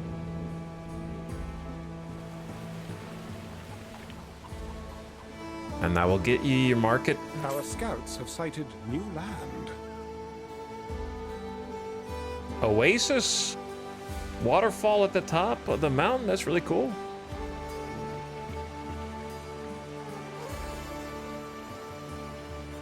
There's our little boat. Kind of a small island. But it's got heart. Alright, let's get the market up. That should make everybody happier and fill some public service needs.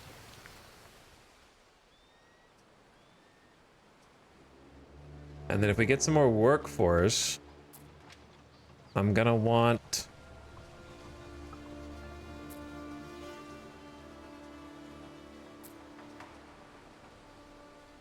Trying to see whether or not...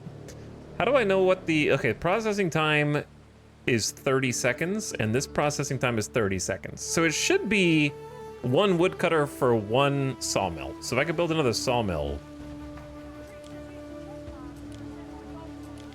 that would seem reasonable.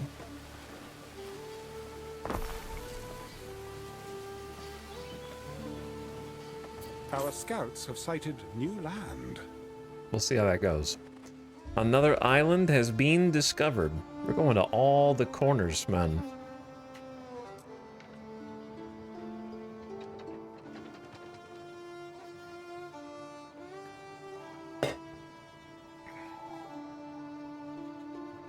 That's an awesome looking corner island. Huge sweeping marsh all the way around this.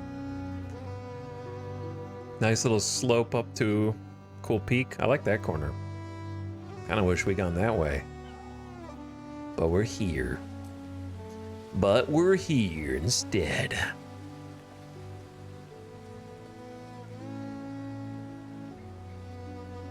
We need to get more people here to pay us taxes so I can pay the government their taxes.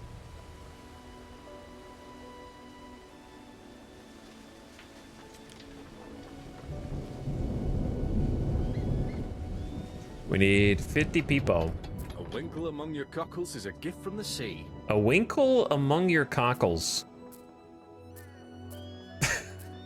So each residence right now is like 2 people, give or take. And I have 20, so we should have like 40. So we need more population, we need more people. Let's get some more people then.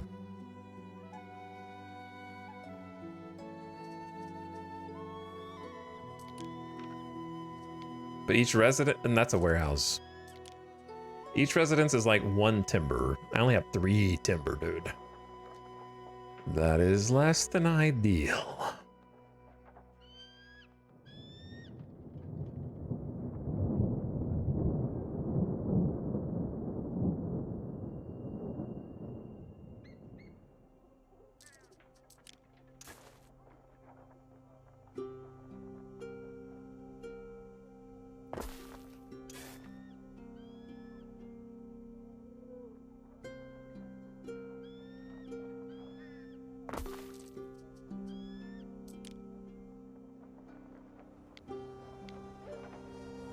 Peaceful game.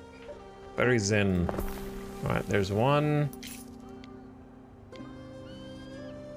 There's 2. And that's pretty much all I can fit in there, because there's not going to be a road that connects up. At least, I'm assuming you can't connect this road up. Maybe you can? No.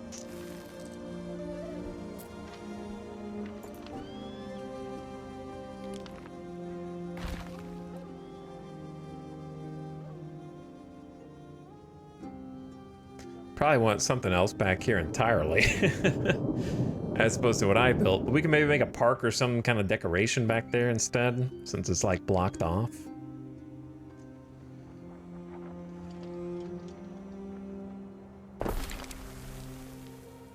Go for something like that.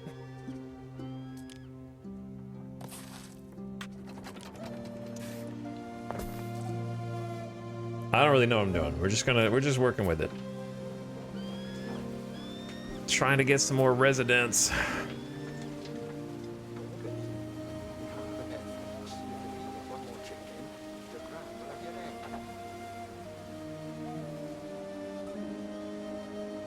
Because we are gonna be losing money hella fast.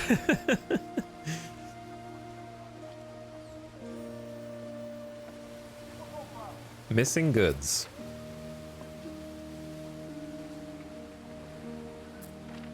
Wait, are they taking... Oh, they're taking the raw materials to the trading post, aka warehouse. Our scouts have Then sighted from the new warehouse land. back to the sawmill. That's what's going on. I see. So we need to be more efficient than that, but I think this is as good as it's gonna get right now. It's not the worst, but it's not the best.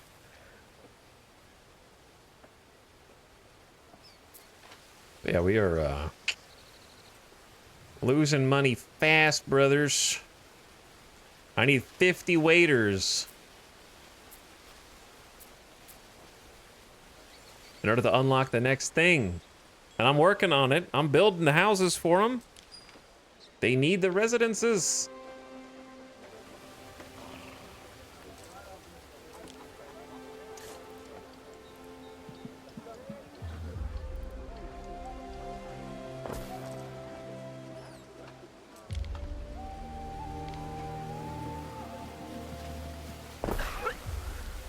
Who's coughing?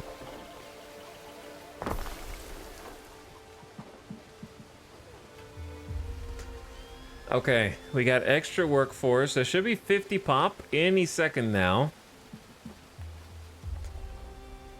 On a scale of 1 to 10, how screwed am I? Alright, there's the new options. We got shoes and tunics. Tunics are the income. So the tunics need the hemp farm, yes?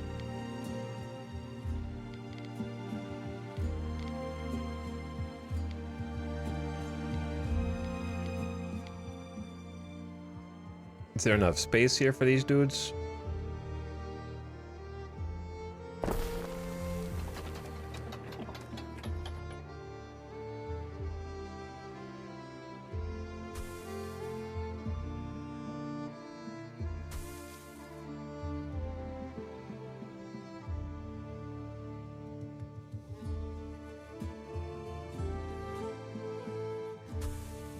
Hold on.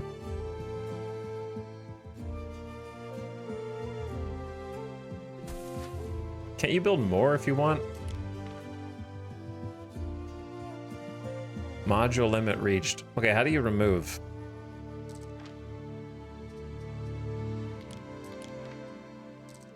How do you remove modules?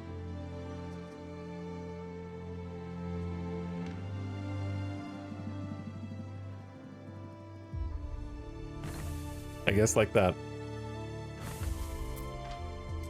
I feel like you should be able to do it from inside this menu. But I guess not. All right, there's 80. Kind of want to create another space on this side because there's some 3 wide buildings that we could maybe get in there. And this uses the diagonal nicely.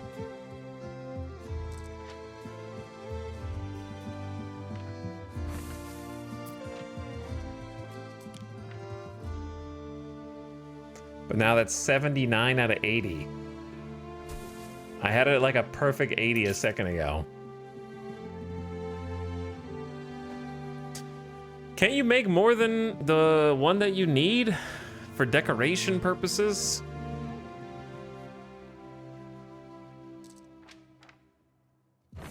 Don't mind me, Chad.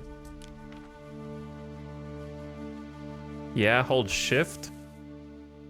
Oh, hold shift. There you go. You saved us. I think you saved us.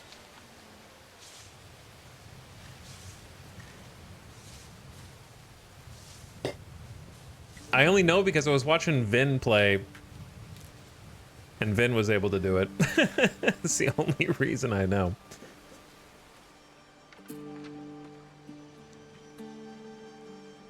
It doesn't do anything else past the 80, but it's for aesthetics. Wait, you can do that? Yeah. You can do that.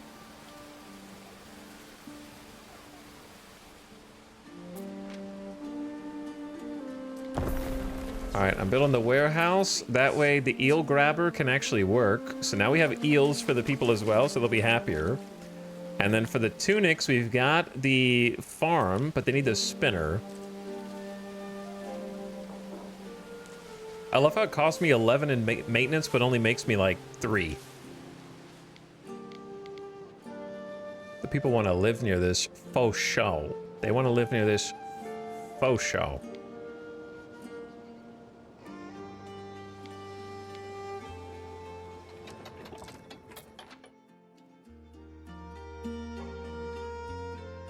So I'm trying to, well, I mean, for now it's fine, I think, just to put it here and then worry about moving it later.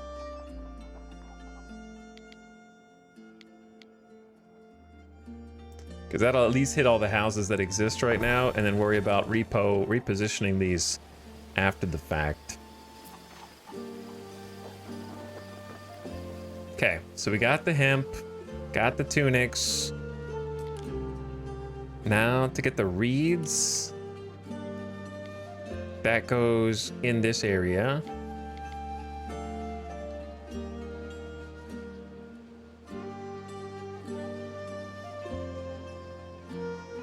I don't really want to put it in the circle with the eels, because the eels are like doing their own thing.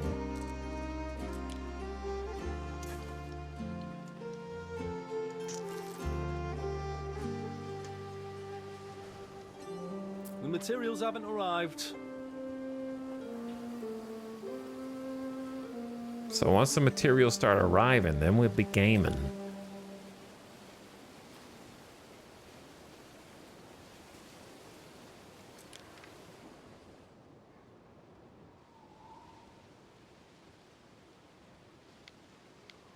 Where would I put Reed Gatherer? It's going to require so much lumber, or timber rather, from that we don't have to make the bridge. That's the biggest issue. We are very resource poor.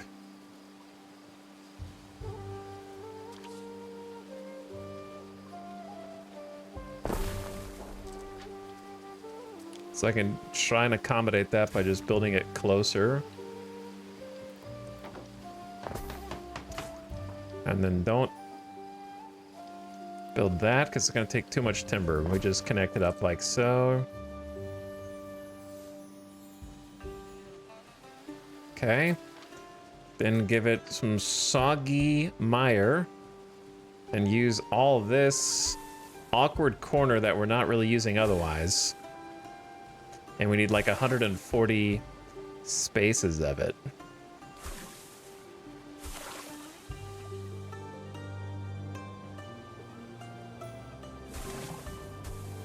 That's 128. Okay, that's 140, but I want to go all the way up. Ad starting right now. Turn your volume down, ad watchers. Brace yourselves. I'll pause it while we are running the ads. So those are for shoes, which will increase the happiness of the townspeople. All right. Well, our debt went down, didn't it? To -164. Yeah, it's a modifier for every residence that it hits. So that's how we're gonna start getting some money back. Sick.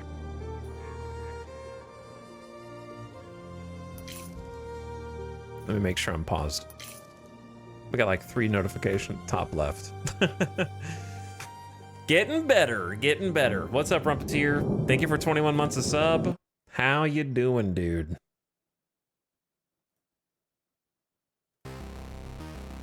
All right, I'm gonna get some water real quick. Stay hydrated.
All right.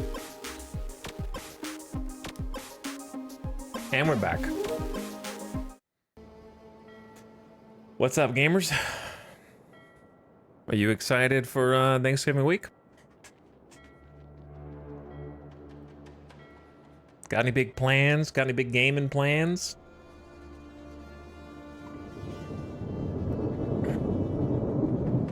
Loud thunder.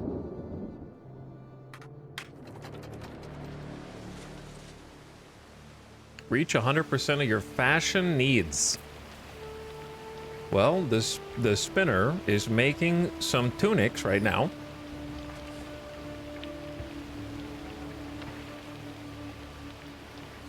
And then once those start coming out, fashion needs should be going up.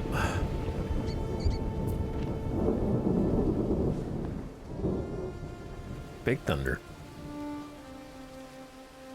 I'm having a potato. Arch, when's your potato?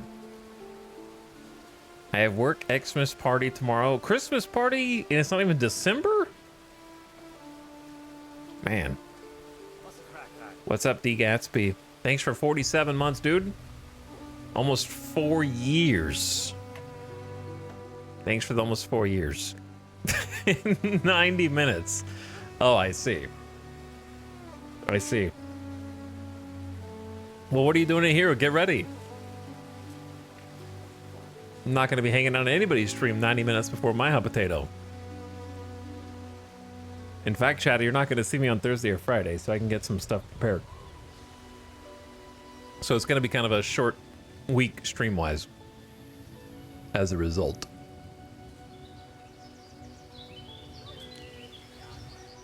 I think I'm going to make the Bardic Health just so we get the +1 pop. I'm starting to see, I understand what it's doing now. It's doing an area effect, so it's adding +1 to max population for every house that it hits. Now, does that include... I don't understand what hitting the places of business does with the up arrows. Does it give you +1 happiness and pop to literally every single building that it hits, or only houses?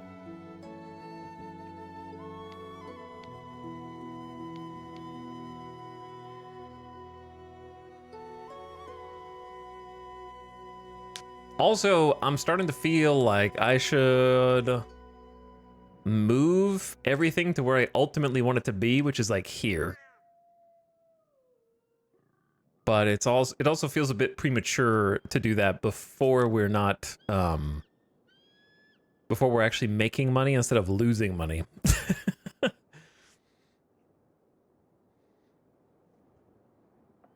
Okay, so I don't have a shoe weaver, but we did just get the reed gatherer. It's nice that it highlights the relevant building. So you can be like, oh, I have a reed gatherer over here. Okay, cool. And there's a warehouse in between.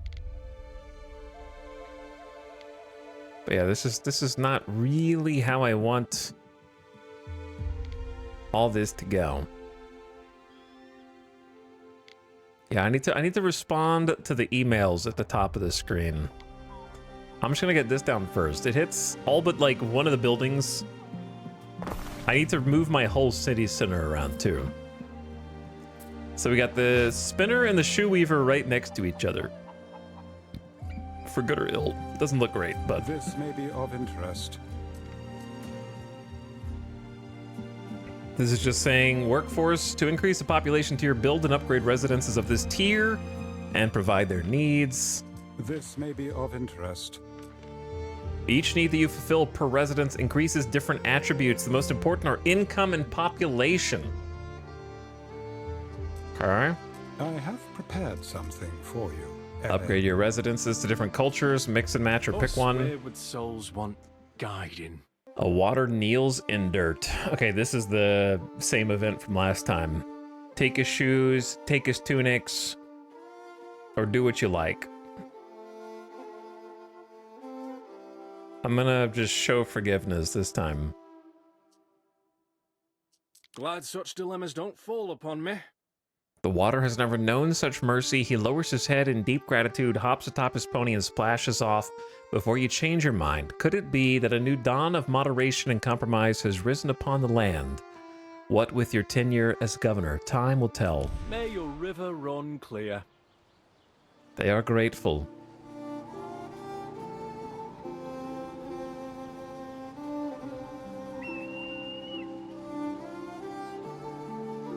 I think everything but pop modifiers and maybe income applies to all buildings. Well, those are the two most important ones. So we're losing less money now. It's also nice. Hello. Something for your consideration. Your residents have needs. Didn't we not already have this one, brother? May I remind you of a certain Marshes. Okay. What do you want me to do? Upgrade a building. Before tunics are just the air on my chest. Upgrade residents to the next tier. They will get new needs and increase the attributes of an island. You will lose workforce from the current tier. We only have 4 extra workforce. So I'm starting to think that we should just simultaneously upgrade some residencies as well as build new ones. That way we don't run out of workers, right?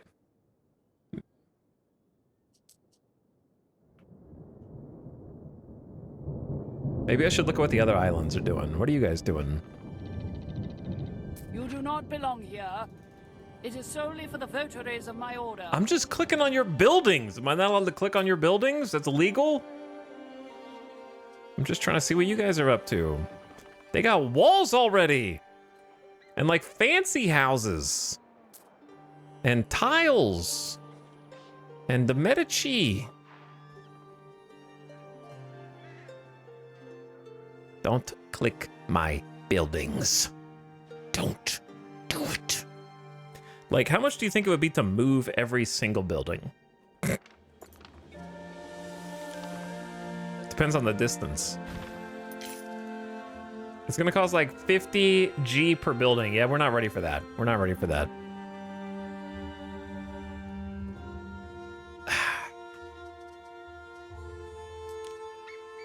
So I'm just gonna build some new friendly neighborhood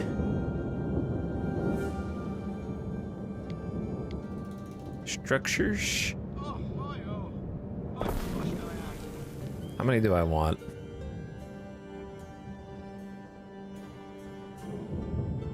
5 for now.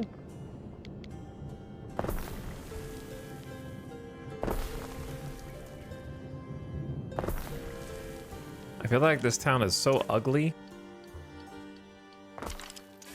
that it needs to change. It needs to change, dude. It's just a grid. I just have your average city builder alleys. You know, it's not what I want. All's yearn to But let's start slip upgrading away. these guys. But that's most of us, isn't it? Choose your path. Last time we picked Celtic, but we didn't really get to see anything from Celtic. Gather the produce of the wetlands and the forests that surround them. They live in large cities and reshape their environment by draining marshes and building aqueducts. I mean, that sounds pretty cool.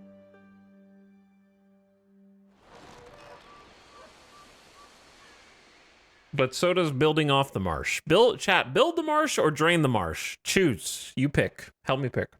What do you think?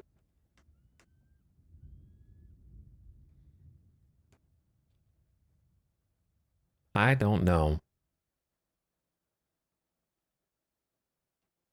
Drain, build, extort, build, drain, build. Embrace the swamp. You guys are pretty evenly split, to be honest. Become Shrek. Oh no.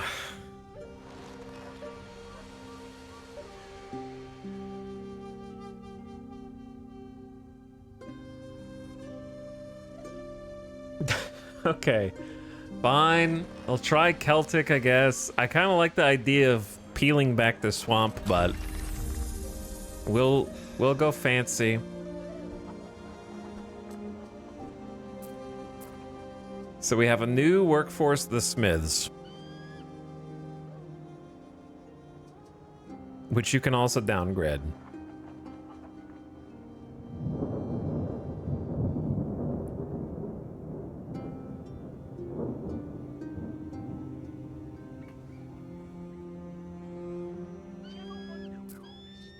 What's the benefit of doing both? I guess if you just have very specific things you want to fulfill. All right, we got a couple of fancy pants, and they're gonna have new needs. They have food, they're gonna want cheese and beer, and then they're gonna want the Bardic Health, Recreation Ground, the Phantom, Fashion. The shoes are coming in, I think. And they want trousers and torques. And then they want drinking horns and clan shields. Oh boy. Forging ahead. We're gonna get into the advance. I need to make Waddle and Daub.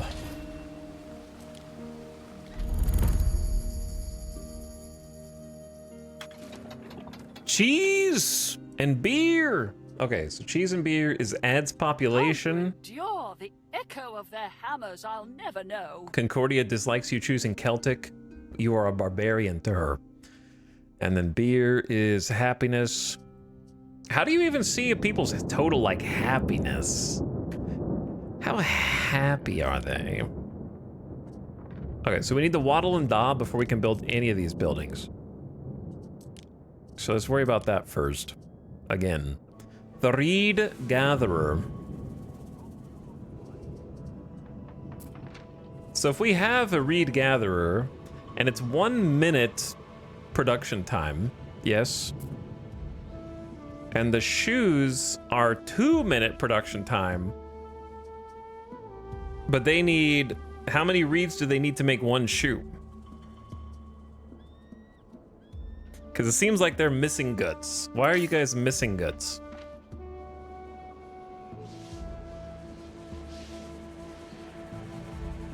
Stars, arrows at the bottom of house info.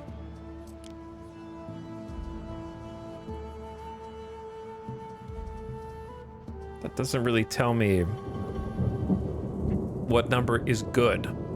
Determine the severity and frequency of civil unrest and uprisings. I guess we'll find out. Top right for happiness. Top right.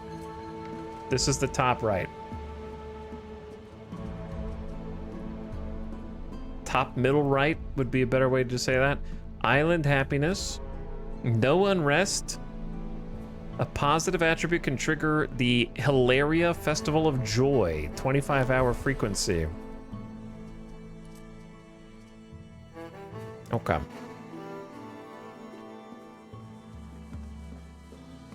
So anyway, Wattle and Daub. Seems like we're gonna need to build additional pylons.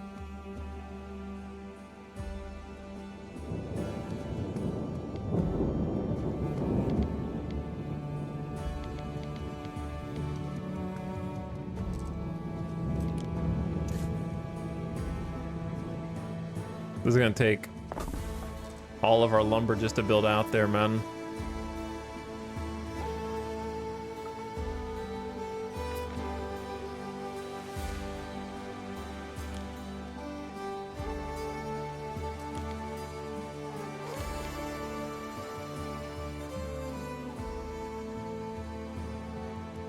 I can't tell how many spaces this is. One, okay, 2.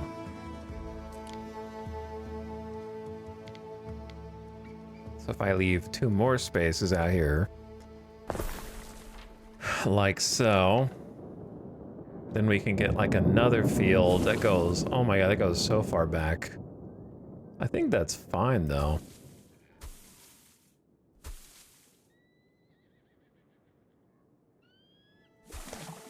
Wait, that's 131 out of 140?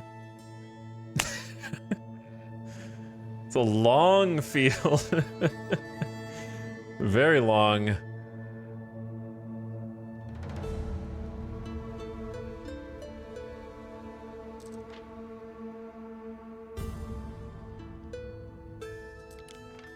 All right, I'm just gonna hold shift and let it build more and go above and beyond just so it looks a little better. Huge fields. All right, now let's get the road. Damn, I need one more material. One more timber to get this up. We're -4 workers as well. -4 water workforce. Didn't I just build like... Yeah, we just built 5 more residences. So more people are moving in right now, I think.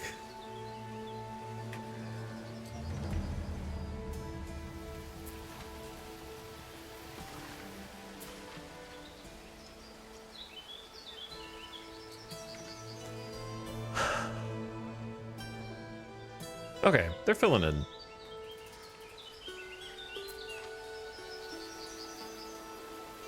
We're always missing goods in the shoes. And the spinner. It's going at a rate of 1. And this is going at a rate of 1 also. So it should be kind of 1-to-1-ish if we're transporting it fast enough. Because I can see them transporting it right there. All right, we need to get into the positive. We went from -200 to -100, but we're not quite there, are we? We're not quite there. We're almost there. So we got the reeds. Now we need the mud. Now we need the mud. I think this is a good spot for mud. Right in between the first circle and the second, yeah?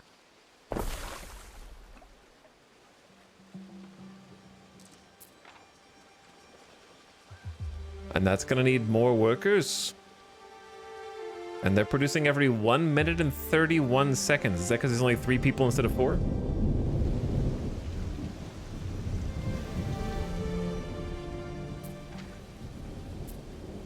Alright, have they fully moved in? I reckon they have. We could get even more people if we do this city service.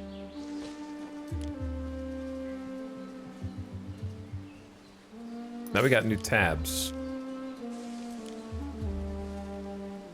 Like Bardic Health. Bardic Health is a +1 pop to all buildings and a +1 happiness. Chat, I gotta say, I hate the way that I did this entire zone. I'm so sorry. I didn't mean it. It's not good. I just want, like, basically what I need is positive income, and then I'm gonna move my city center over here, and it's gonna be, like, a bit more cared for, if that makes sense.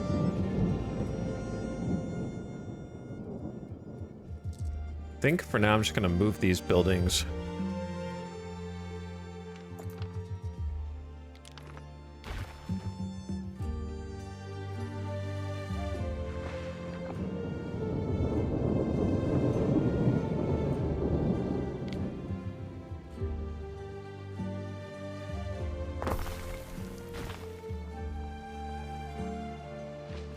We're kind of encroaching on the woodcutter.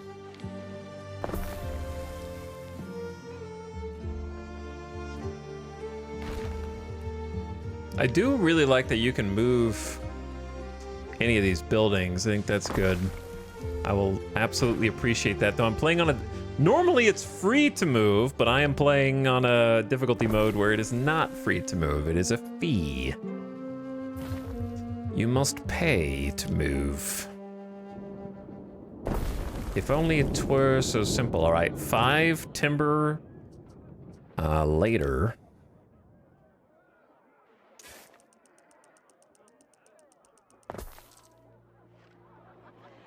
And we've got the Bardic Hearth public service. I don't know what plus happiness does for them. I guess it contents them so they don't rebel, and that's the best. But the +1/2 pop to all buildings is kind of huge. That way we can get that workforce number pumped up. Give them another, another positive building, a need filled.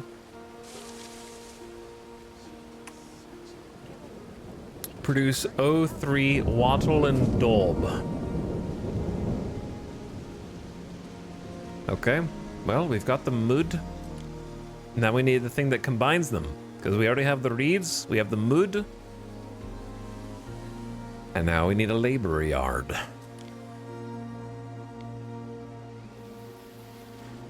A yard of labor.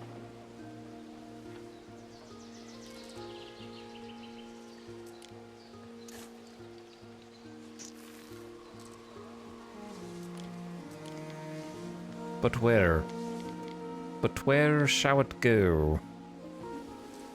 Why did he hit tab? Hello, ship. Welcome back. I don't really know what to do with you.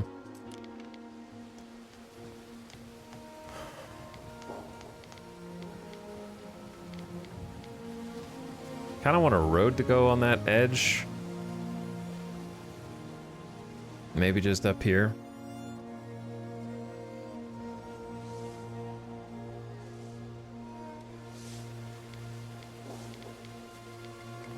Maybe like that. There is a shortage of workforce in one of your cities. All right. So this requires How's looking after smith, the land? and we only have a few smith.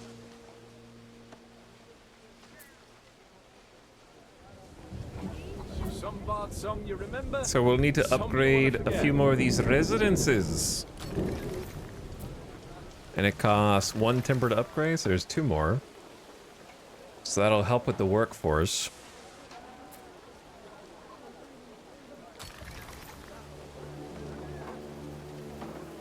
So are these not all the people in this house are not converting to smiths? Because we only had a -2.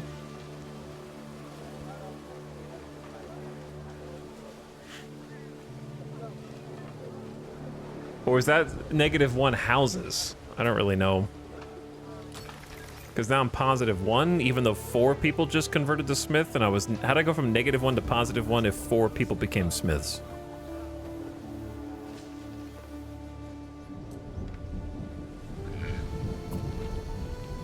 I don't know, but these guys should be making some goods in Wattle and Daub. All right, chat, I need to get positive money before we go broke.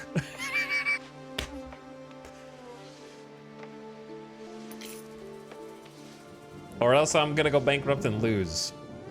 I gotta be honest, games that let me move buildings with no cost don't sit well with me. Well, you're dumb. So how about that? Normally, I would agree with you, but in this game, the buildings build instantly, they're demolished instantly, so who cares if you can move them? Right? If there was more of an effort on the game's part to sort of like simulate the slow building and transferal of resources,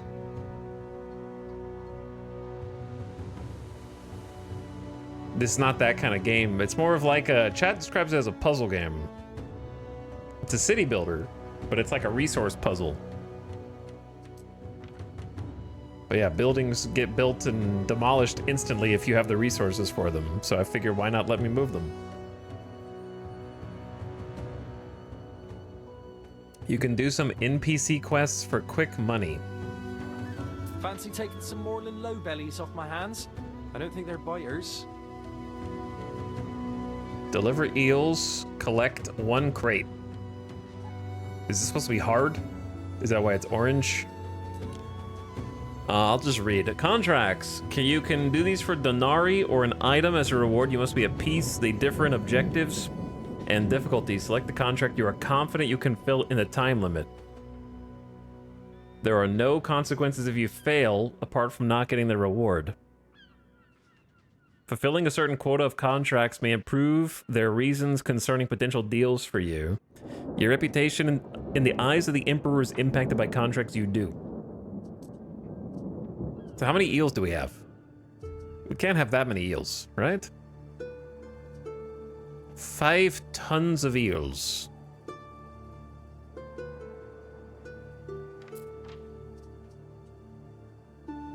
We have 5 eels. Okay, let's just do that. That should be 5 tons. I assume each one is a ton or something. Let me try that. All right, did I already do it? Quest tracker. Shows the current quest being tracked. I mean, it says delivery, trash can. It just doesn't give me any information. All right, whatever. I've got it. I don't know how to track that quest. Oh, here we go. There. Would be nice if you could track more than one at a time, considering there's so much else on the screen. So I need to go over here. Or something. And then transfer eels to the boat. And then from the boat...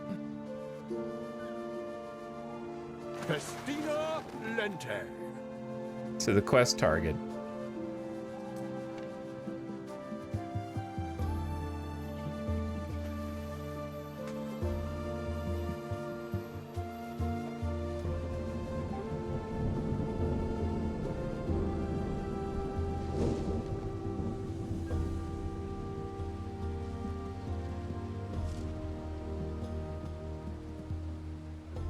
Why does every character look so sad and wistful? Because they are.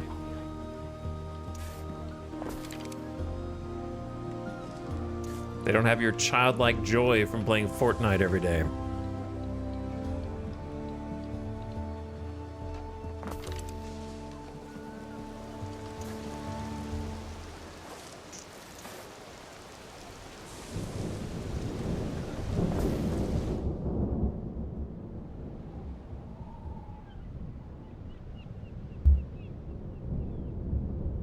Also, they're living on a damn island eating raw eels for every meal. They're probably thinking about how much better life was from wherever they were before they were put inside the mud pits to farm mud all day and walk around on mud stilts, eating mud cakes. You know? So, Praetor. The least bad governor Bretonnoch ever had. Boom. Done. Got the monies. Neptune's finest. All right, quest done. New contracts in 60 minutes. Back to 25 hundo. We advance. So now let's go check on this, bro. Destroy, deliver 31 tons of charcoal, or destroy. Bro, I don't know how to fight anything. I don't know how to fight any of that. We're not gonna bother. We just gotta stay above brokenness right now. That's all. An eagle's standard would make a nice figurehead. As long as I'm staying above brokenness, we're good. Okay, now let's make some more money. Because the smithy wants cheese. And the reason we couldn't make cheese is because we needed the daub, wattle and daub. So now we're making wattle and daub. So we got mud plus reed inside of labor yard equals the new resource to build with. All right, so the ox farm, that needs to go down here too.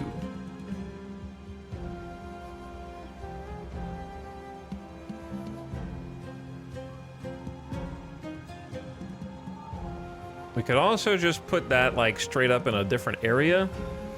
Because part of me says, why not save this zone to be like more eels and more reed and more mud. So if that's the case, I think I wouldn't mind going over here. But I have to make another warehouse. That's the downside. Which is gonna cost money.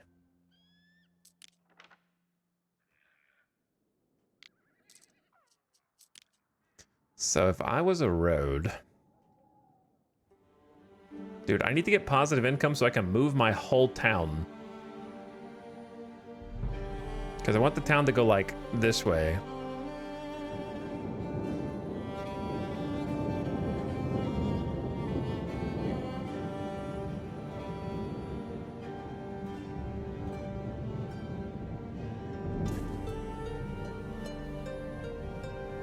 Roads are temporary, so I'm not going to worry too much about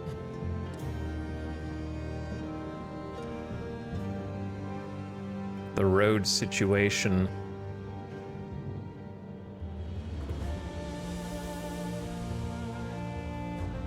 Okay, just from eyeballing this.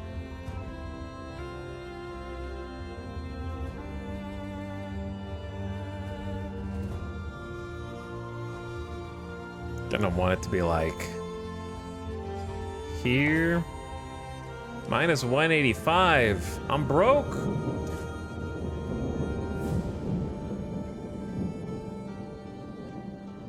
I'm broke, man. Minus 80. All of my money.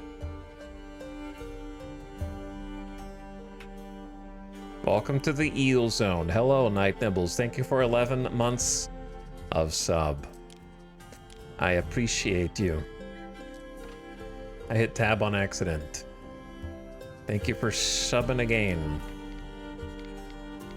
I don't know why I keep hitting tab to rotate. I love that jingle right there. That jingle right there. That's what I'm talking about. Just make more songs like that.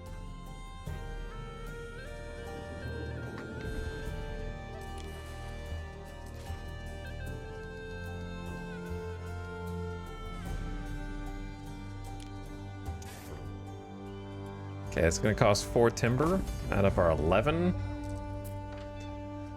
So does it need, like, is this not gonna work without the 5 ox pastures?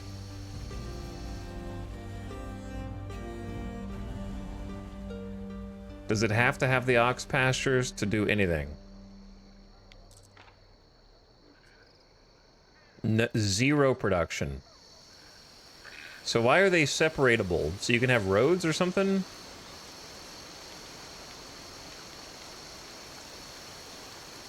Is it better to, like, put them right up against it, or?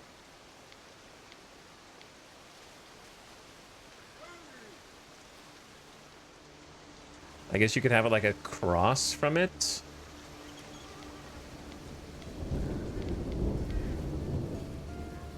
But is that preferable?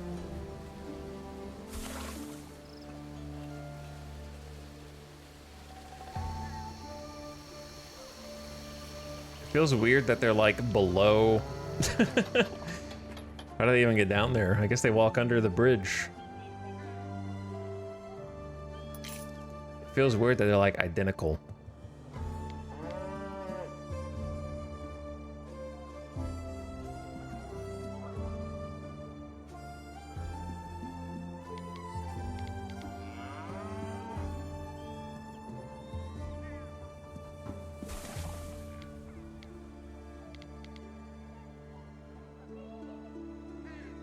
Oh, that? Okay, hold on.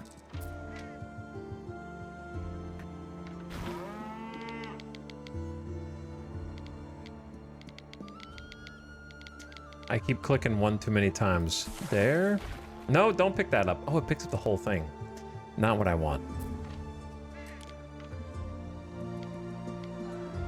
How do you get like a different graphic?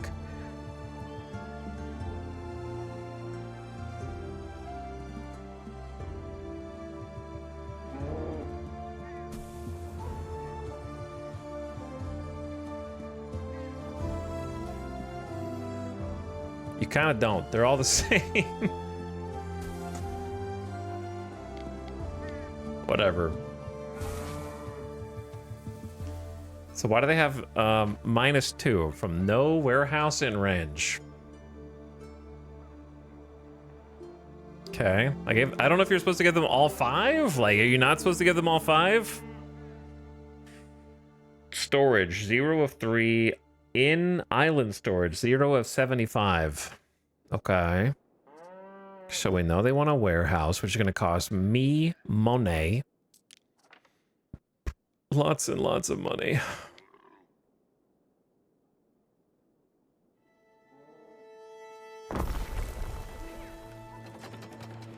There you go. It's a little bit of a trip. It's a little trip, but I think it's going to be worth. So now that we got the cows for the cheese, processing time 1 minute. Dairy is the thing that they really want. It's going to be +2 to all population for all the buildings and +1 income, which is kind of huge. So we want this to hit as many different people as possible. I'm going to squeeze the cheese right in there. Careful when you squeeze the cheese, though. That's a +2 happiness for everyone. 42 buildings affected. There is a shortage of workforce in one of your cities. Okay, we don't have enough people. We need 6 more smiths, 4 more waiters, waters. I kind of say that interchangeably.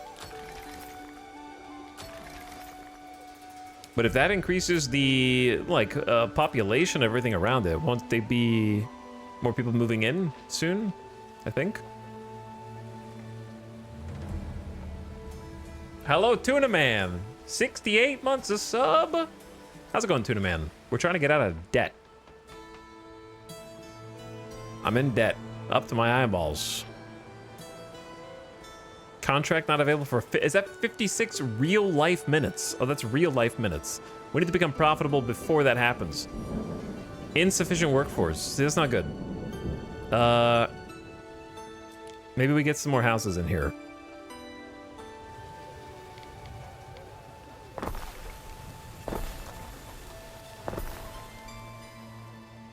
We do not want insufficient workforce, for sure.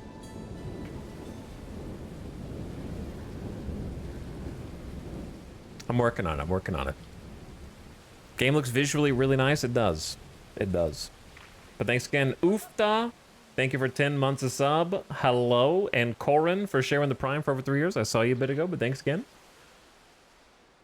You can also do quests for AI players. Oh, that's why they all have a warehouse. I mean, a lighthouse. Destroy, deliver 32 tons of tunics. That's a lot of tunics. I don't know if we can do all that. Collect 2 crates? I don't like people bothering me when I work. I'm not bothering you. I'm trying to, like, help you. 58 tons of timber. Brother, we are not going to be doing any of that. All right, what is collect? Rescue 2 flotsam. That's got to be just running over, like, debris in the water. Through the waves. This has got to be, like, one of the easier ones. All the way over there. Okay.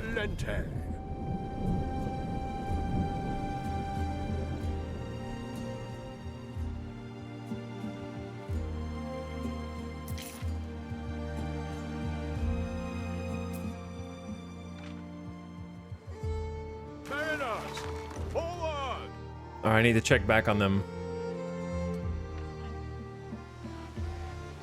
Let's see. One apprentice won't do the trick. We are -3 water workforce, -3 smith. Got my own reedies, keep my feet dry.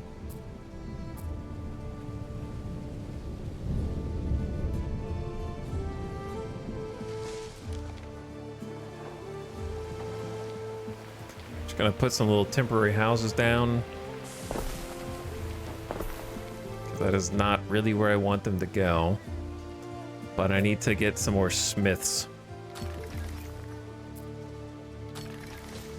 And the waters will have to move in.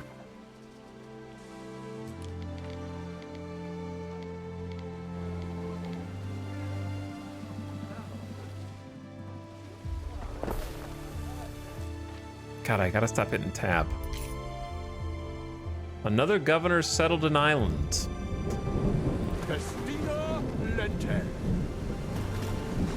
Okay, we got 1 flotsam.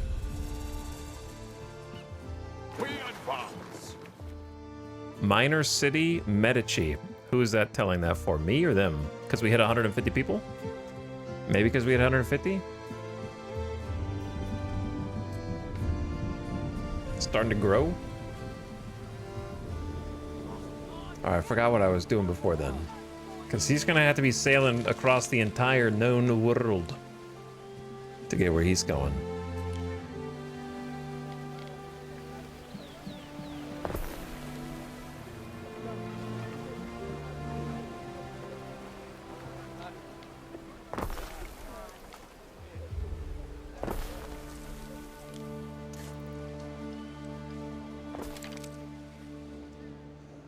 Okay, that should give us the workforce that we need. We have barely enough smiths to get the job done. Give me something to work with. And the dairy kitchen literally just got here.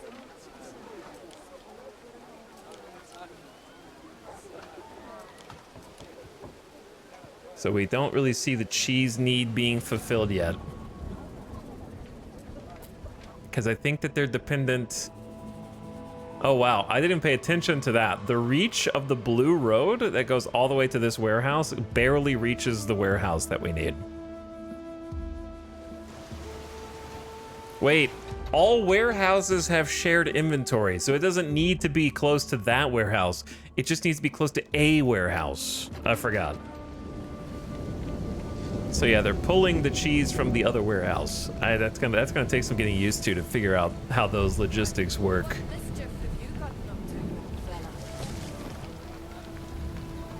Cool cheese pusher wheel right there though.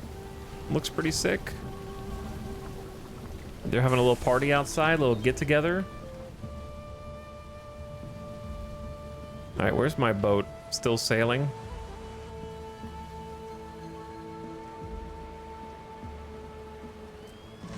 What's going on here? What is this? Oi, Gov, can you spare a bit of iron for a festival? I don't have any iron. Maybe later?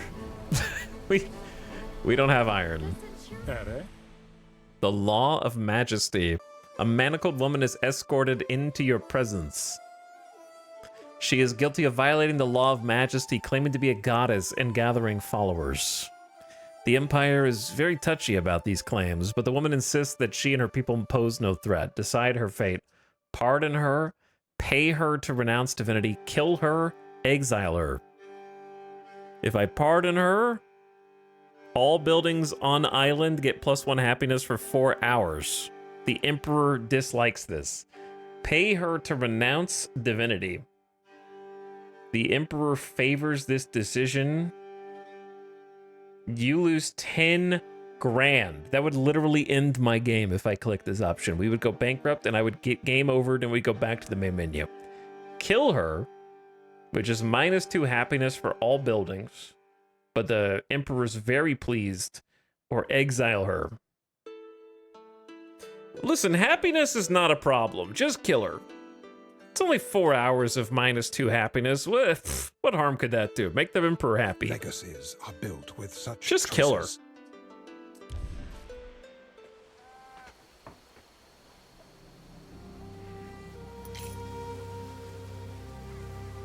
How do you make money in this game? We're working on it. We're down to -62 from -200. We're almost positive.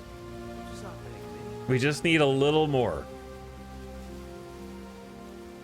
Yeah, this game is not comparable to EU5 at all. Pizzle. Not at all. I like the rain puddles on the roads. Yeah, it's a nice looking game. The frame rate's not great, but it looks nice. We're gonna make some more money if we can do this little flotsam quest at the edge of the world and come back if we don't go broke before then.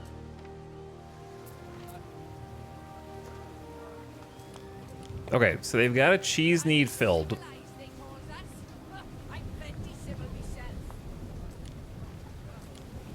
And then what else we got? They make one to beer? But beer is also a food need, so forget about that. How do I get recreation ground? We need 75 smiths. Oh. Was that a cat? All right, so we just need more people.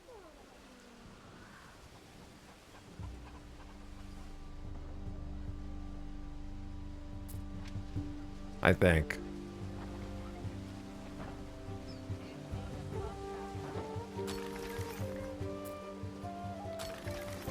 But we're gonna run out of the water workforce.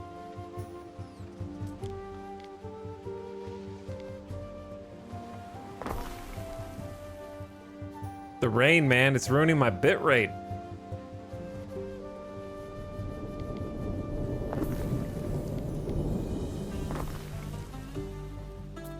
those guys don't reach all the benefits, unfortunately. That's why I want to reorganize the town over here.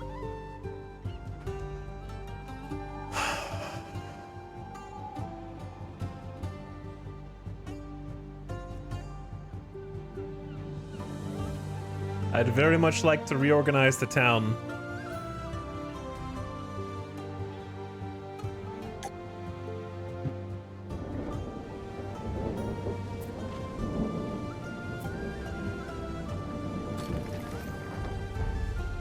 There we go. Bunch of new options after getting the smiths.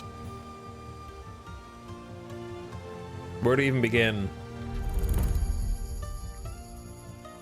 New public services unlocked, the recreation ground and the phantom. So this one is prestige, which we don't even know what that does. Health, happiness. And this one is belief and knowledge. Hello guys, I just want to report a bug. No one cares, I'm not the dev. Phantom, you think there's bugs in this game? It's Ubisoft, there's no bugs in this game. As the syncretic religious structure of the provinces, the Phantom accepts all sacrifices. +1 knowledge, +2 belief.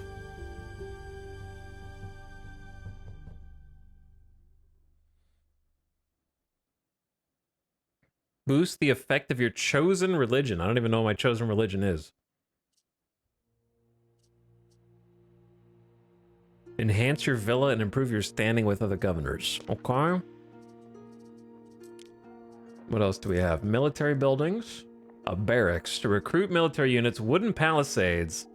Construction cost per 10 tiles is 15 timber. Whew.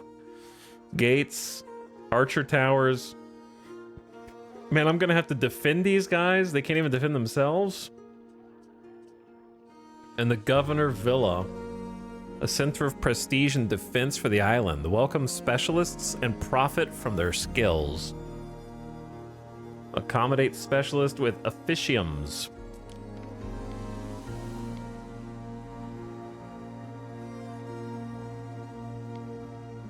So chat, does the circle around the Governor Villa mean defense range, or what is it?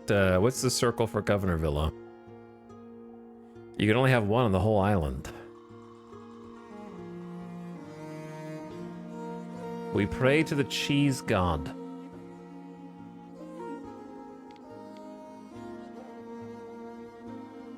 It's just a prestige for all the other townsfolk. But don't you want to build it like far away from them? I don't want to live near them. I want to put my house all the way up here. Isolation.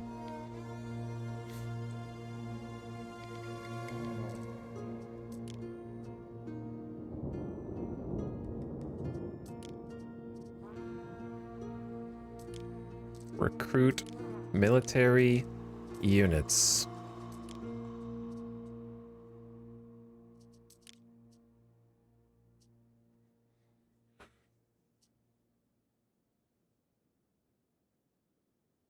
How do I know what my religion does?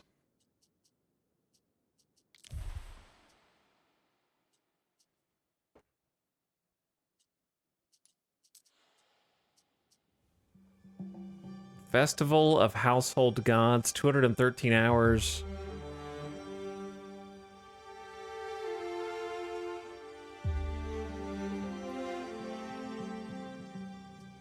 It just doesn't, I don't know, is it worth building these? Because I'm not getting really any bonus income and it costs me 1,000 gold. I need to be making more money right now. I need to get more people in here to tax them. The problem is all my stuff's very disorganized.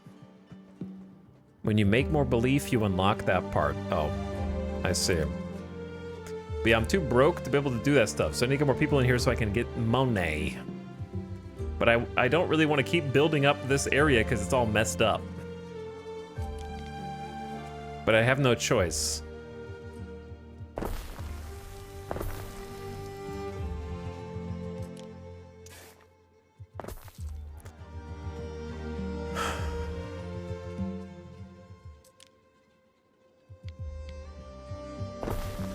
Everything is super disorganized.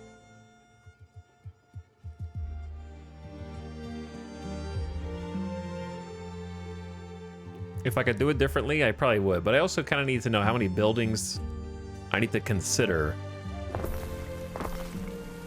And I still don't really know, because I haven't got that far yet.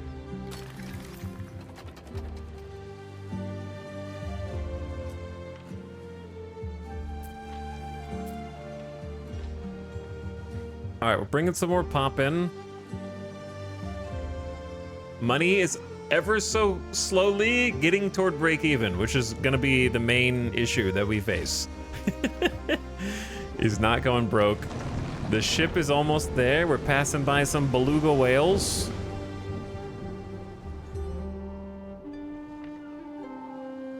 And we're stockpiling some resources.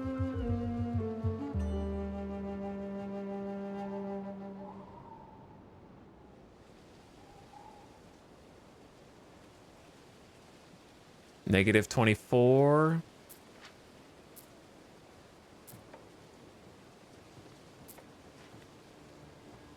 Like, the smiths... Are smiths worth more money than waters in terms of income?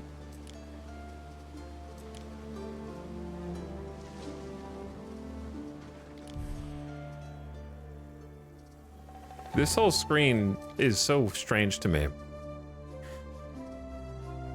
308, 325, 6. Look how much space we're wasting because console players exist.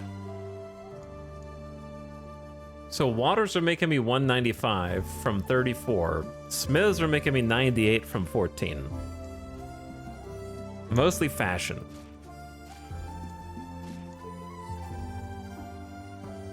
Yeah, it's mostly fashion on both. We're down to negative 10. That's as close as we've come, dude.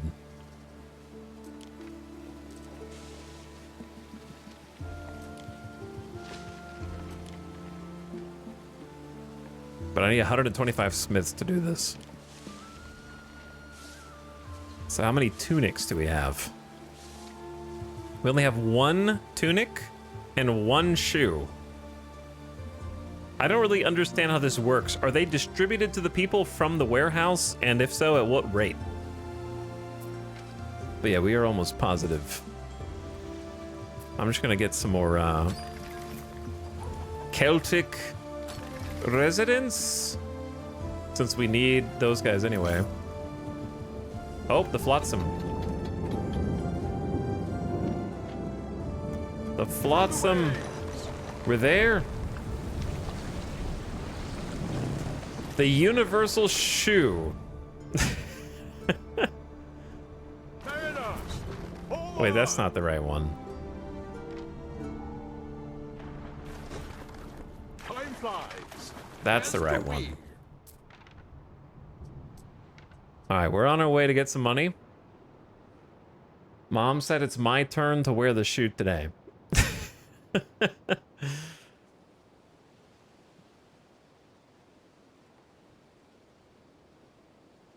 We're negative 9. Alright, we've at least slowed it down a good deal.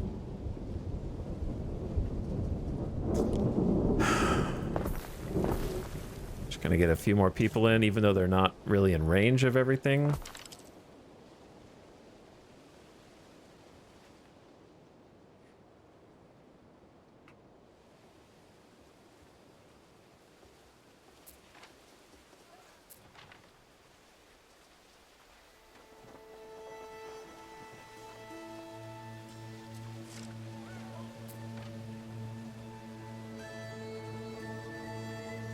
Because, yeah, the market's not really reaching all those guys in the back. I don't really want my whole place of living and business to be like it is. Chat, is it too late to just delete everything and start over? No, don't do that. Don't do that.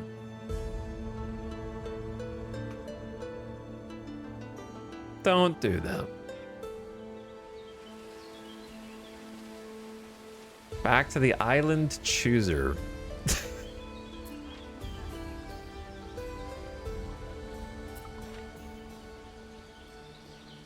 We got 26 timber. That's the most we've had. I think what I should likely start doing is instead of worrying about moving all these buildings over, because it's gonna cost so much money, we just build a new kind of like town center with the requisite buildings where I want to. Ad starting soon? How has it been another hour already, dude? How? Turn your volume down, ad watchers. Just prepare yourselves. We finally broke even, so we're not gonna go bankrupt yet. That's the good news. We have +1. This is the most money we've ever made. Ever. Anno games are time sinks. Paradox, I looked at your post twice because the first time I read it as Anno games are stinky. Which it has almost all the letters except for Y. And I was like, why would you say that?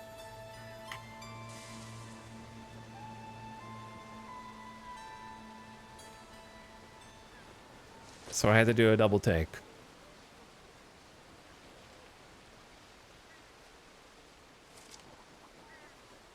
I don't know how I feel about Anno as a series overall. I'm not really sure. I don't dislike it. But I don't feel strongly either. It's hard to explain. I need to get further in the game. But I know that getting further in the game is kind of just doing what I'm doing, but with like 5 extra production chains of layers of production chains. I just want to know what to expect so I can try and build a town that looks good. That's the only thing I care about. I want to build a town that looks good. This does not look good. This ain't it.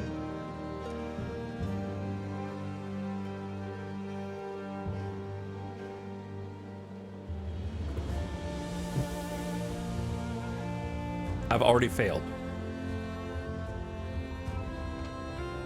Hey, you're back.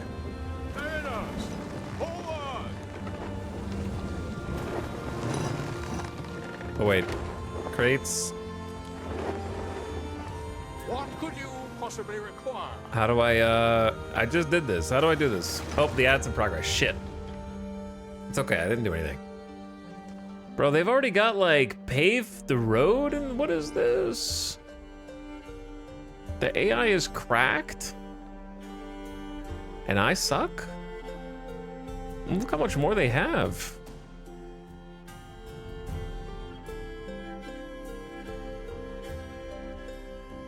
Yo, I suck, man.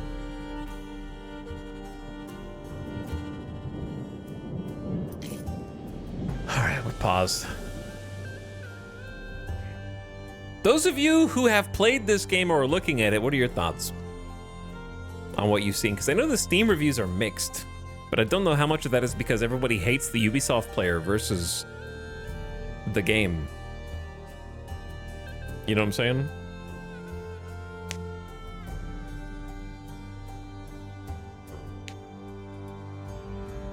Is this the kind of game where harder AI means they get fake resources? Yeah, I'm pretty sure they're cheating their balls off.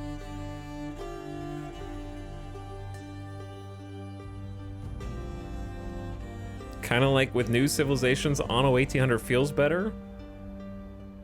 I didn't play 1800. I haven't seen why I'd play this over the 1800s one.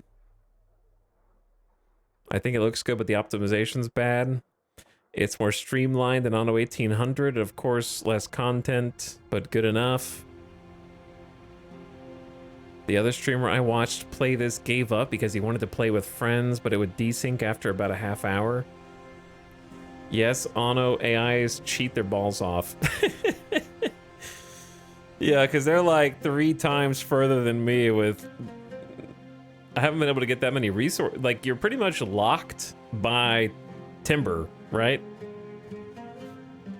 You're sort of timber locked at the beginning. Because you need timber to get more people in order to get more timber, kinda.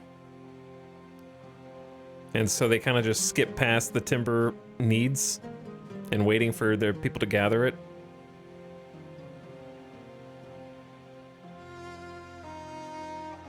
Mostly like it, but the AI economy is BS. I think even on the easiest difficulty it still cheats, really? That's kind of crazy.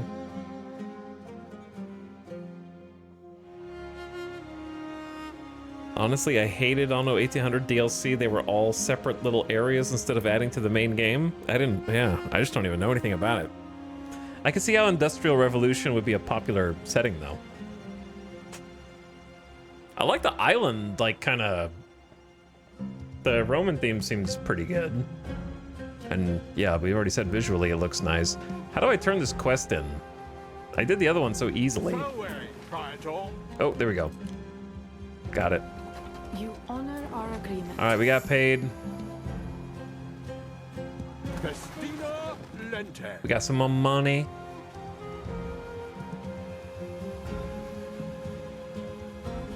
What's bothering me is I'm not set up for success, man. I am not set up for success.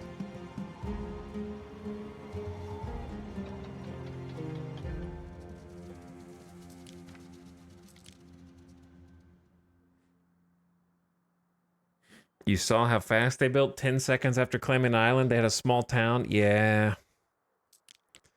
Yeah.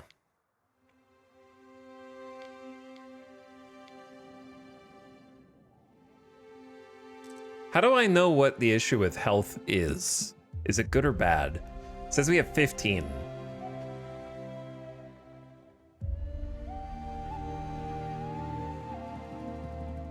So I guess that's good.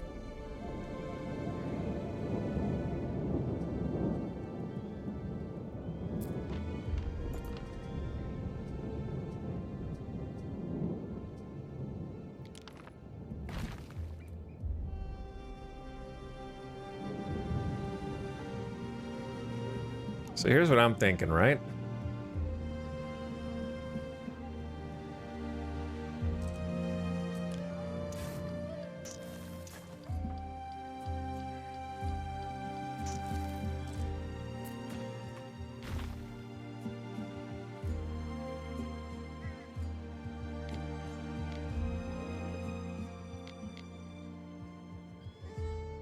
I'm thinking... move the warehouse.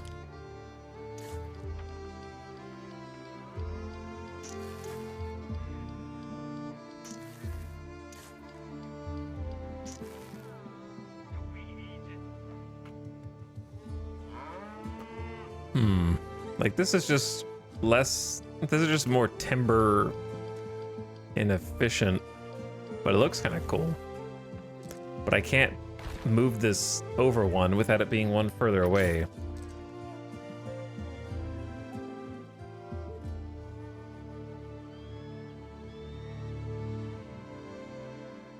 But yeah, I'm thinking about just going ahead and queuing up like the ideal sort of city area. You know what I'm saying? 5, 6, 7, 8, 9, 10, 11, 12. So 1, 2, 3, 4, 5, 6.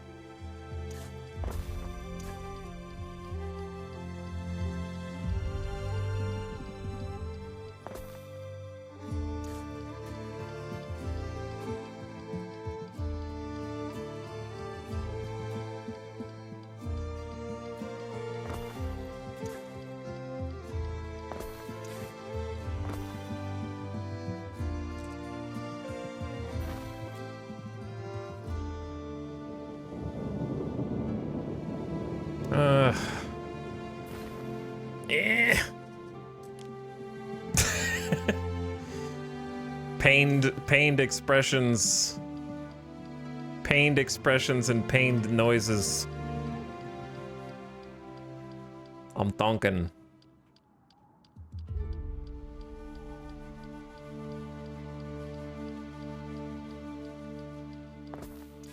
Dude, it's gonna cost me 120 per road, man. That's crazy.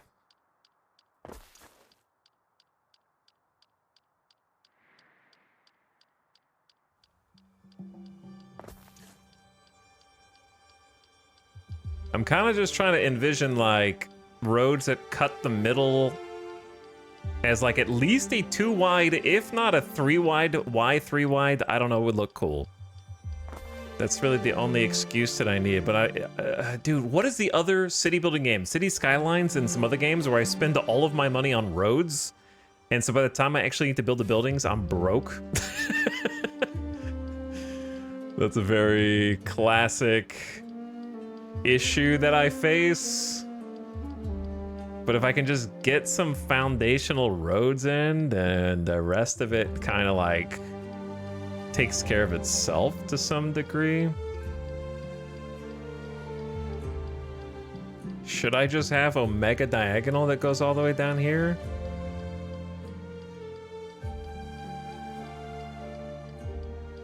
Maybe.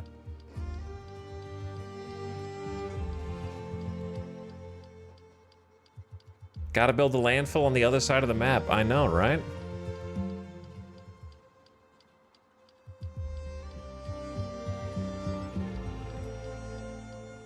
Maybe I should just do Omega Diagonal and have the other roads kind of bounce off.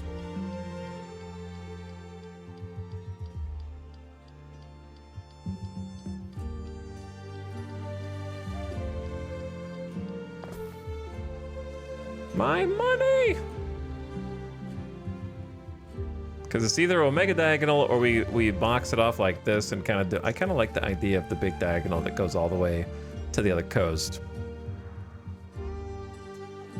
And then you could eventually kind of just have a road that goes up here like that. Or you could cut across, your choice, or both.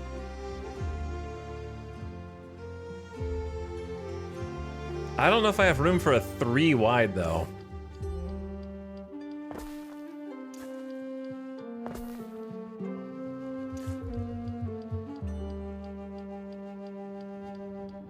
Why is doing one road like that and one road? Oh, because they're separate versus not separate? That's kind of weird.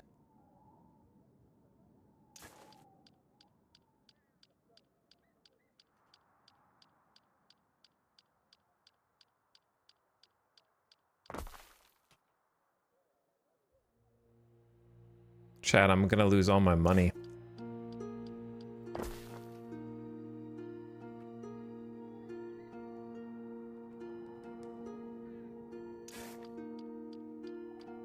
This is gonna cost everything.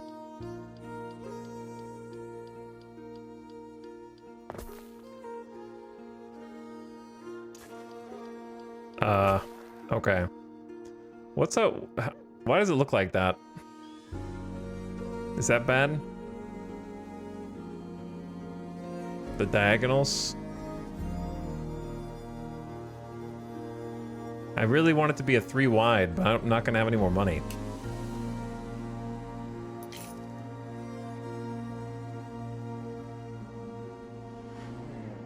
But also, this can't really be... The whole thing doesn't have to be a 3 wide. This main road probably does, though. That needs to be a 3 wide for sure.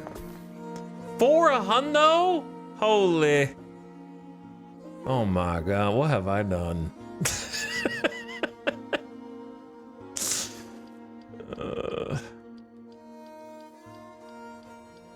Is that a 3 wide or a 4 wide? I think it's 3. I can't tell.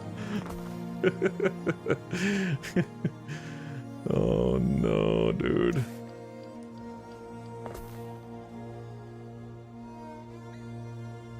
And this probably can only be a 2 because there's 5 blocks on either side. The main thoroughfare. Wait, that's only a 2 wide. Did I just spend a shit ton of money for no reason?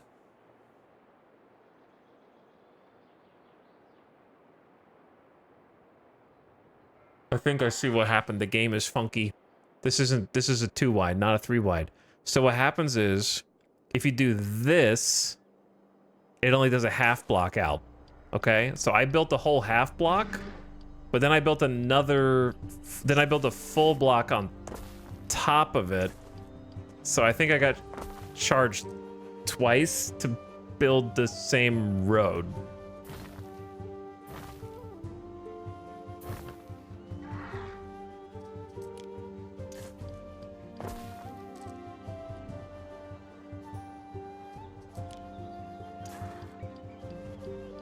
What the hell? What is with the textures? That cost 18 bucks. I didn't even...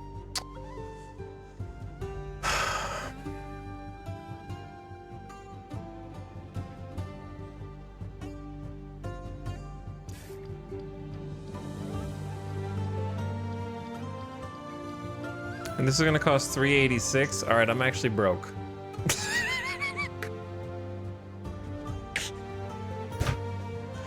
What was the last autosave? This is so stupid. There's only 2 autosaves? Wait, that's... Which one's the old campaign? I named them the same guy. Which one's more recent? I don't know which one's...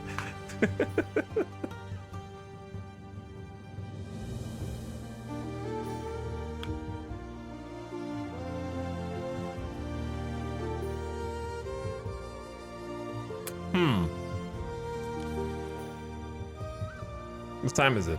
9:37. It's this one. Okay, go back to like here.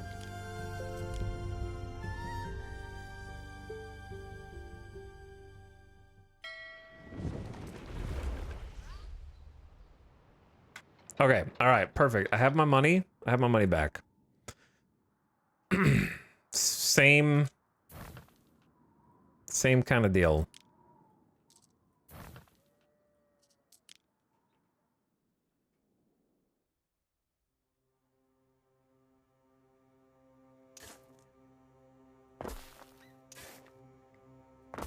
Wait, and see, now it's making that road the way I want it to.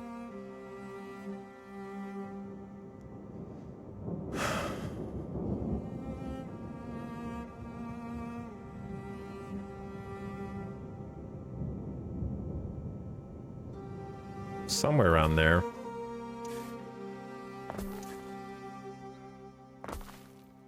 Okay. The 2-wide diagonal looks so much larger than the 2-wide not diagonal because it puts that extra half space like in between them. So the diagonals look funky.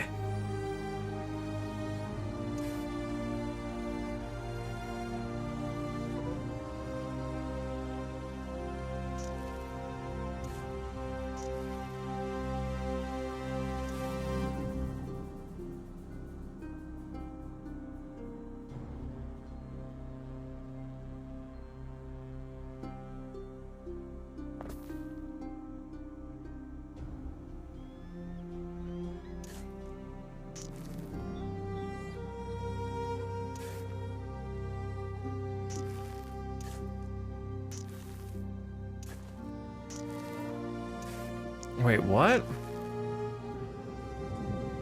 Why does this do what it does?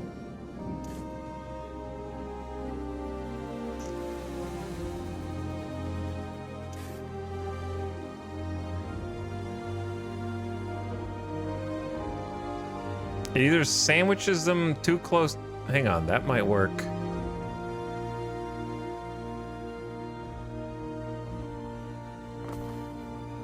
Alright, that was 557.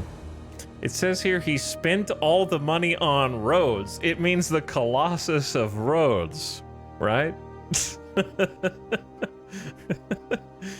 Yeah. Yeah. I mean, what else would it mean?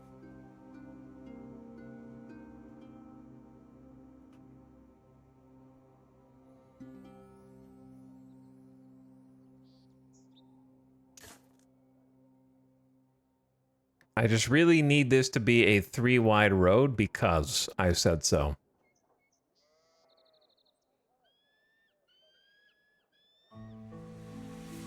But the diagonal 3-wide looks incredibly strange.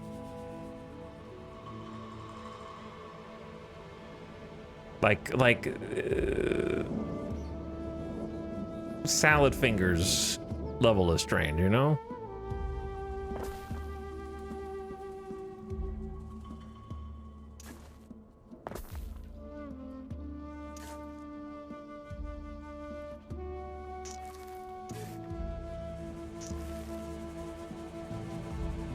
So I don't really know how to do it on a diagonal.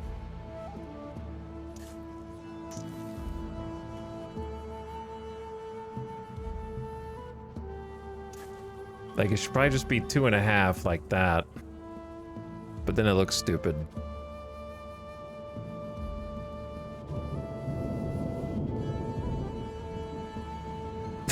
You can see the great roads from space.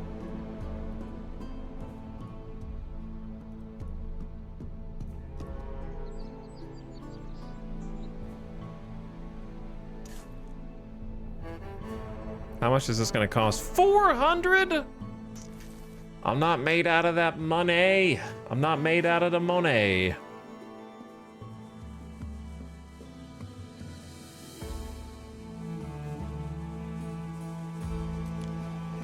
I'll tell you what ruined me. I saw another city. I was watching Vin stream and his city was like done and it looked really good and mine looks stupid, and so now I don't know what to do. All right, I kind of want to like pivot the townspeople to like their new neighborhood, as it were.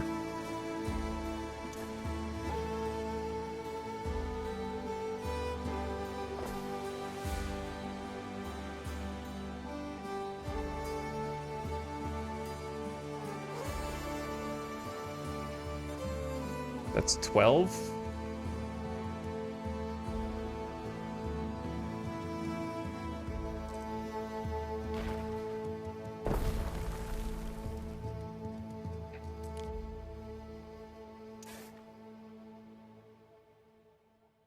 Better believe I'm doing it.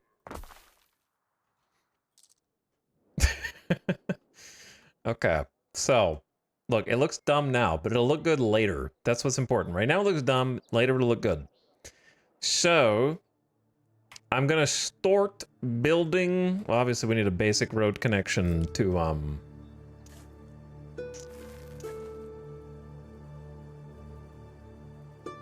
these guys over here.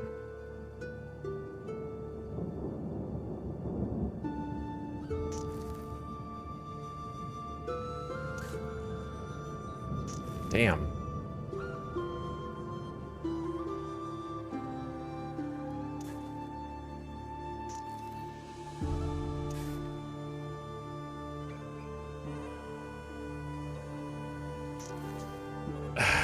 I'll get it figured out eventually. This is just how I always am.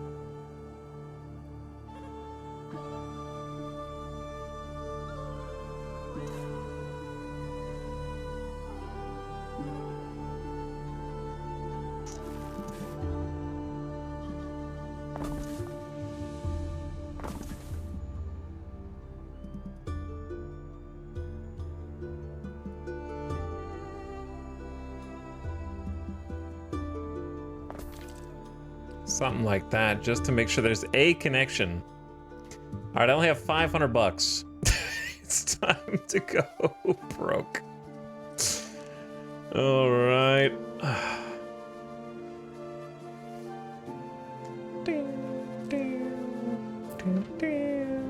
No, later. That's a 3x4, 3x4. What size is this? 4x5? 1, 2, 3, 4, 5. 5x6? The devs are crazy. 5x5. I need to build new buildings for my people. So even the higher level people want like a market, right? They don't just not want a market because there's suddenly like a blacksmith. I mean, not a blacksmith, they're just a smith.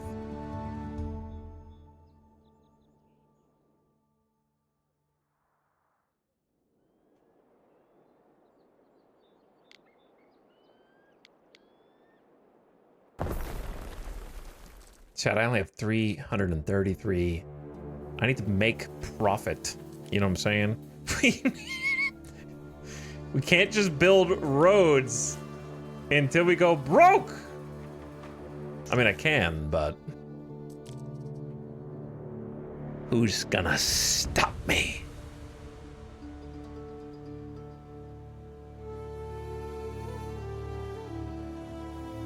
Who's gonna stop me?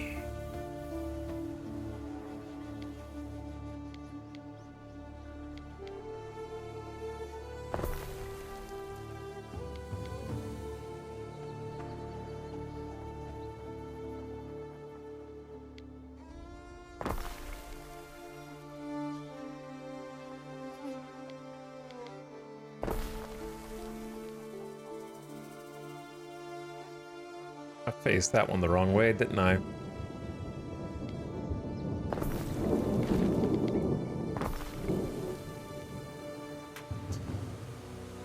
Road madness is a serious issue. I don't know if you guys knew this, but it's population issues are commonly cited as a reason why the Roman Empire fell, but it was actually spending too much money on roads. See, they were obsessed with making them out of these beautiful bricks on the ground that were prohibitively expensive.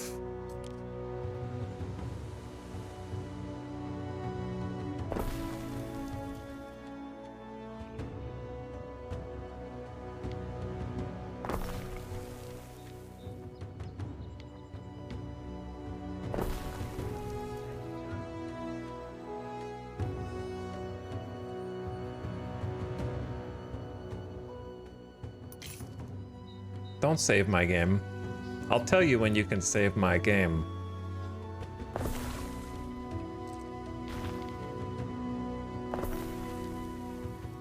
And the answer's not right now. Not now.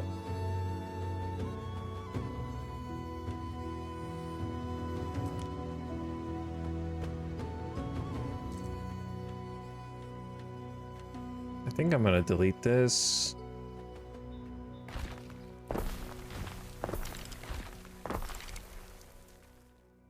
Is he gonna?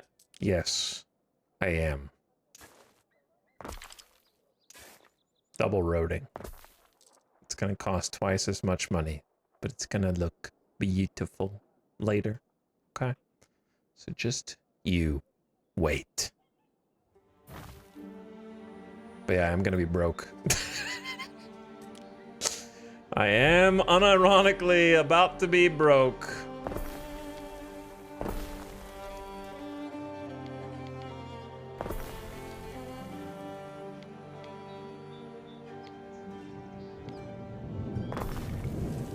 I'm gonna start with one road because I'm almost broke.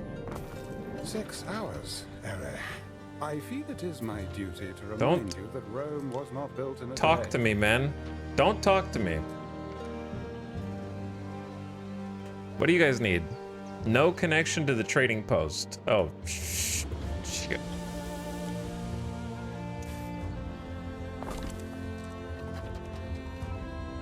Chat, I'm at -30. We're about to go bankrupt and I'm gonna get game over because of my greed.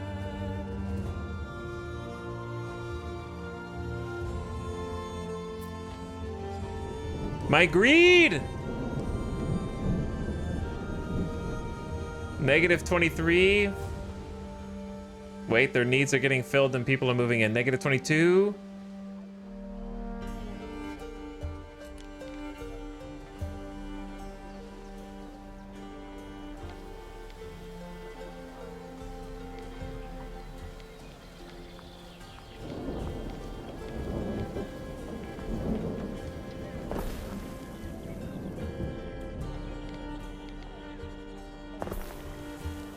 -9.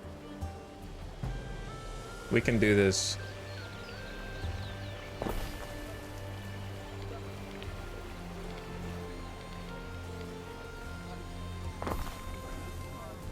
+1. Time, religious belief in your city was shaped to your advantage.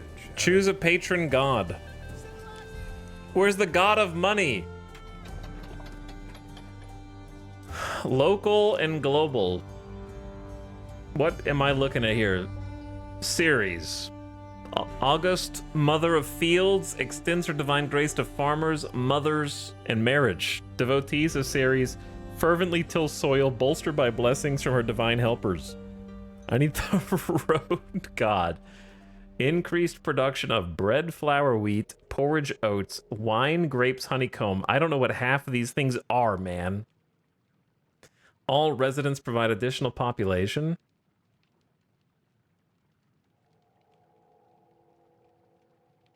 Productivity and maximum shrines. Neptune. Lord of the Waves. Increased production of sardines, mackerel, salt, oysters, caviar, cockles, and seashells. Newly constructed ships are more durable and have reduced upkeep.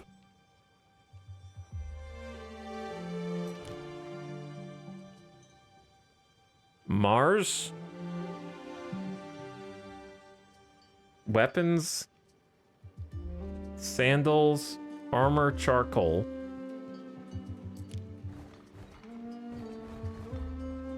Discovery, Cult of Minerva. So none of these. So we should just go for food then, right? Food and population. But we don't really have the food.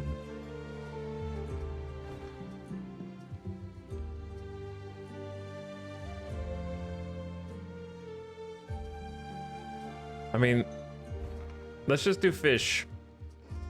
Because we already have cockles. Maybe we can get oysters and caviar.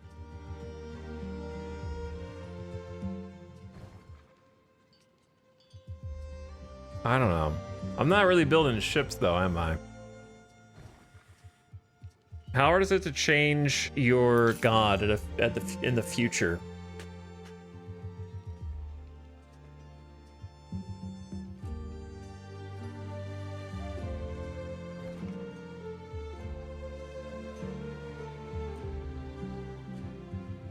It would be cool to do a fleet of ships, I just don't know how to do it.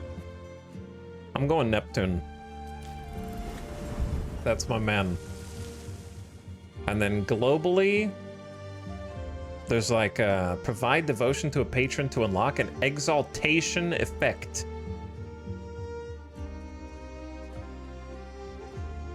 Income +1 and fire safety is his thing. And then ships are 10% faster. Interesting. That is simply a divine choice. Your people will delight in lighting their lamps for. Shall we have slightly positive income, okay? Don't panic. May your springs and brooks babble over my people. Relieve the drought of the psyche.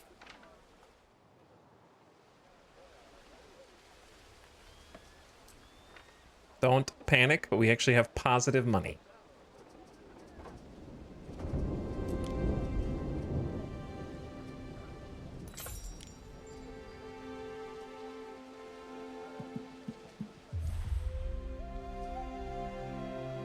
Productivity plus 10% for those fish things.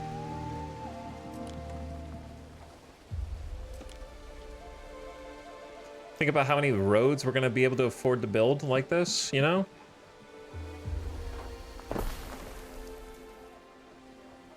It's going to be crazy how many roads we can afford.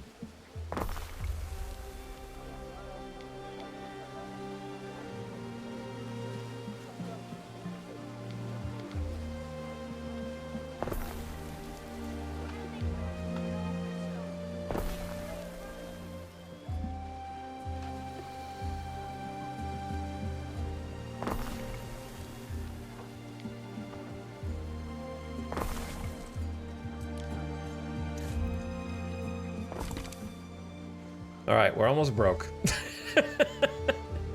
Almost broke.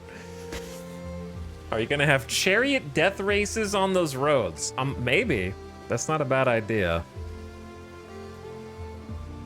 If we go to 0 money, I actually lose the entire game, so I'm really flirting with the knife's edge right now, to be honest. Love a horse on market day. Turn him out so fine.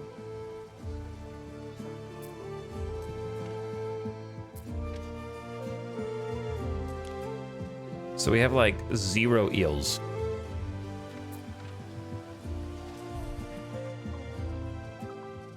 We are negative eels, negative cockles, negative tunics.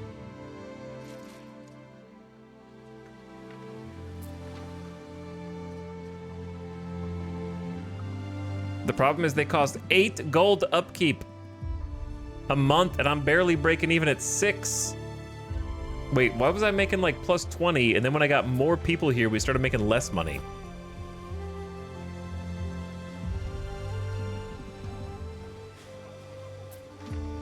When I started taxing them.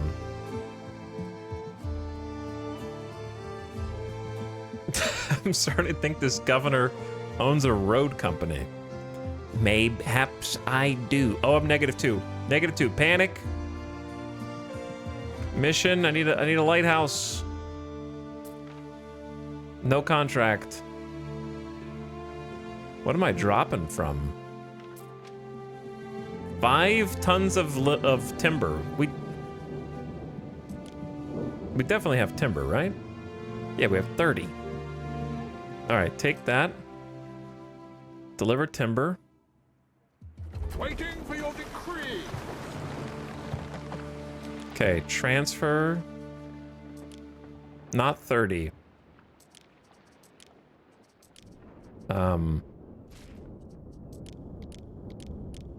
5. Mariners, forward! It's a pretty close trip, so we should be able to make it and get a nice injection of money. You can play non-Roman in this. There's 2 paths. You can either do the Roman or the Celtic. So we're Celtic for now.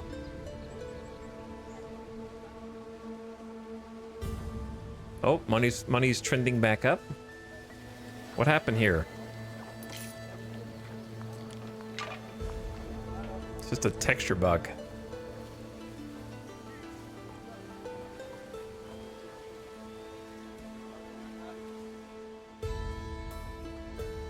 Okay, how do I make them make more money? I think we just wait until we turn in this mission. And then kind of start increasing things that we don't have full demand met for. Like eels.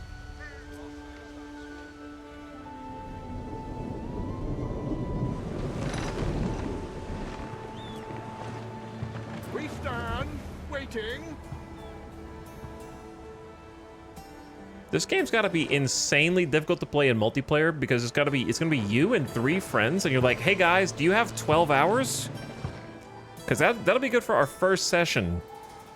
Maybe get us through the beginning of the game. -18, 19, 20. We're draining all of our stuff. We're draining all the product. Okay, well, we're gonna make some money from this. Then we need to look for another quest. That'll keep us off of bankruptcy.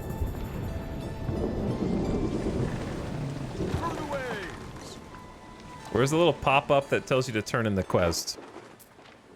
There we go. I sincerely hope this Thank is you, not a thank you, thank you, thank you. flirtation. All right, quest done. Some money comes in.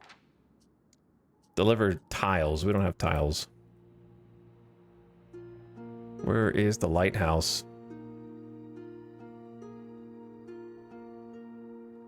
Oh, never mind. That is their lighthouse. And then the military dude.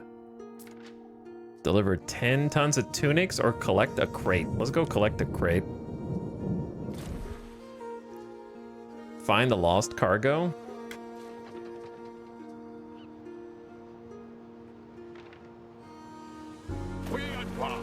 All right, you get on that. Try to make some money to stay afloat. All right, we gotta fill demand. We're losing tons of money right now.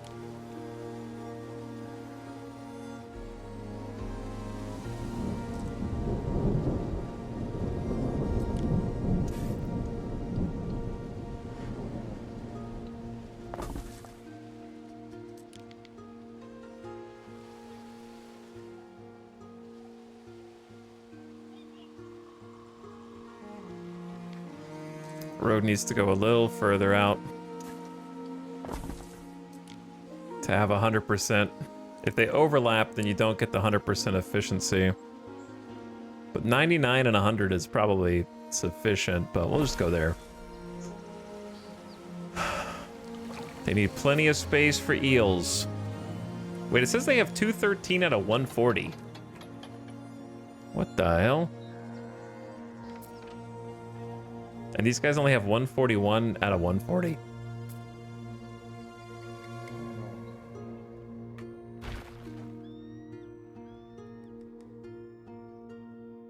So if we want to save space, we actually should have done this.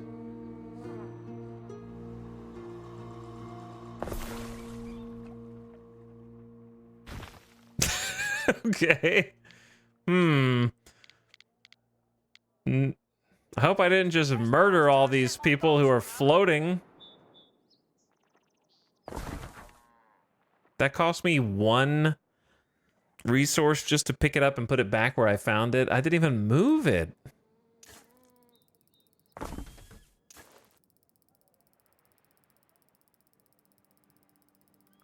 Very rude.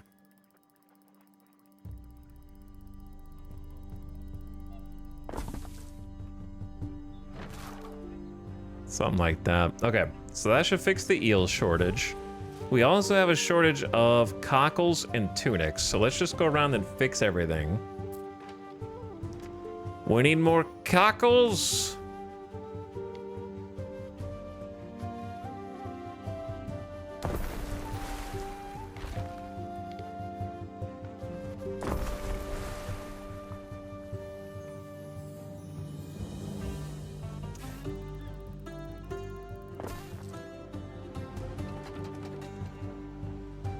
Okay.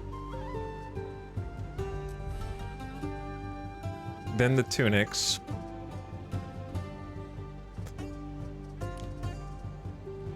Which is hemp supply. We have neutral on hemp.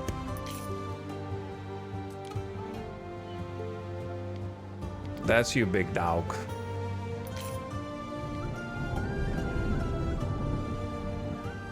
Another governor settled an island. We're not gonna have any islands left. They're gonna settle them all.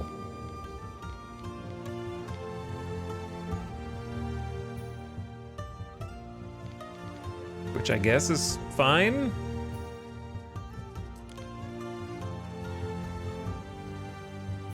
I think back here is gonna be like a good spot.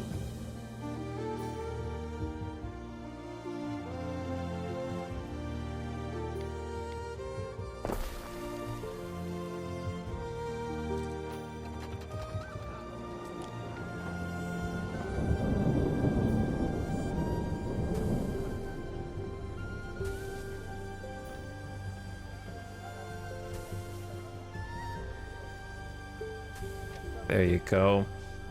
All right, extra hemp farm into extra spinner for tunics. And that's going to increase income of all affected buildings. So I want that to affect everybody in our new little town center that we got going on over here.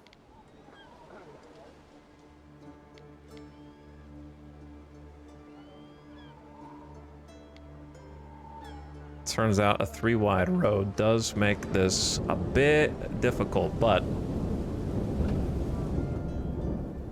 think this is solid. Some of them are already covered on the other side, but we're kind of in the... I'm gonna move a bunch of the stuff that's over there, so I don't really care about that.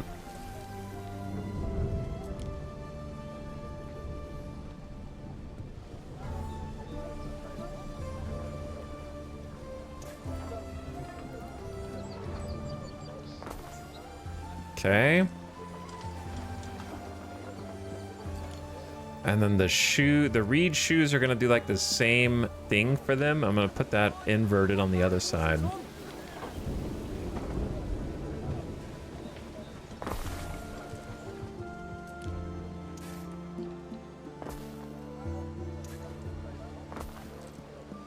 There's too many roads.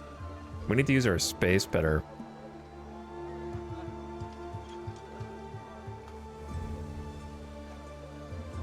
And it doesn't even reach the it does reach a warehouse. We just don't have... Oh, there, we gotta bring the hemp over from the warehouse.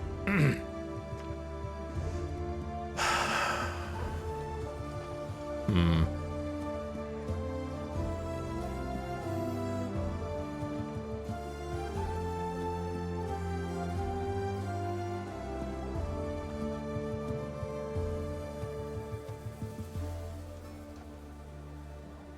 What, Chad? Why am I negative 69 a minute? So wary, Praetor.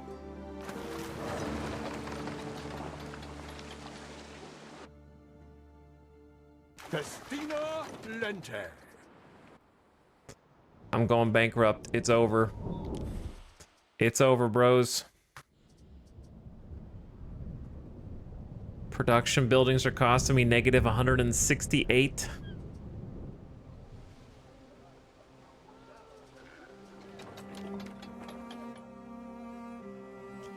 We are gonna be donezo.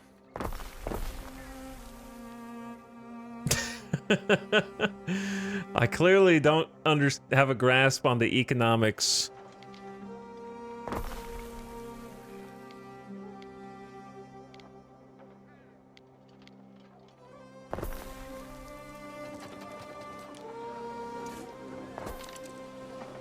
I also want to redo this organization already, even though I just did it.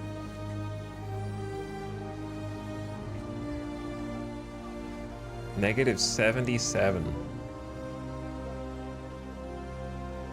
I don't know if we can come back from that. Good eating on cockles, and not just for crabs.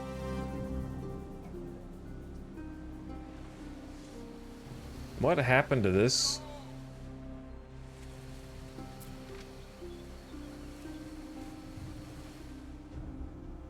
It can definitely reach the warehouse. It's just kind of a long run, but it should be fine.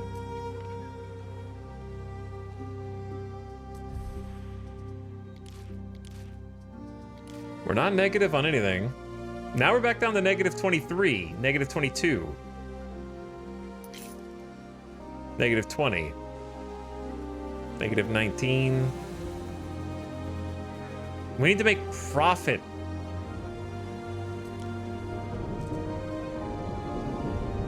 So I can build more roads.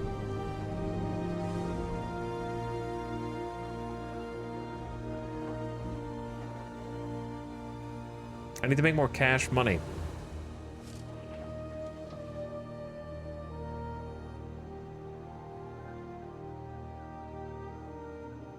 Does this one have island fertility? Yeah, but we only have it for stuff we're not really getting right now. Barley, resin, flax, and iron. So I probably didn't pick a great island.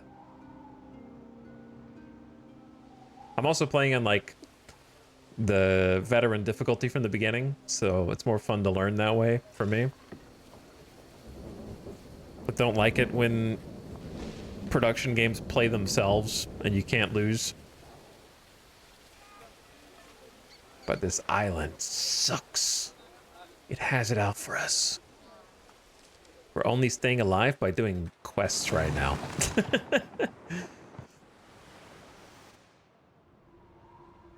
Nah, my building kind of sucks.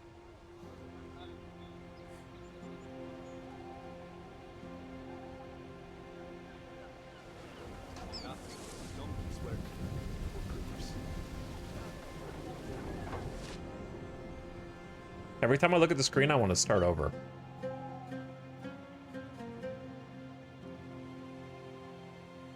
Now we're down to negative 30. Every time this building runs out of resources, waiting for this donkey to bring the goods over, we lose a ton of money per minute. So what I'm starting to see is that I can't just do one input, one output. Like, I need to have more, so we have a little surplus of goods so that these buildings that we're so dependent on for income stay stocked. We need to have a little surplus.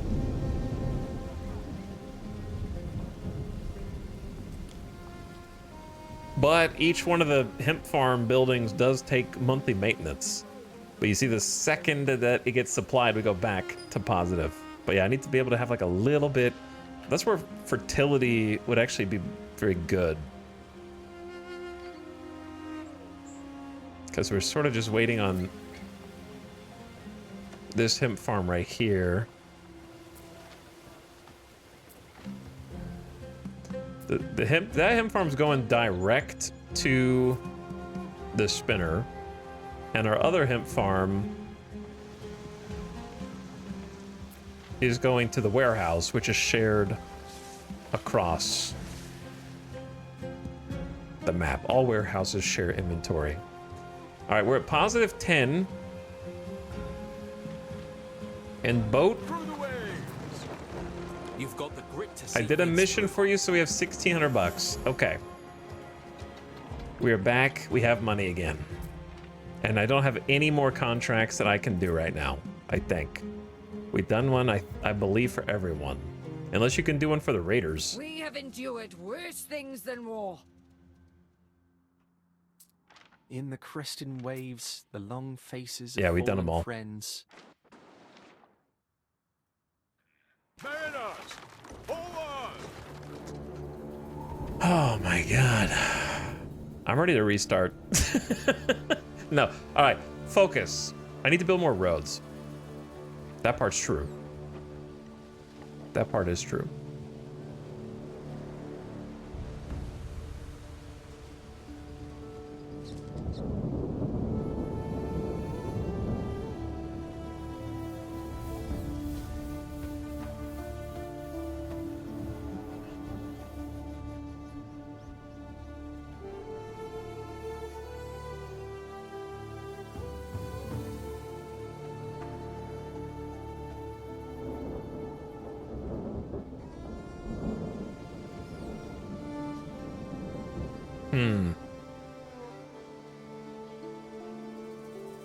This is tough. I don't like how I set this up, and I need to reorganize it.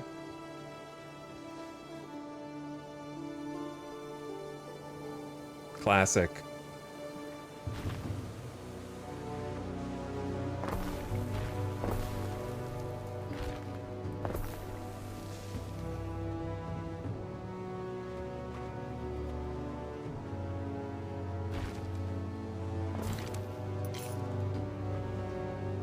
It's so much cheaper to move roads.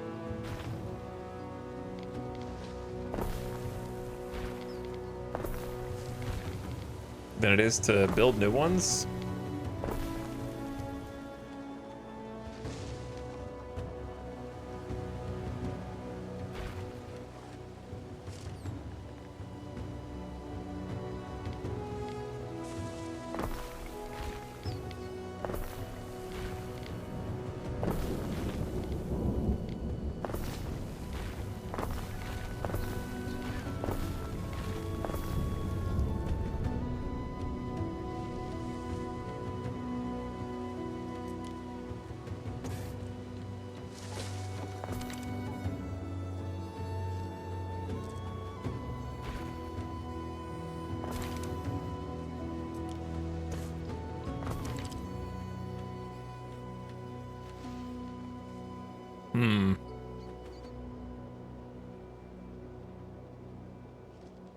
The thicker you build your roads, the fewer buildings you can actually have take advantage of the various buildings. But eventually I'll be able to have some cool decorations along the roads. Does it cost money to move buildings? That depends on your difficulty settings. On mine, it does.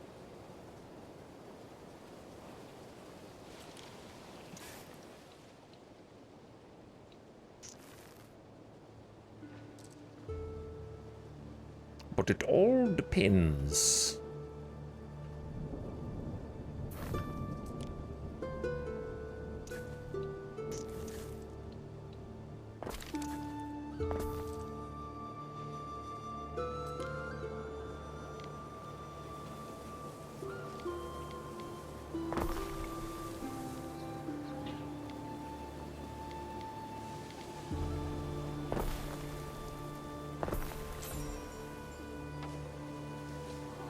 We're at plus 80 suddenly? Don't know why we're at plus 80 suddenly.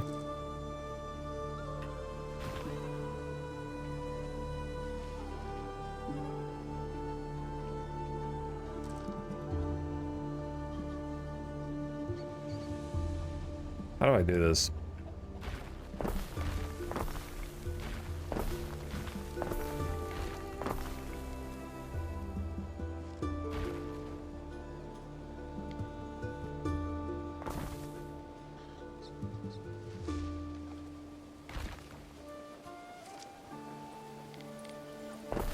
Can I do this?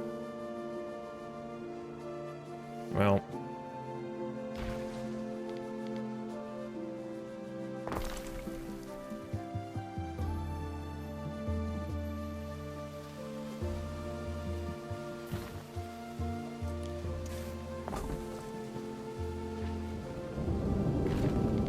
Oh man, there's no spot there for you.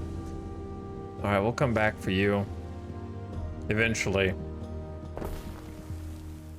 But if it's a proximity-based cost on this difficulty, so I'm only moving them a short distance, so it only costs me like 1 to 4 gold. But if you move them far, I think it's like up to 50 on this difficulty. But it's way cheaper than deleting it and rebuilding it. So I'm moving my... It feels weird to move your roads for safekeeping. But that is kind of what's happening. In some ways. Just another current urging for the sea.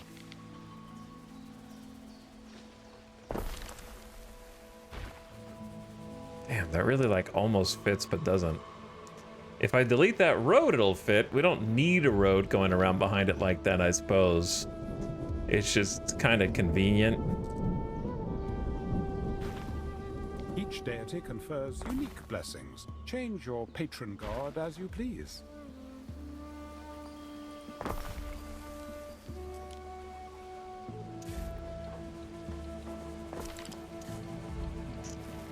But then, yeah, that doesn't look great.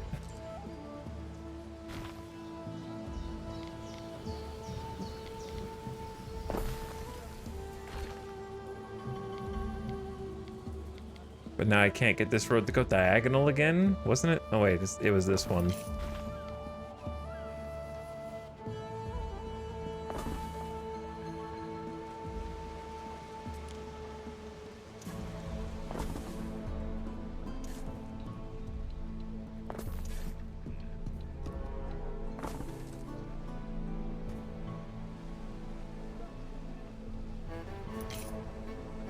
Okay. Another governor has settled an island. I'm not gonna have any other islands. I'm just trying to figure out my one island. They can have all the other ones. I don't care. We actually have positive income now. I'm not really sure why. But building, you know, I built some roads and then we started making more money. So you can't explain that.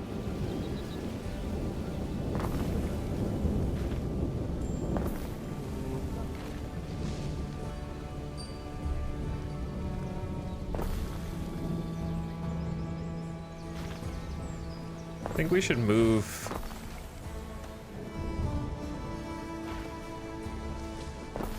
all these over one.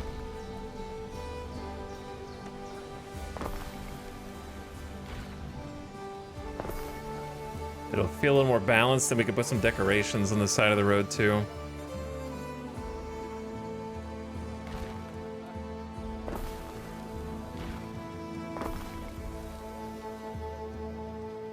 Well, they don't all have to be lined up, because actually if we take that back, we have room for roads here. I mean, houses here, but we're probably going to have to delete or move a bunch. Actually, that's not a bad idea. Just delete these.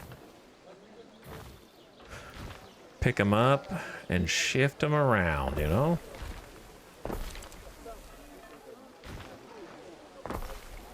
You guys are, your houses are being forced to move.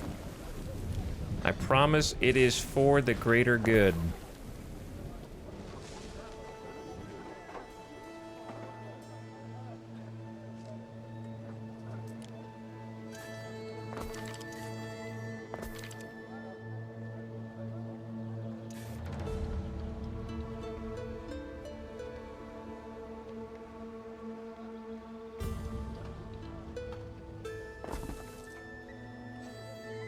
Okay. We're actually making positive money.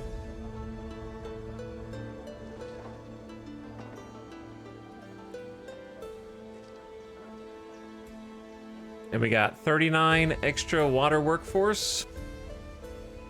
The reason that we're making more money is because we have more people who are paying money. All the homes that we built have had time to populate and fill in, and these buildings have started to get consistent uptime on their new creations. All right. It's good stuff.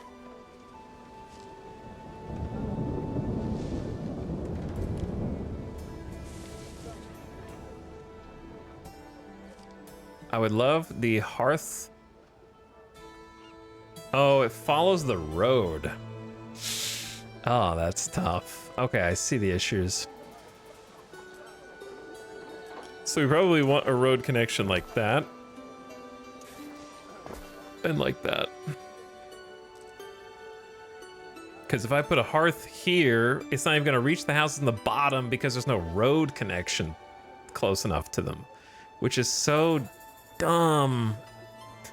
Look at the bottom houses that are not getting the green up arrow. You're telling me that if you live one street over from the Bardic Hearth, that's not close enough to you. Europeans complaining they don't live in a walkable city because they have to walk more than a single block to get to the grocery store.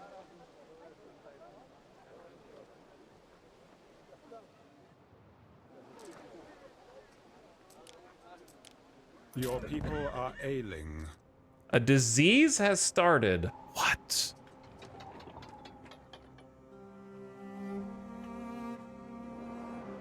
The eels, they're poisoned. Marsh fever. The eels, they have marsh fever.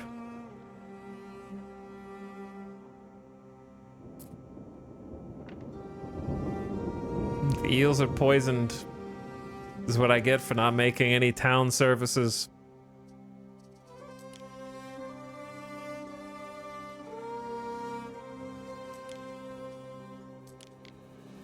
They need health. And a significant amount of it.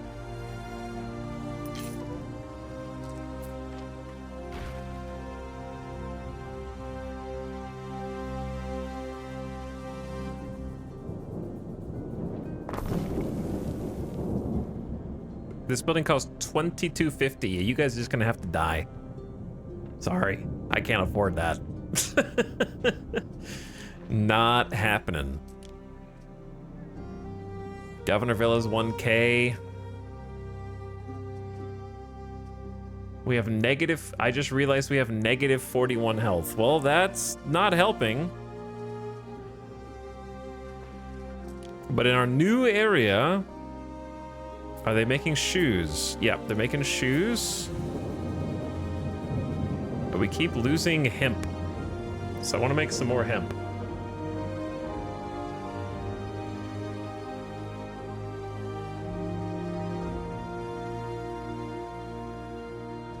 I just want to do too many things. Focus on what matters. Bardic Hearth is happiness and pop.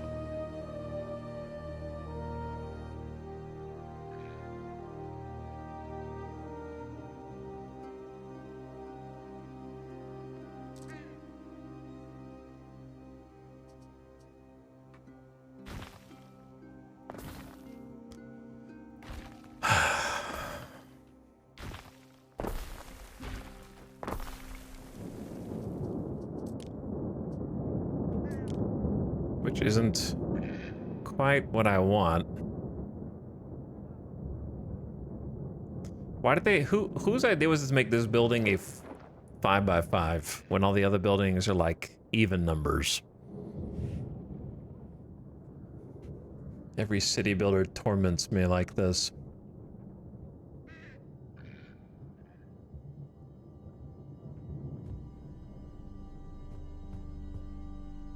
Well, you know, I suppose you can just do it there.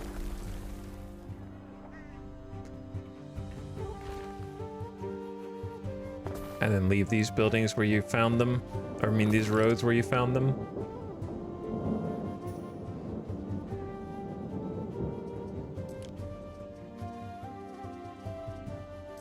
Alright, I know the smiths are gonna want stuff. Recreation ground is ads starting soon. That's a weird description. And then the phantom is belief and knowledge. Do any of, I guess that will help them produce more money.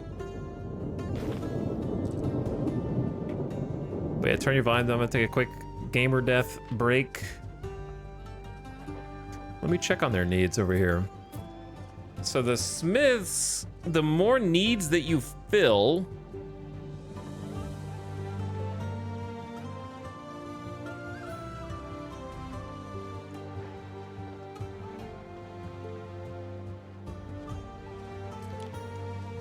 question marks profit. I think is the answer. It's question marks somewhere in there is profit for sure. So I'm gonna upgrade a bunch of these, but once we get back. Yeah, I kind of suck at this game, but I'm having fun trying to figure it out, so that counts for something, I hope. Thanks for hanging out tonight, chat. Wow, it's 10:30 already. It's crazy. I'll be back in a couple minutes.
Yo.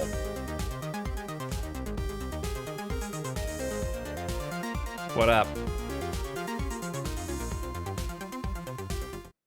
And we're back. How lovely. How lovely. So to unlock this, I need 125 smiths. So I think this is my goal. At the moment. Do I really care about knowledge right now? Not really. We could try a little beer ski production line. A little brewery production line, yeah. Or just give them the cheese. Give them the cheese.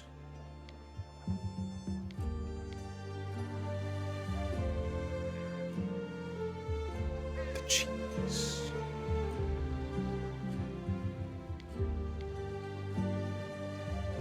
It's tough. All these buildings are too thick, but too thin at the same time. You know, like they don't fit anywhere good.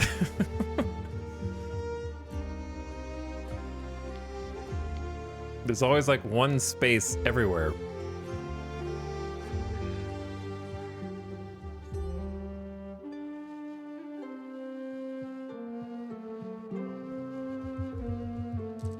What should I build? I feel like I'm just clicking buttons. I guess that's fine. I do feel like I'm just clicking some buttons.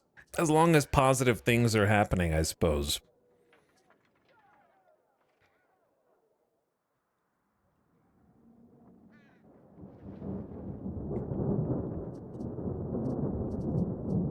All right, well, let's start with the basics. Let's get these guys to upgrade.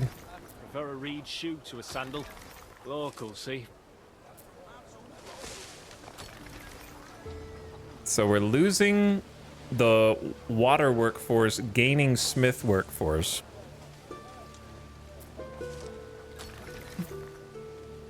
But the smiths are gonna have more and varied needs. They want the cheese, they want the beer.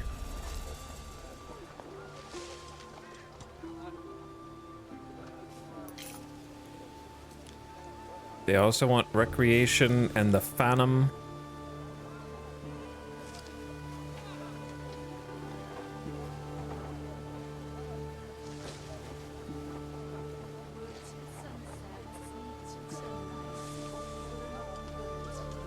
As they get more supplied.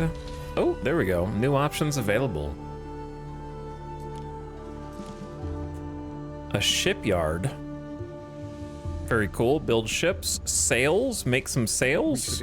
With sheep. Our fleet of ships for goods transportation and patrol of the seas. And rope. Oh, that's very cool. And then we also have the custodes. Fight unrest in the city. Yeah, we're just pretending that we're playing single player right now and like no one else is in the game except us while I just try and figure stuff out. And we also got trousers, which is big income, and torques, which is income. If a true Celt wears anything at all, it'll be a pair of pants to keep out the sheep ticks and the chill. Often mistaken by Romans for having spiritual importance, torques are worn as symbols of status among the Celts. This one also has prestige, which I still haven't really figured out in population. So we should like focus trousers, but I don't have a recreation ground or anything, but something else that makes money would be good. Trousers need weld crop, which is dye plants, which we do not have. We had on the last island, but not this island. Damn. And a sheep livestock farm.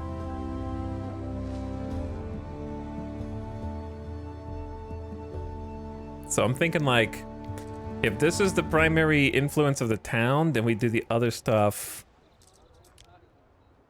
Missing fertility. Oh, it has to be specifically fertile for dye plants. Is that right? So that's why I need to settle like a different area? Oh, damn.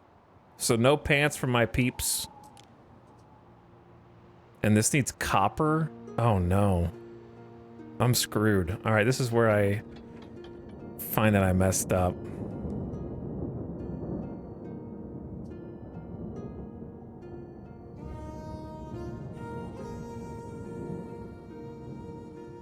saltwort, silver, tin, granite. I have to trade with the other people, maybe. Might I make a suggestion? No. Provide needs to your population that contribute to money. The income attribute is the main way to get money. Most buildings have maintenance costs, which are a constant expense. You can pause those buildings to reduce expense. In your trading post, you can define what goods to sell to passing ships. This provides a good source of passive income and uses up goods you've overproduced. Okay, cool. Yeah, I need to solve that. I need to solve that. So what do? We have iron, flax, resin, and barley, but we don't have any way to get any of that right now.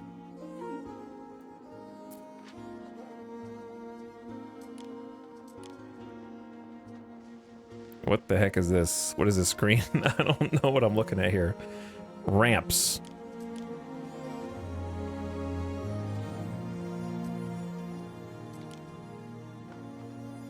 Chat, I don't know what any of this means. There's no tooltips either, which is not helping anything. Warehouse efficiency, a hundo, no queue. Loading ramps used, 2 out of 2. The trading post and warehouse uses ramps to load and unload arriving transporters. Each ramp can handle 1 transport. Oh, these are the 2 transport ramps that it's currently using. Oh, okay. I get you, I get you. So we have goods and items. So like if I need copper, or if I need dye, I can do dye and then say buy. Buy when under, dude, I don't know how much price they're supposed to be. How am I supposed to know? This good will be sold and bought to maintain a specified stock. I guess you just buy it at whatever price. 2? Like, we don't need that many. 5? I don't know. What's like a reasonable amount? How much is this going to cost? How do I know what the price is?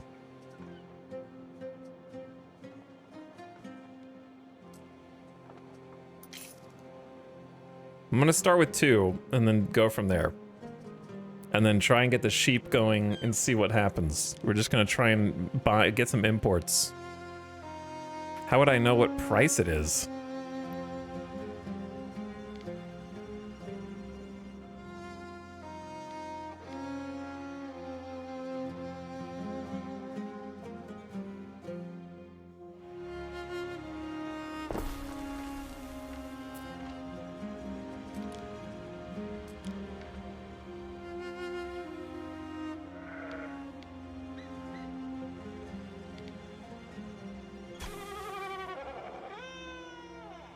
So, there's 3 sheep livestock. So you basically just make it into a square.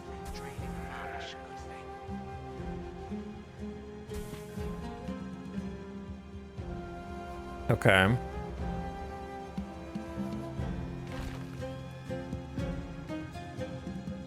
And then can pick it up and kind of move it.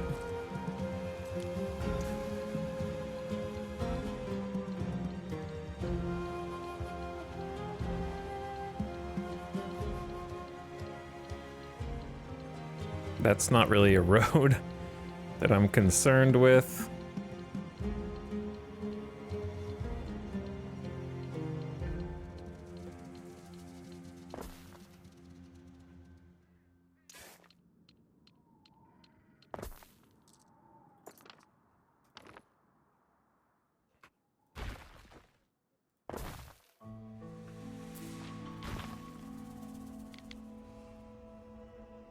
And this needs to reach a warehouse. Oh no, it does need to reach a warehouse. He knows. He knows, dude. Well, we do have a warehouse over here. But this is also like part of the town proper. Hey, yeah, well I just built this road for no reason. Because it looks cool. Do I need a reason?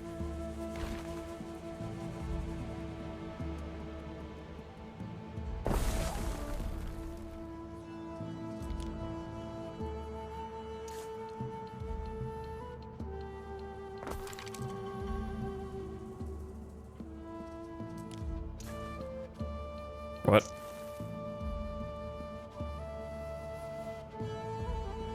Okay.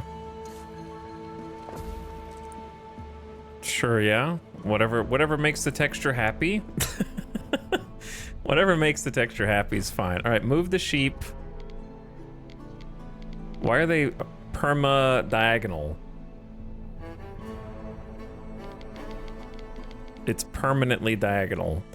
Oh, I remember seeing this. I remember Vin complaining about this now. Because this building is actually 4 buildings, the game is not capable of rotating it in any way. If you're picked up multiple buildings, it does not know how to rotate on the 90-degree axis. I mean, on the 45-degree axis. It only knows how to do it on the 90.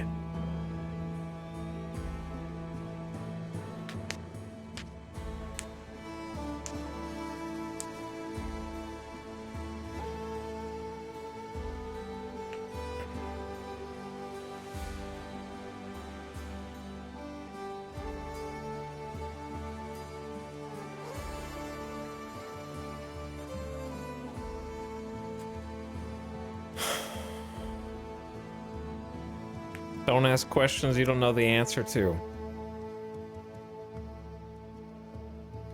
Yeah, that's very helpful, Katie. Thank you for writing yeah in the chat. You want me to click on this? It doesn't do anything. Okay. I already know it doesn't do anything. So is that what you were saying yeah to? I'm gonna give you...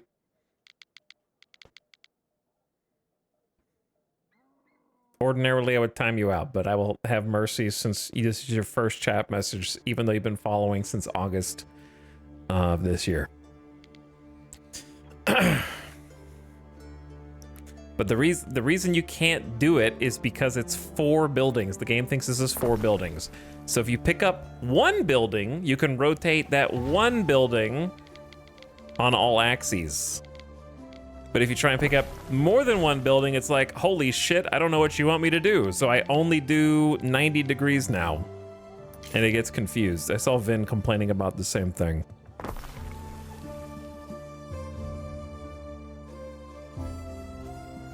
So the only way to do this is to... I don't know, actually. Because... if you pick up the 1, you can rotate the 1. It's like, this is an actual puzzle that I can't solve. I think I have to delete these, then move this, then rebuild them, is the only way. Unfortunately. It's kind of stupid. It's kind of stupid.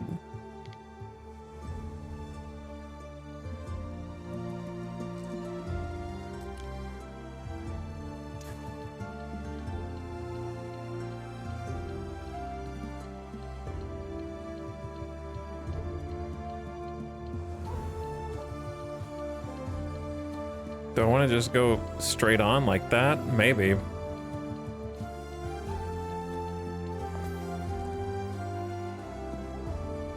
Start getting some road infrastructure in. All right, then the sheep. This is actually a good spot for a woodcutter. I just need the sheep to be close to this guy right there. Okay, then I need to rebuild these. So I'm wasting timber.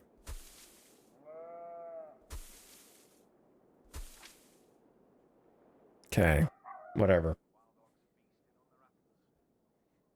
There we go. Now the livestock farm should work. And it's close to a warehouse, so that'll work. Okay, okay.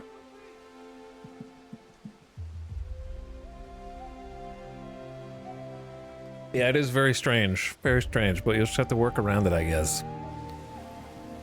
You know how in some games like Banished, NPCs get confused when there's more than one road because they pathfind up and down individual roads? I'm glad these don't have that problem. Or at least it doesn't seem like they do. They're just crossing normally. In Banished, they're like, I don't do 3 wide roads, bro. I go up and down single road. All the way. Till it cuts off. The texture bug is a problem, though.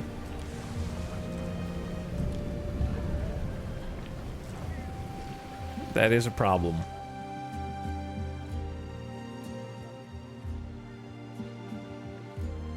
Maybe once it's all stone, you won't be able to tell. Okay, so if we're getting sheep, then we need the trousers. A hosier. Population +1, income +2, if it can make what it wants to make.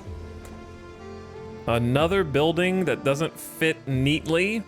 Oh my god, these devs. They actually hate me. There's so many 5x5 buildings that I physically don't know what to do with it. I physically don't know. I think I'm gonna put it down here for now.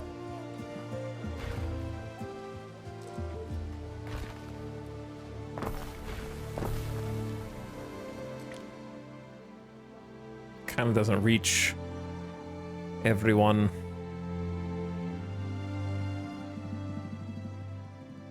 But it reaches many.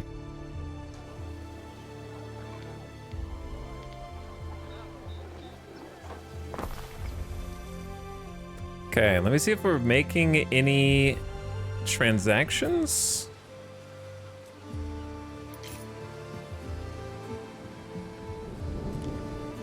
Like, I don't really know how it buys or sells.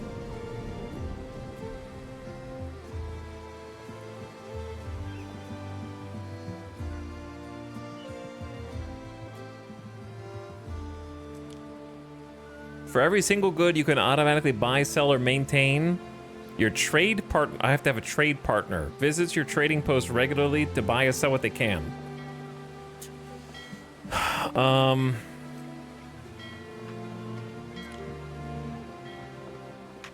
don't have a trade partner, bro. Maybe it's time to look at diplomacy. It is hot today. Let us sit in the orchard. I haven't even really looked at this screen. I don't know what to do with this. What do I do with this? You've signed no treaties. Describe the perfect funeral arrangement. Okay, so I have to enter negotiations. Let's see who's actually got the resource I want first. Okay, they've got dye fertility right next to us.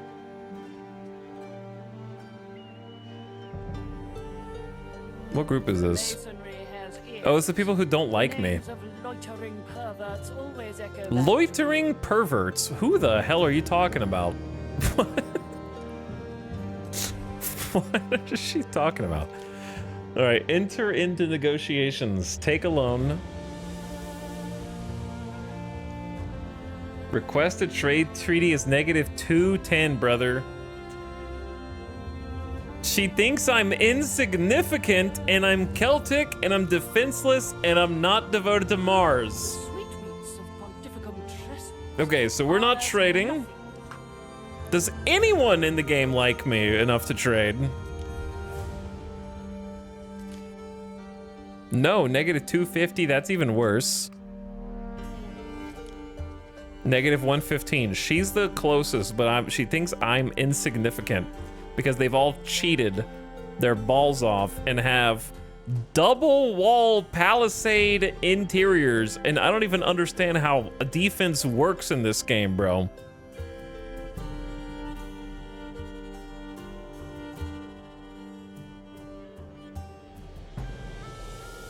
But they're way ahead of me, man. This is why they think I'm insignificant. So no trading for me. Okay, so I shouldn't have made the sheep farm, basically, because we can't... The hosier doesn't do anything. In effect. If I can't have dye. And the only way to have dye is to find a island that has it. Oh shit, there's dye right here. Okay, okay, hold on. How do you settle?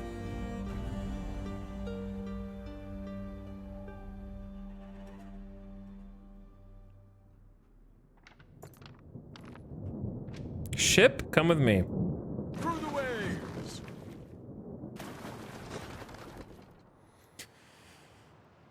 I'm gonna sail over there and take a look. Okay, while you're doing that, we are dying of the stink. We are currently dying of the swamp stink. We have illness throughout the town. People are rolling over, keeling over into streets, man.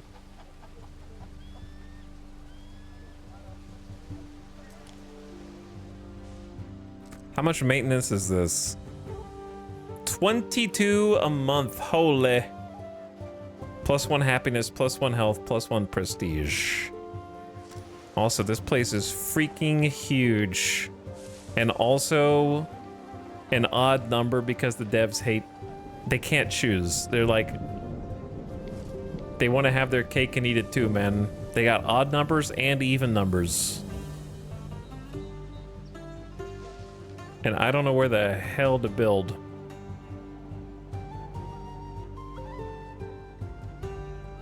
They have more roads, but none as wide as ours. Our roads are the widest roads.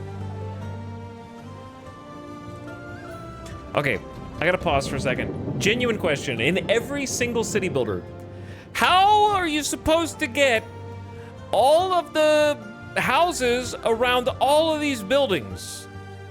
You know what I mean? Every single city builder uses the same build your shit inside this circle mechanic, but when there's 15 buildings that each have a circle, how do you build them all inside the circles?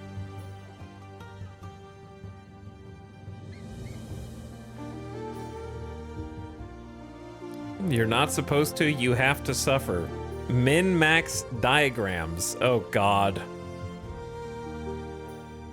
You go to Reddit and look at the min-max layout? Oh, I hate that.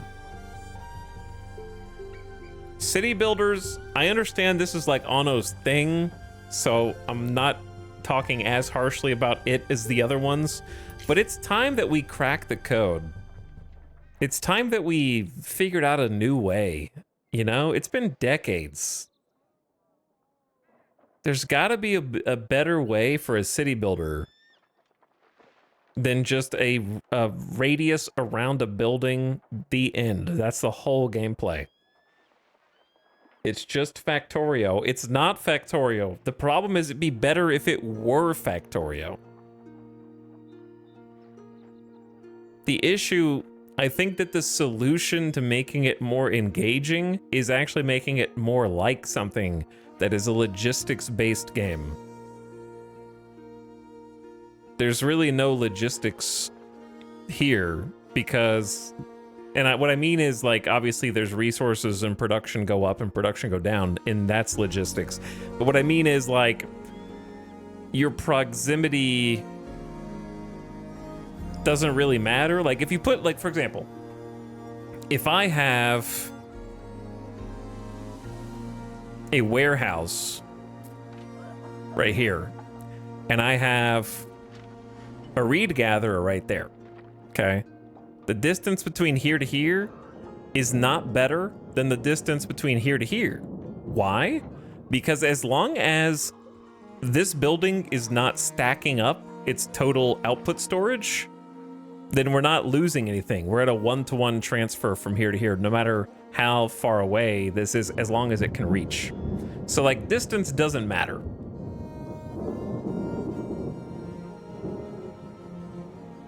However, in a game like Factorio, distance matters if, in a similar way, if you have, like, enough throughput for your conveyor belts or whatever. But the big problem is getting resources longer distance. So, I don't know, I'd like to see a game that had some kind of system whereby, for example, like in Factorio, if you make a bunch of resources here, but need them over there, you might build a train between the two areas. So in a game like this, if I have an area that is dedicated to making like clothing, like tunics and shoes, I can still get bonuses for different houses in a different area if I come up with some kind of way to distribute them in that area without having to build 15 shoe weavers, each with their own set in stone circle. You know what I mean? So instead of circle-based gaming, I would like to see some kind of like not distance, but just distribution system that's like, okay, well, these guys are just taking them by hand. These guys have wheelbarrows, so they're able to take more quantity. These guys have a wagon and like a horse. And you actually have to like transfer stuff like a factory game to different stockpiles and distribute. A game like that'd be cool. I think I'm just sick of seeing circle buildings.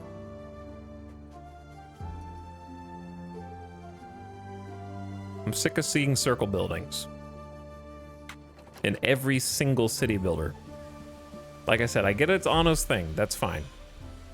But we just played Farthest Frontier, and it's like the same thing.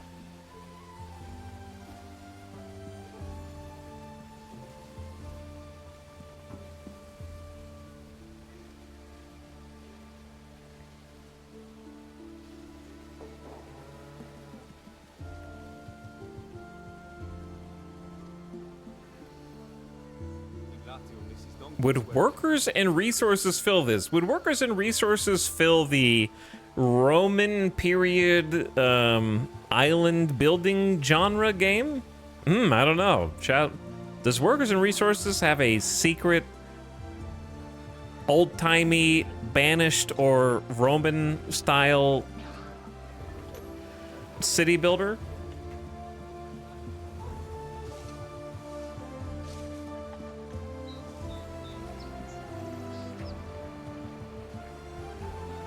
Chat is like, somebody in chat was like, hey, you know what? I think Ace Combat would be better if the X, Y, and Z. And someone was like, well, that's what they made DCS for.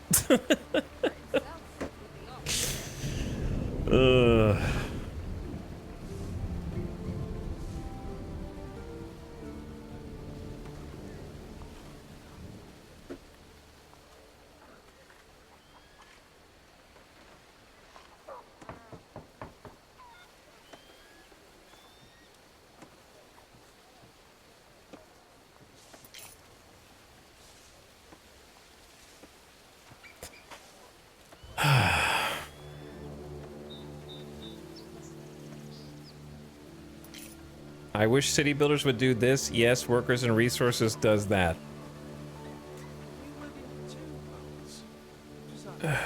Chat, I don't know how to tell you this. When somebody is asking how to kill a wasp nest, you don't suggest a nuclear warhead. Okay? You know what I'm saying? Like, is under attack. That's the equivalent of what you're talking about here. Better a wet grave than to die a slave. I have no idea what my ship is getting.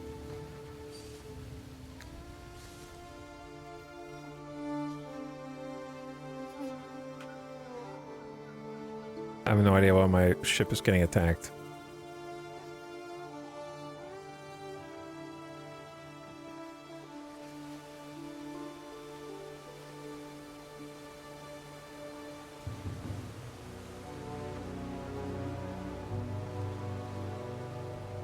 It's what I'm trying to say is it is overkill to the max. Anno is an arcadey type of game. Do you know what I'm saying?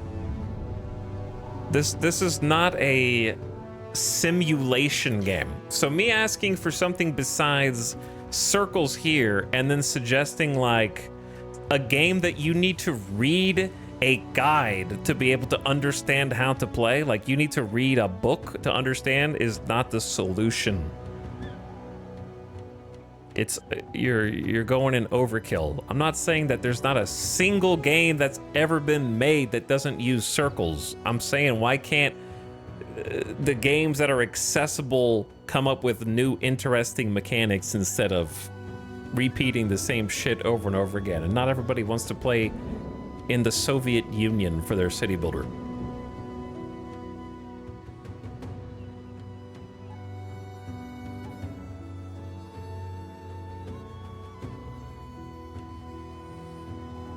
So I'm trying to say that you're going overkill. In the wrong direction. Too far. You've gone too far. We stand waiting. Can I build this? 7,500 gold? Oh my god, we'll never be able to afford that.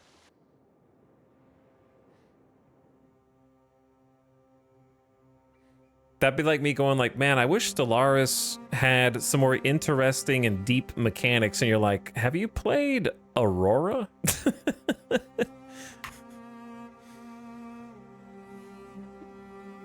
It's like, no man, I just want Stellaris but fun, not this other thing that is way more in depth.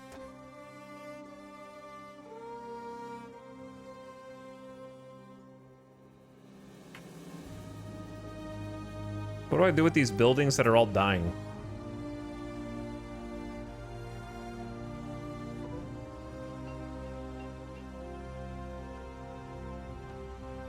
I don't know what to do with people who are like the buildings that are dying. The problem with Anno is I don't want to play the campaign, but I'm being extremely punished for not playing the campaign. Because the sandbox tutorial is basically non-existent. And I know that the campaign is the tutorial. I just don't want to do the campaign.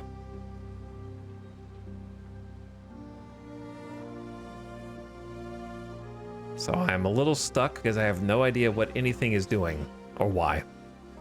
And I'm sort of just clicking buttons and hoping for the best.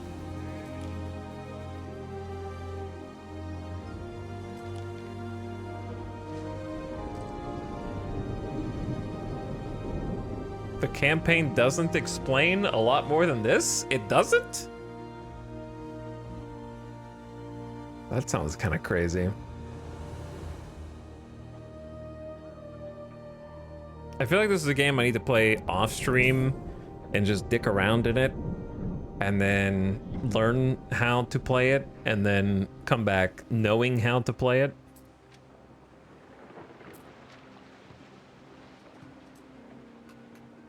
Chat, we actually have dye. Someone sold it to us, even though we don't have a trading partner. We actually did just get dye. Song and a war moth do me the world of good. So even though we have no trading partner... Don't let it go cold.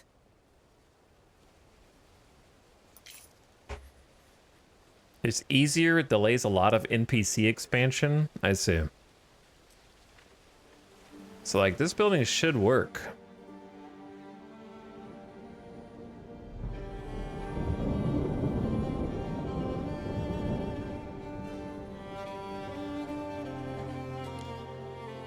And Torque needs a copper mine.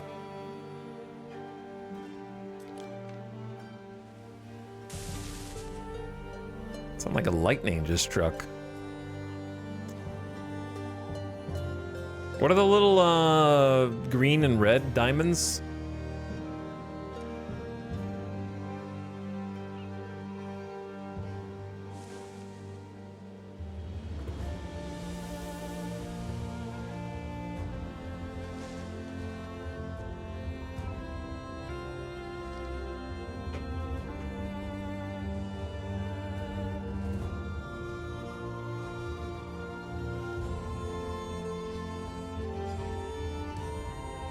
It has the same tutorial pop-ups, they just give you a lot more money, so you can't fail as easy.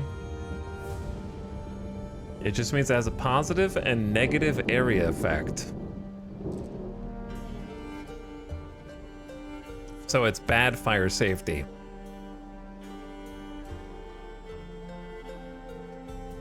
So is the charcoal burner also necessary for it? Why is this attached to the bottom? Health -3, fire safety -3. Okay, but it needs to be near trees.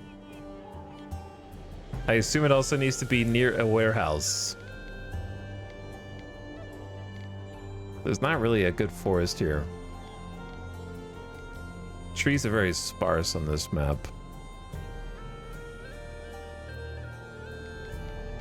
Okay, it just needs to be in the inner circle.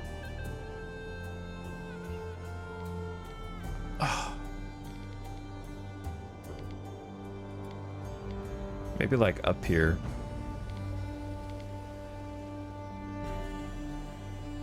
That's like 95% efficacy. That's 100. It's hella far away.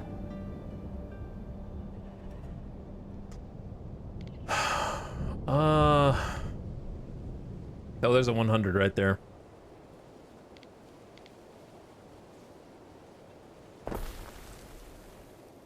I'm gonna burn down the forests. Wait, if I do that, it deletes one tree and makes this go down to 96%. It's very rude.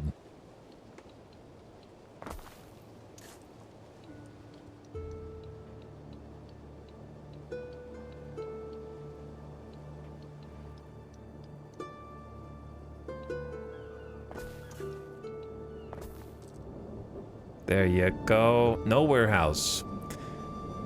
Warehouses are expensive, man. They're not free. I'm gonna have to get some other buildings up here.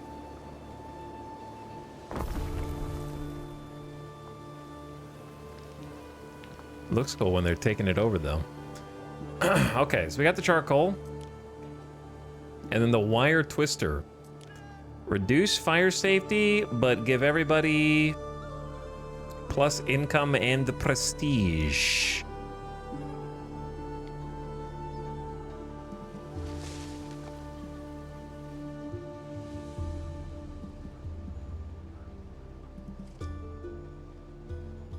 This is tough.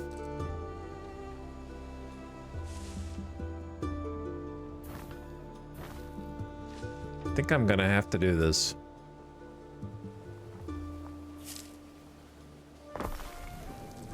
Okay, what was the other building that was too thick? The pants? We'll leave that one there.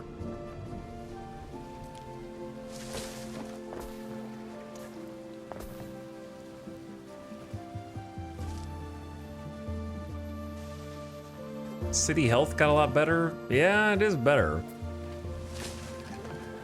So they need charcoal and they need coppers. So let's see if we can set up a buy order for copper. How do I know how much I'm spending?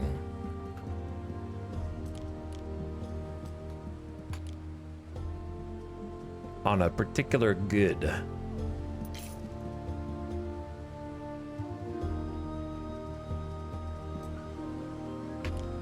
Like, we only have one die, so maybe I should make a minimum stock of 5 for each one.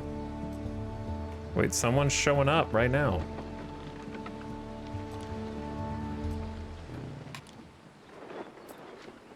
They're trading. Property of Manx. How do I, oh, Manx is coming over. Wait, how much was that?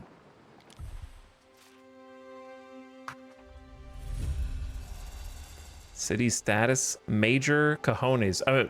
Major colonia. What did that do? I don't know what that did. Something cool, hopefully. Custodes, fight unrest in the city, happiness +2.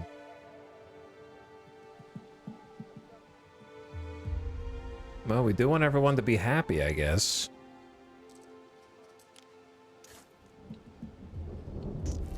I really hate the way I've made this. I'm never going to be satisfied with how my town looks. I want to just get to the part where it looks cool, but I don't know how to get there. I've seen other people's towns, and they just look so much nicer.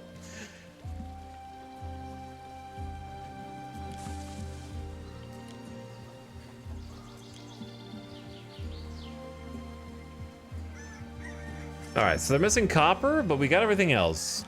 So now maybe we want to get the Phantom?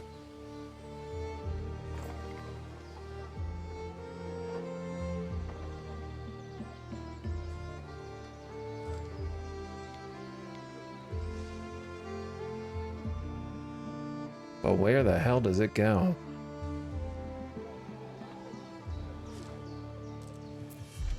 City status decreased. Wow, we suck. I don't know what's wrong with this.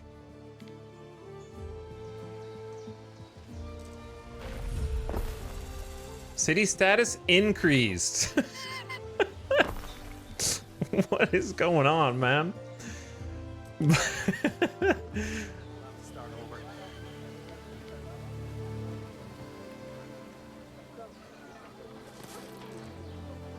What does this require? It needs 5. Oh, roof shingles? There's a whole new production chain. Mud dryer? Wait, is that the thing that we already have? It's broken down! Fix it! Are you guys repairing this? How do I fix it, man? We lost all of our mud. We need more.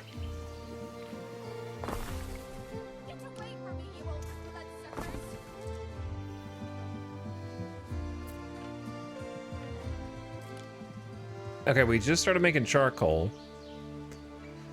So then we just go Tyler. Fire safety -2. So maybe that up next to the warehouse.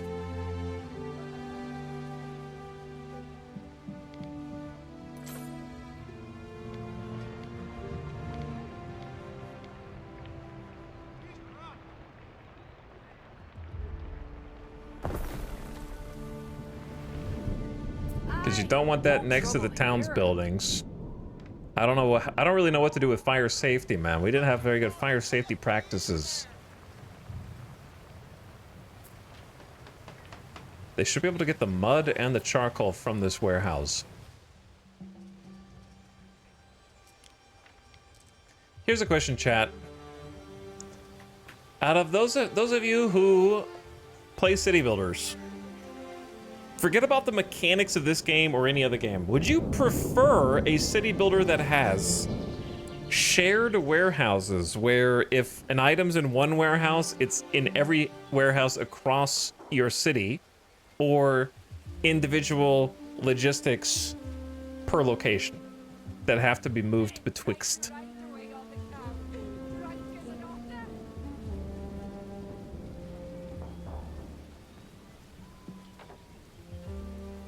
Generically speaking, in just any city builder. That's a good question. I like making my own logistics chains, individual logistics, shared warehouse, as long as it's limited by the number of loading docks. Warehouse, like the old Pharaoh Emperor games, prefer individual. I guess it depends. If I want more relaxed, I don't mind them being united. 2, logistics like Songs of Six and Workers and Resources. Shared, I'm too casual.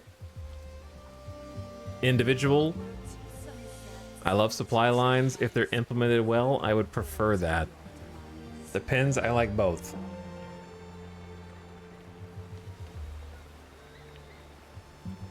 Interesting, interesting.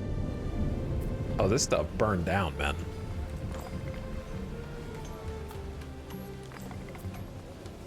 Or maybe the disease kicked them out.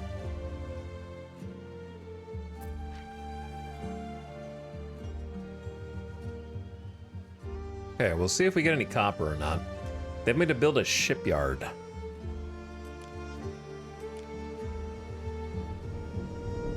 Maintenance cost is 14 workers and 5 shingles.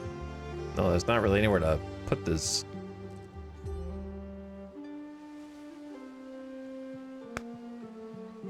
I think shared is more casual, but individual means you can specialize.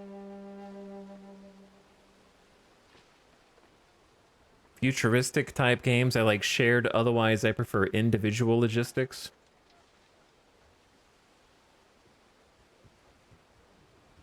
I like the way Anno does it. If they can get resources directly from the producer, it doesn't add load to the warehouse, so you're incentivized to create production chains. How do you know if your warehouse is backed up? Like, if I just look out here, how do I know if there's too many people waiting to use a warehouse?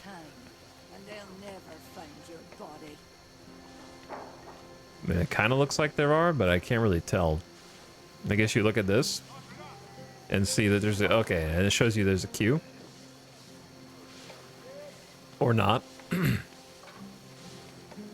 So it looks like we're okay for now, but yeah.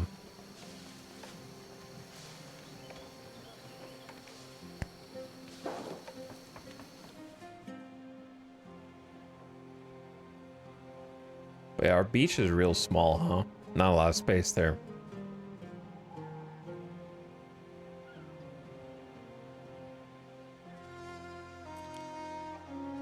There's so much stuff I just don't even know what to do. What should I do next, chat? I'm trying to make tiles, but it's gonna depend on if we can actually... No, I mean it should. We've nothing to work with. We have nothing. We're missing mud. I just doubled mud. So I don't know why that would be.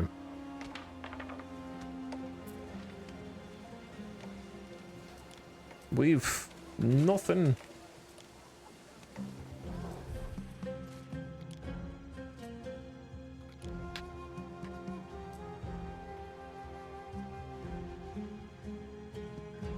Current / potential. Potential's 2. Build a shipyard. I can't. That's what I'm saying. I gotta get ceramic tiles first, and I can't get the tiles because we don't have enough mud, apparently. I guess just make more mud then, if that's the case.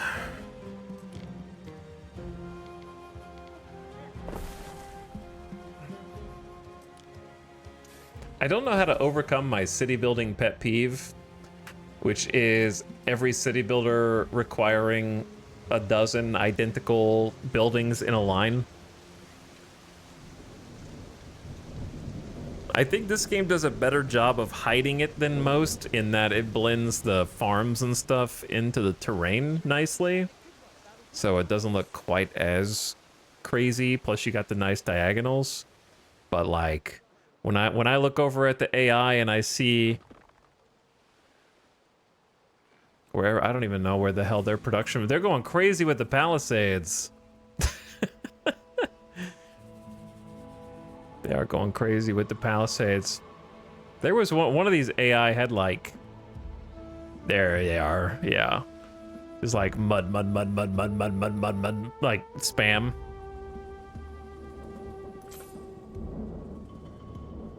I don't like the spam look.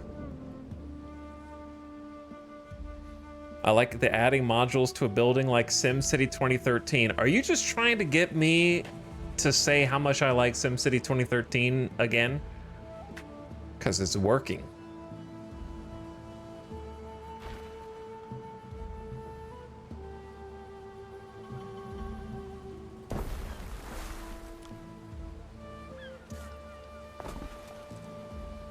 There's not really modules in this. There's kind of, but not really.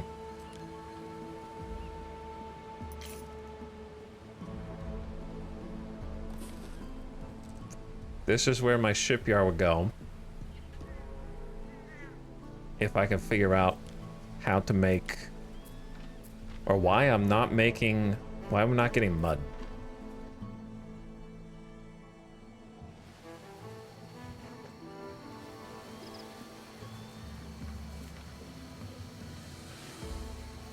But it does, the game looks nice, even with duplicate buildings, so I think they did a good job with the visuals. I just wish the performance was a little better. Did you like Against the Storm? No. No. It's not really a city builder.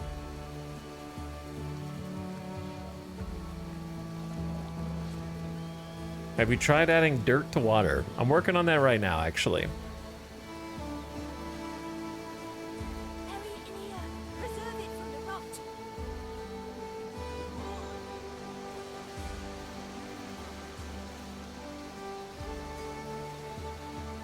So the more kind of buildings here that we put around this warehouse, the more the queue problem might start to build.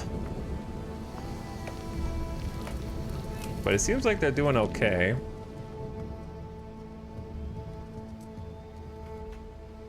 But yeah, man, I don't know where the mud's going. I just tripled our mud gathering.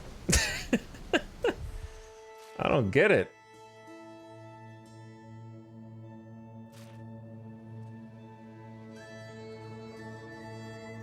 Talentum per minute. So it's not tons, it's talentum.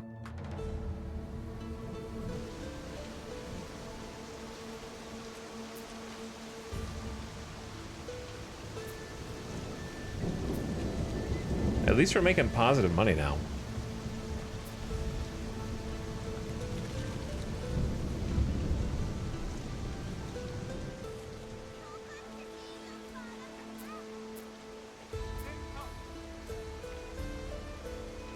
Oh, we made one. You need a villa, Ere? Essential in demonstrating your control of an We island. made our first tile.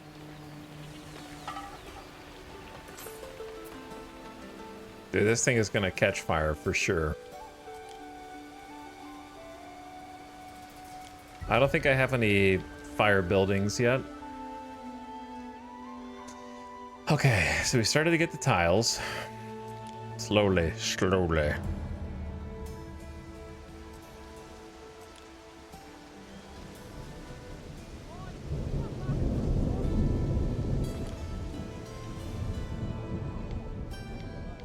Preservation ground is freaking huge. It is massive. It'll hit pretty much everybody.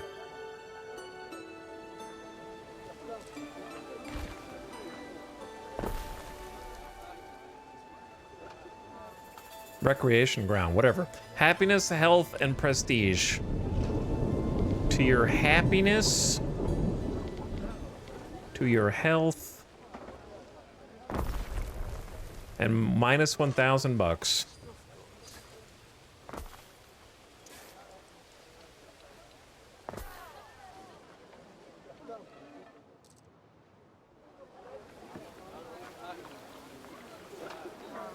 Chat, what's the hotkey for first person mode again?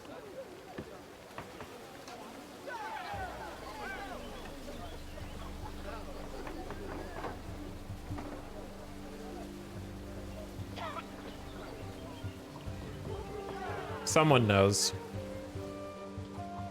I know that someone knows.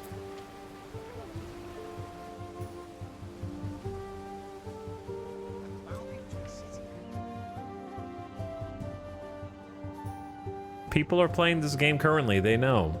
You gonna make me Google this?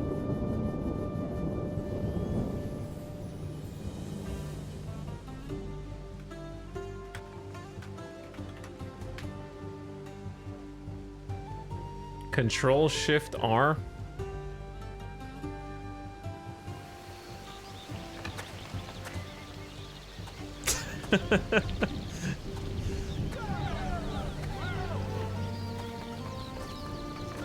I can even see my blueprints. I can go be one of the peasants.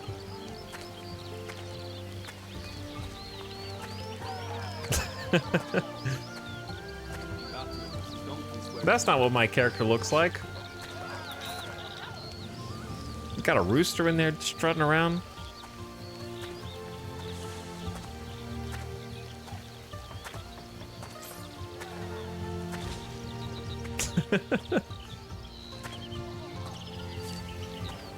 Look at that chicken.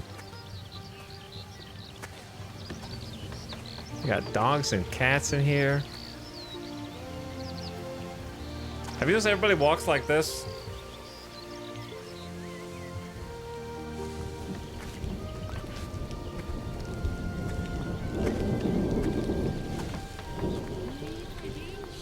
I walk like that. I walk like this for aerodynamics. Actually, chat walks like this because they're bots.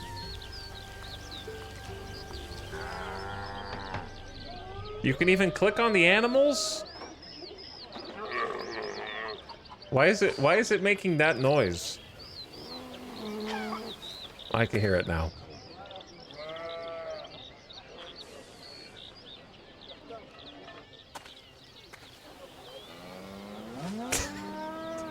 I don't think that's the sound the dog makes.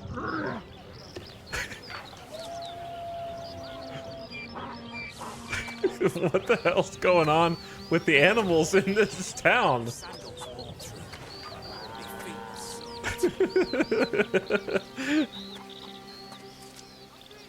Uncle says the strays can stay.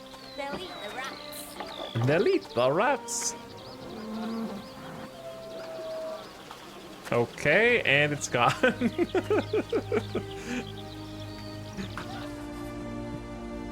What? They want a ransom, refuse, and accept the risk. I don't have that much money. That will lead to a war declaration with Vawada. We shall see. I guess we're at war now. GG, time to lose. Well, it's been fun. I don't have any defenses at all, brother. I got no defense because I don't know how to play this game yet.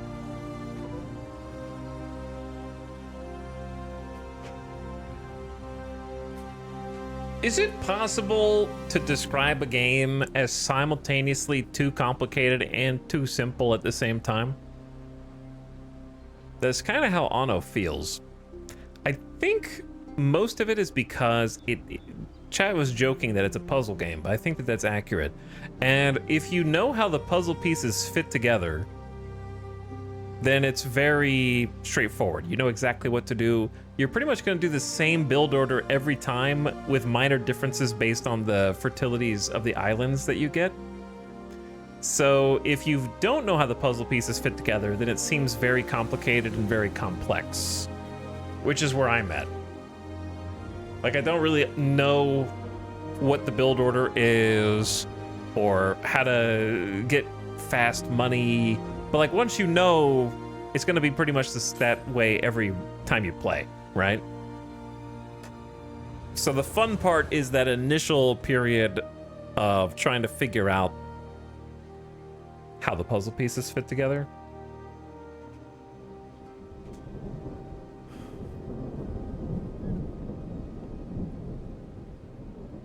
It's a bad tutorial that just expects you to have played the previous games. Maybe, I don't know. I'm just kind of coming in brand new because I haven't played any of them. I played a few hours of the future one from 2016 and that's it. But yeah, I'm dumb and playing this very badly. But like I said, I think once you know how the puzzle pieces fit, then you can kind of, like most city builders, I think, solve the game. It's still satisfying to establish efficient production lines and make pretty cities. I think this game has the pretty cities for sure. For sure. Like, I've seen other streamers that I follow playing it, and I'm like, damn, that looks really good. And then just looking at the screenshots and stuff.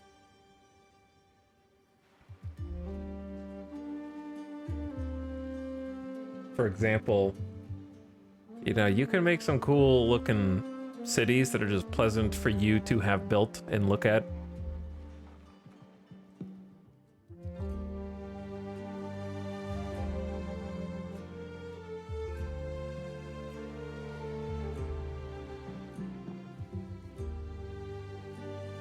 Like, that's just a nice shot. Whoever took these screenshots did a great job, I think. These are nice screenshots. Of course, the artists are making their job easy, but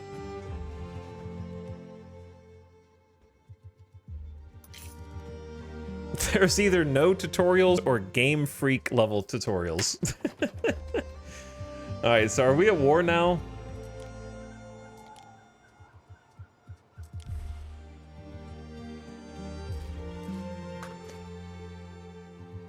I think that their UI is visually pleasant, but nobody knows how to make a good UI these days, in my opinion. There's 100 little things I could just nitpick, and they all add up to the same issue. For example, so you have an active quest, build a shipyard, okay? So how do you get to your quest log? Click on the quest tracker? No, you silly. That just toggles whether you see the quest. You mouse over it, then mouse over the quest, then click on the scroll on the right side. Then that opens your quest book, and then you can pin from there, or you can mouse over the other two and pick one from there, I guess. I'm sure there are hotkeys, but hotkeys are not an excuse for, like, UI design. You shouldn't have to memorize hotkeys to use a UI. That's what makes it good or bad design. It probably is a hotkey. Or you could make a hotkey. But, I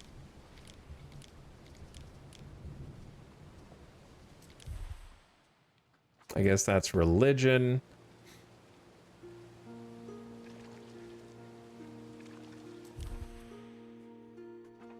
I've already mentioned the building thing with like the different construction menus pushing each other out of the ways. It just feels strange.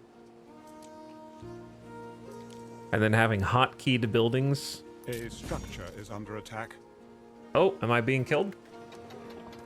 Hey, they're here. They declared war on Everything us. of value.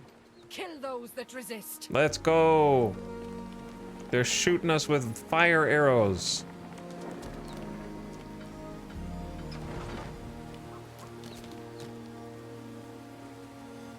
We're launching something back. We got like a catapult over there.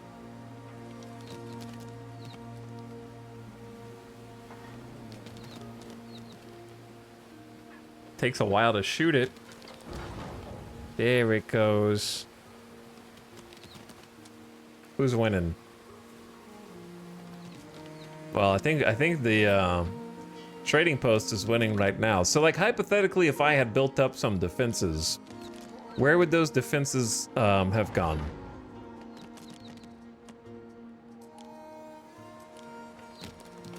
Because like I don't know how to. I would have to have my own ships to help defend, I would assume. I'd be building up some of my own combat ships. Our hatch roofing is surprisingly flame resistant. Hell yeah.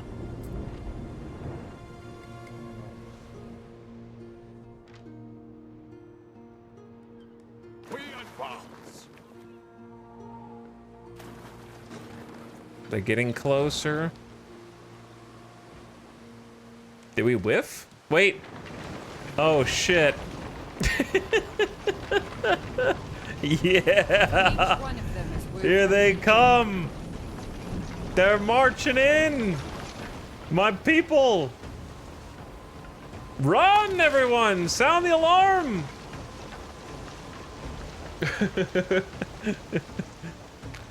Don't mind my plan for a shipyard. Wait, what happens if I build it right now? Structure is under attack. I can't build it right now. They're throwing torches, dude. All right, well, let me build this just to say that I did. Why does it tell me to find my villa? Select the villa. Each island can support See to a place your villa. as far from the coast as possible, Ere, should you wish to avoid raiding barbarians. Understood. Put it far from the coast. Construction area under attack. Okay, so we just have to suffer. So note to self, in the future, put some defense buildings near your trade post, because that's kind of what they're gonna go for first. Gotcha. Good to know.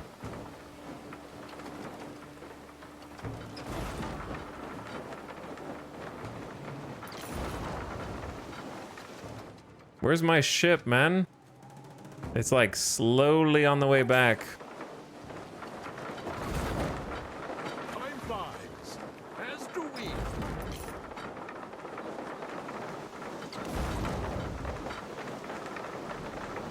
My stuff! They gave me ample time to defend, but I'm dead. They blew it up, man. Where'd they go?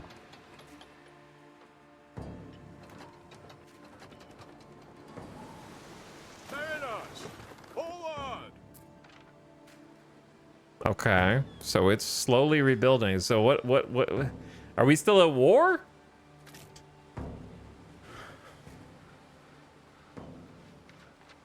Oh, my ship's here. I thought they were gonna kill everybody. They seem to have just kind of like peaced out. So do I not just lose?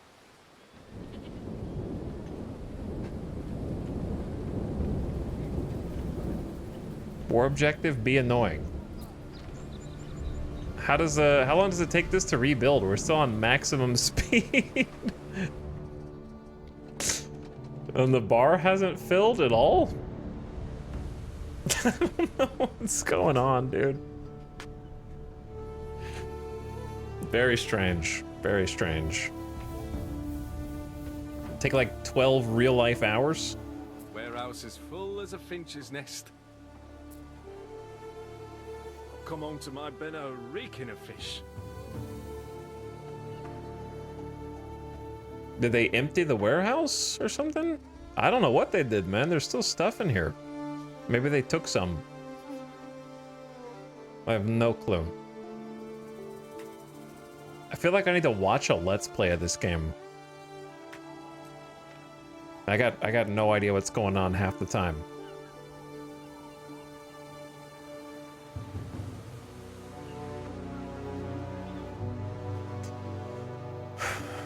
They got bored because nobody's defending it, I guess.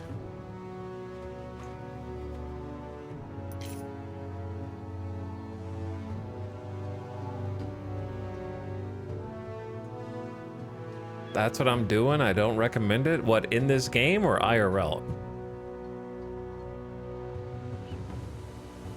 Is there anyone in chat who never played an Anno before who got this game? Tell me your experience.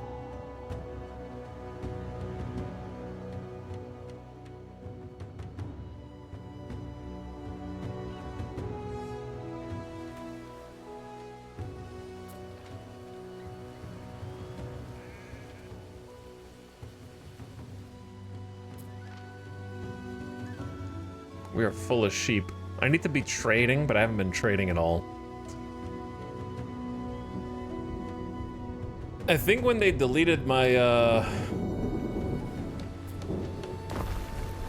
my building, it threw everything into disarray, but I don't know if you can rebuild this.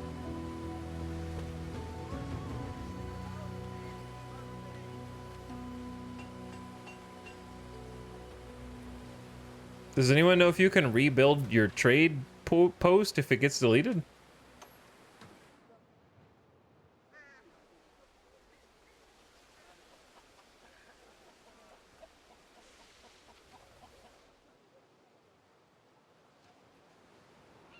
Am I just dead? Did they just win? Doesn't it say rebuilding? I mean, sure, it says that, but there's no bar filling. And there's no info down here. Bar's empty.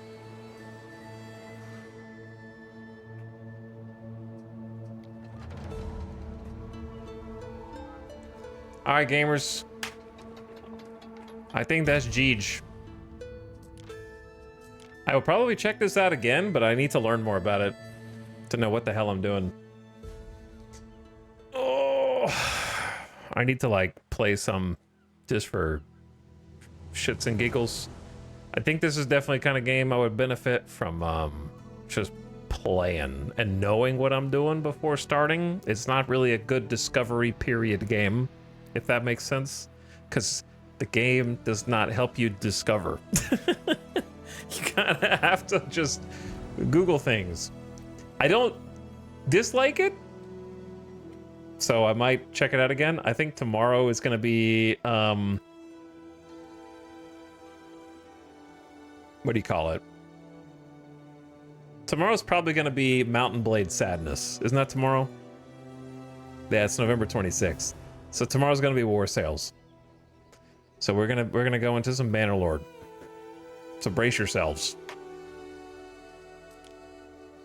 It's a different kind of naval combat than what we just experienced. It's tomorrow already. Yep. It's tomorrow already. Sorry for the shorter stream and starting late and not streaming yesterday. But I will see you again tomorrow. So good night, everyone. Oh God, Twitch changed this layout. I don't know how much longer Arch has the hot potato, but we're gonna go raid Arch, who's in the midst of the RimWorld hot potato. It's good timing, so let's go say what's up. Everyone, get ready for the raid message. Doctors, Nodders, Borders, Nopers, the classic, okay? And see where it's at. Come back tomorrow for a stream, but we'll be doing RimWorld hot potato on Saturday at 4 p.m. Pacific. I have the schedule in the Discord on the info channel. The ad is starting now, so I'm trying to get you guys out before the ad goes, but I might not make it. Thanks for watching. Thanks for hanging out. Appreciate the help. I think that there's a potential for a cool game under here in Anno, but I need to play more to figure out what the hell's going on, because I feel like I'm just clicking buttons and hoping things change. Thanks for watching, though. Appreciate your patience, and it was fun to look at anyways, so I hope you had fun, too. Thank you for coming. I'll see you again for some more sales. God, it's going to be crazy tomorrow. Now get out of here.